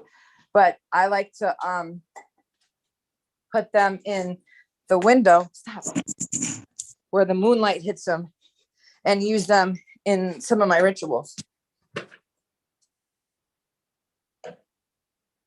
Interesting.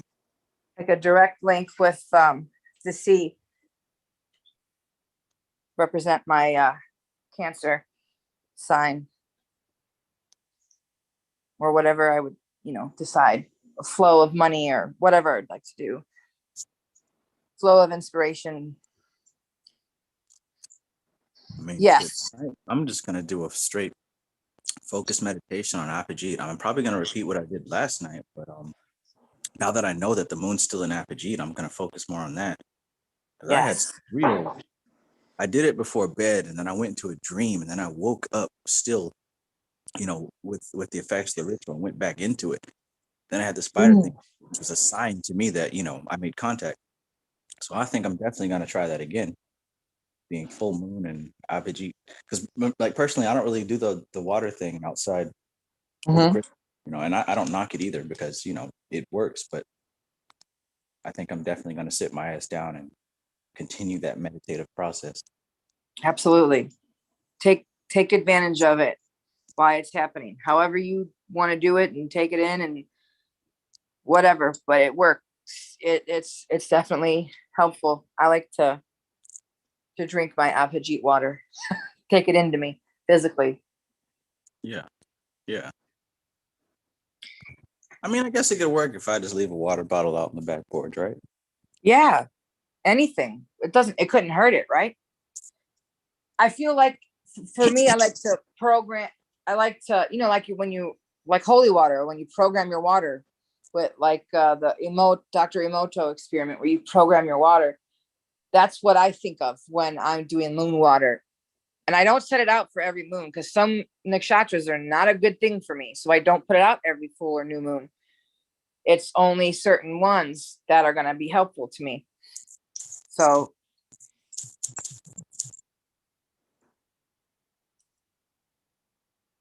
I feel like I literally take part of the nakshatra into me even more. Like I fill myself up with it in some kind of way. It's just more like a focus tool than anything.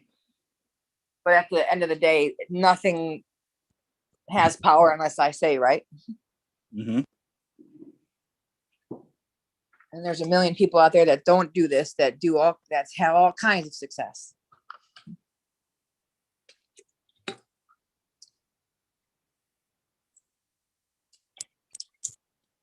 Oops. Do you know Richard Branson and Elon Musk? They're both Cancer. Yeah. And We gotta know what'd you say? We gotta know what nakshatra. I think he is Pusha, Elon Musk. And I think Bronson is Pusha too. Pusha is very auspicious and very abundant with money, auspicious because it's nourishing. I don't know if you've ever seen that video where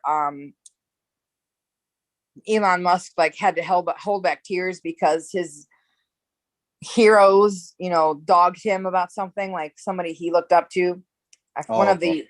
Yeah, and he like held back tears, and he looks like a baby to me. His face, I feel like I know what he looked like as a child, and he's never like for as much money he has, he's not cocky, and he's not like, and he's so smart, and he doesn't act like an asshole. He's very Cancer in that way, where he's more like understanding. When people ask him questions that are dumb, you can see that he's not like, oh, you're a dumbass. He's more like, well, and he tries to explain it to you. And I feel like his personality, I like it. I know not everyone likes him, but I kind of like him. I can't explain why. I just feel like he's not as evil as everyone thinks he is. Not everyone's perfect, and some people have messed up ideas, but I feel like personally, his personality is not terrible. And then Bronson, he's a massive explorer from the depths of the ocean to the above. But something else people say is like the two of them together could like end world hunger, but they're like up there trying to fly cars in space.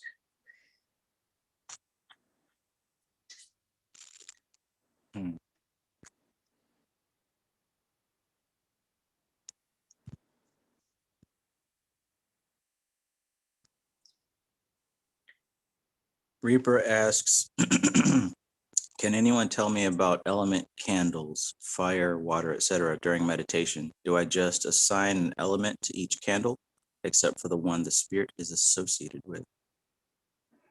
So yeah, the important thing to remember is that the candles are going to be focal points. The candles themselves aren't anything but wax, right? But they're used as focal points. So hold on, turn my camera back on. Uh-oh, it's backwards. So use as focal points and representations. So of course you want to get your compass out, like what we've been talking about earlier in this live stream, and figure out where north, south, east, and west are. And you want to place a candle in each direction. This is about correspondence and about having a focal point. So the important thing is to have a candle representing each cardinal direction. Now, if you can afford it, and if you're fancy enough, go ahead and get a candle with corresponding color, right? We're talking about yellow in the east, red in the north, I believe, blue in the west, and then green in the south, right? East, west, north, south. Yeah. But basically all this is focal points and correspondence. It's you're getting as much in your physical environment in alignment with universal center, so that you don't have to think about it consciously and logically. You want it to be done for you symbolically, so you can spend your energy and effort focused on the ritual and the core intent behind the ritual, right? So the more that you have being done automatically like that, the less you have to be concerned with it. So they don't have to be colored candles. They could be the little white tea light candles. You know what I'm saying? That's what I've been using.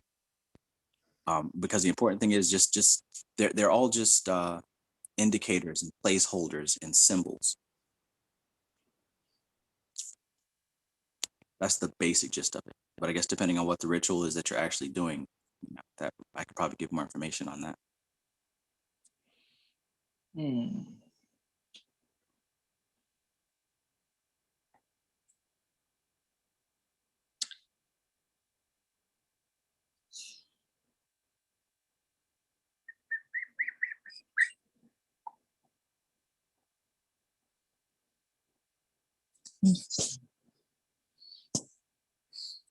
But yeah, they all serve as focal points, symbolic focal points.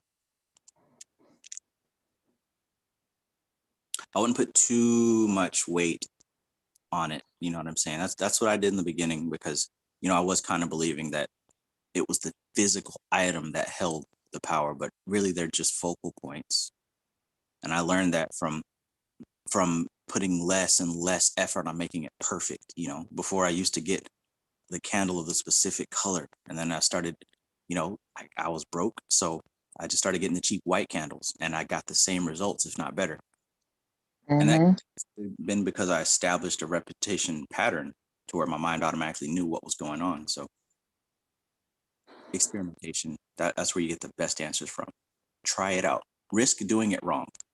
And then figure out what happens. That's what I did.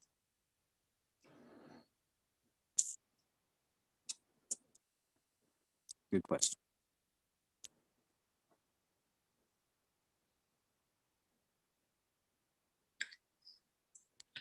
They changed the name of the Cleveland Indians today to the Guardians.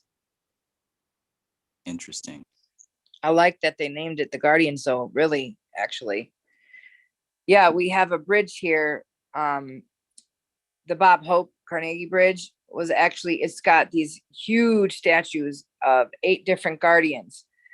And so they took on the names of the guardians there, which I thought was so cool, so interesting.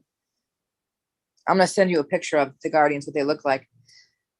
But I'm not mad at it at all. I'm not mad at that name. People seem to be embracing it. Yeah, I think it's really cool. That's one of the pictures of the we have these, they're massive. It's a huge bridge with like 8 massive stone carvings of these like entities, these guardians they call them. And I mean, they're like 80 feet tall or something along the bridge, and there's like 8 of them. Tall? Yeah, they're like 80 feet tall, and there's 8 of them along the bridge. The bridge is very long. It goes over it connects west side to downtown Cleveland. West side, Yeah, west side to the east side. east side. When I was a kid, when people would wear west side and east side on their hoodies, I thought it was west side, east side Cleveland they were repping. I didn't understand. I was like, and then someone's like, no, West Coast, like California or New York. I'm like, oh, okay. I didn't know.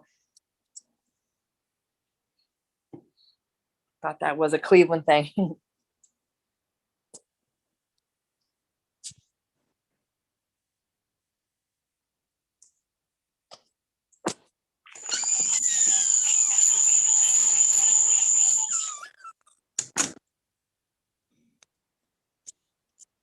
All right.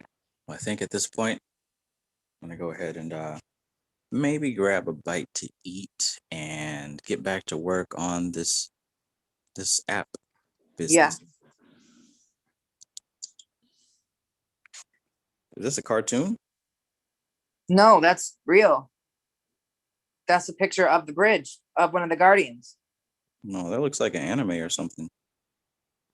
Nope, it's an actual picture of our one of our Guardians. Nah, I'm gonna need to see it from another angle. That looks like a cartoon, Kristen. No, are you serious? Yeah. What? No, it doesn't. Like touch on it, you'll see it's stone. I'm touching it. Feels like my phone. Maybe it's your phone. I don't know. Hold on, let me show you another picture. That is the stone image up close. Is this like a screenshot from anime? No, what are you looking at? Hold on a minute. Here, I got some more right here. Hold on a minute. Okay. You'll see why it looks like that. Maybe it's just the color. I don't know. Okay, here's 2 more.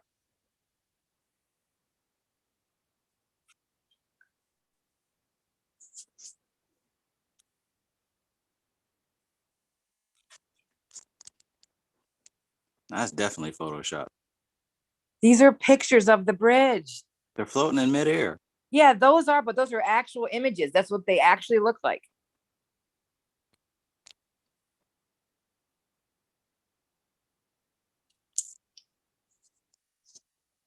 I'm seeing photoshopped images here. You're seeing images clipped onto it. That's the actual stones on there. They're not like here. For whatever reason, you're not on online here. There's only images of from them down up, like up close. There's nothing on fucking Pinterest. It's showing me the full bridge with them. I don't know why. I don't understand why. You can see that it's stone. Here's a black and white image of it.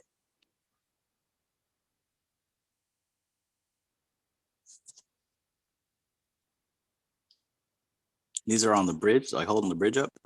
Yeah, there's the long bridge, right? And then hold on, the Bob Hope. Oh, okay. I see right here at the bottom. Yeah, and then and then they line the bridge going all the way down. There's like some in the beginning, some in the end, and these are the yeah, these are the Guardians. Here's a good one. See, but for whatever reason, they're only showing you like up close images of them. They're not showing you them like on the bridge. Like I'm trying to find the whole bridge image. They literally are. Here we go. Here's one.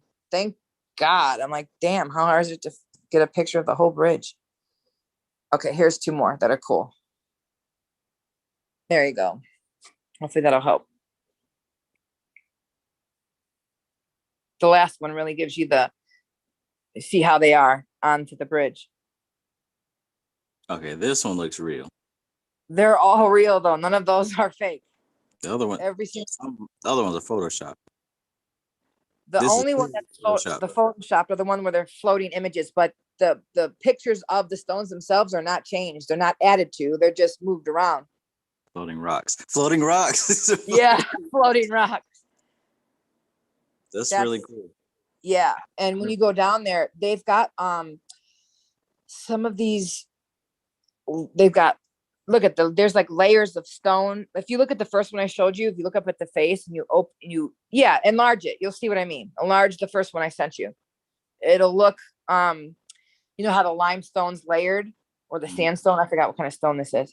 I don't know what that technique is called, but it looks really cool. Yeah, this is the stone itself that has layers in it. Oh. And they have a bunch of carvings like this downtown Cleveland in the area. We have a cemetery that is from the 1800s that has Chief Thunderfoot in it. Chief Thunderfoot led a militia. There was a war back then, like the 1812 or something like that. And this is where the Native Americans and the Cleveland Indians came from. All that, the whole area was rich in Native American, and you know, they called them Indians, which was incorrect, but that's where that came from. And then there is the cemetery behind the baseball, what is it? The baseball, what is that thing called? Baseball stadium.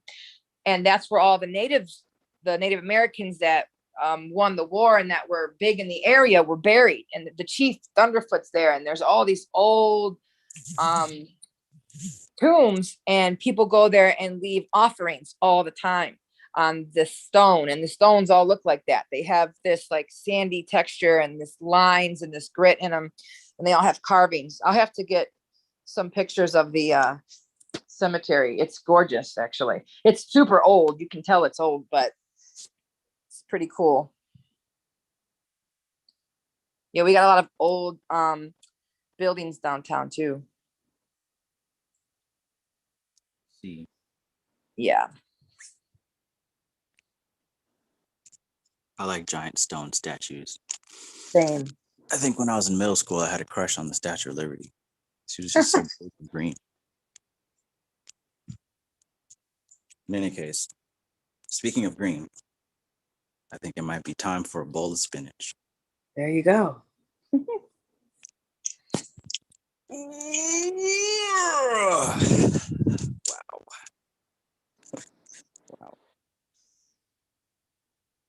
We went on for a while, but that's okay. Useful information. And I actually learned something, and I got a little bit of confirmation for what I was doing. So I hope that you guys who've been riding with us this whole time, which I always love to see, man. I appreciate you guys. I see the same number pretty much, you know, as far as viewers come in and stick around throughout the whole thing. Mm-hmm. I appreciate that. But you know, not just for vanity metrics. Like, I hope that you guys are actually picking up useful information that you can use. That's the whole point of this. Yes, I'm not here to waste your time. absolutely.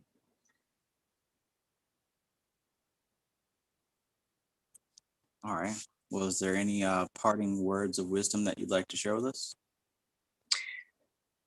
Nope. Oh, actually, everything is good. I will see you guys in 2 weeks, and we'll add another aspect to the feng shui, but we'll dig a little more into the Vedic aspect. There right now, with Jupiter and Saturn being retrograde, a lot of things are kind of you know, focus on what you're supposed to be doing now. There's some new things, but it's mostly things that we need to be focusing on. Nothing's really moving forward till October. So we really need to focus on what we're working on now. There's some things that'll be, you know, activating in our charts, but it's really focusing all the same stuff. Right now, we need to wrap up whatever we're supposed to be doing in our life, whatever things need to come along.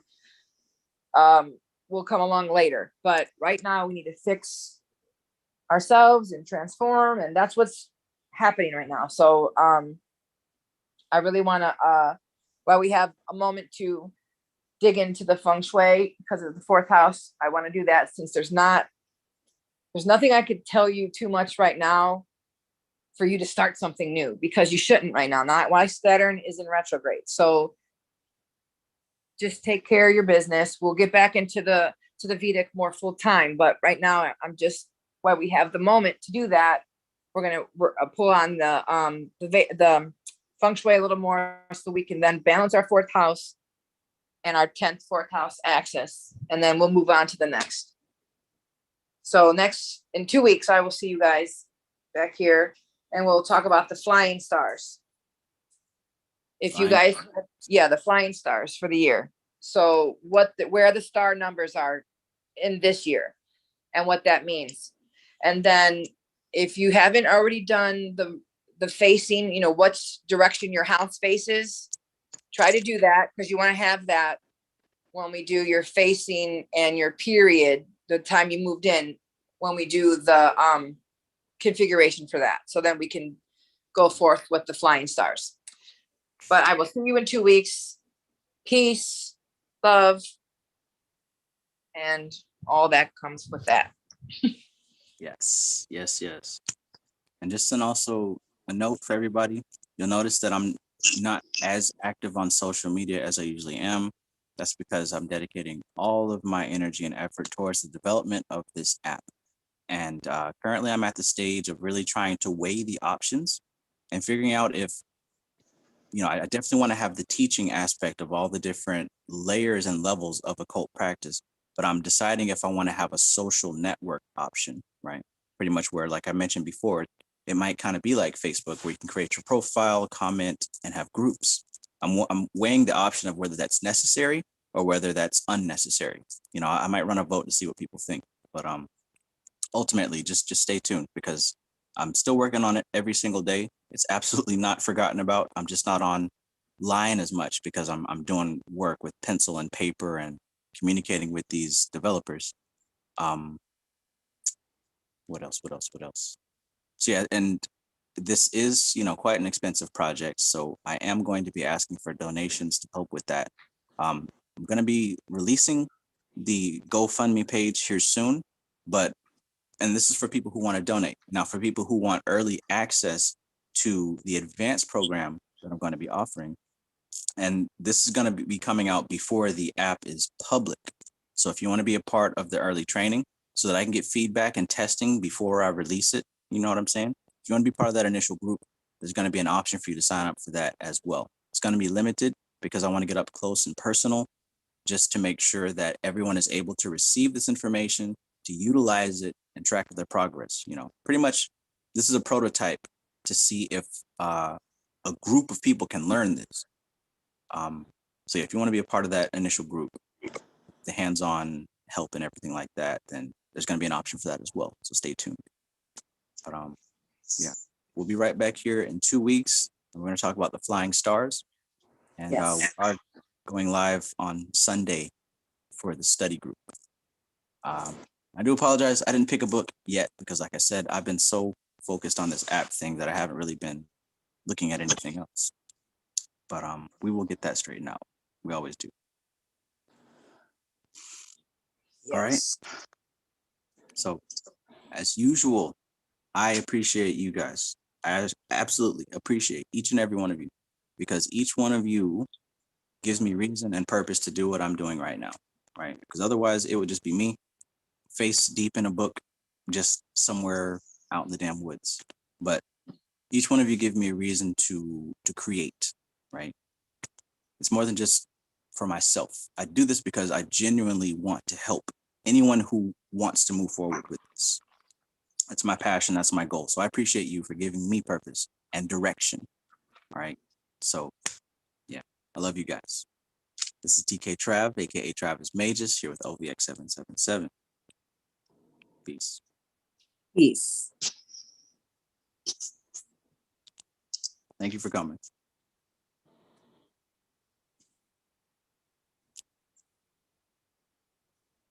Oh wait, I have to claim host.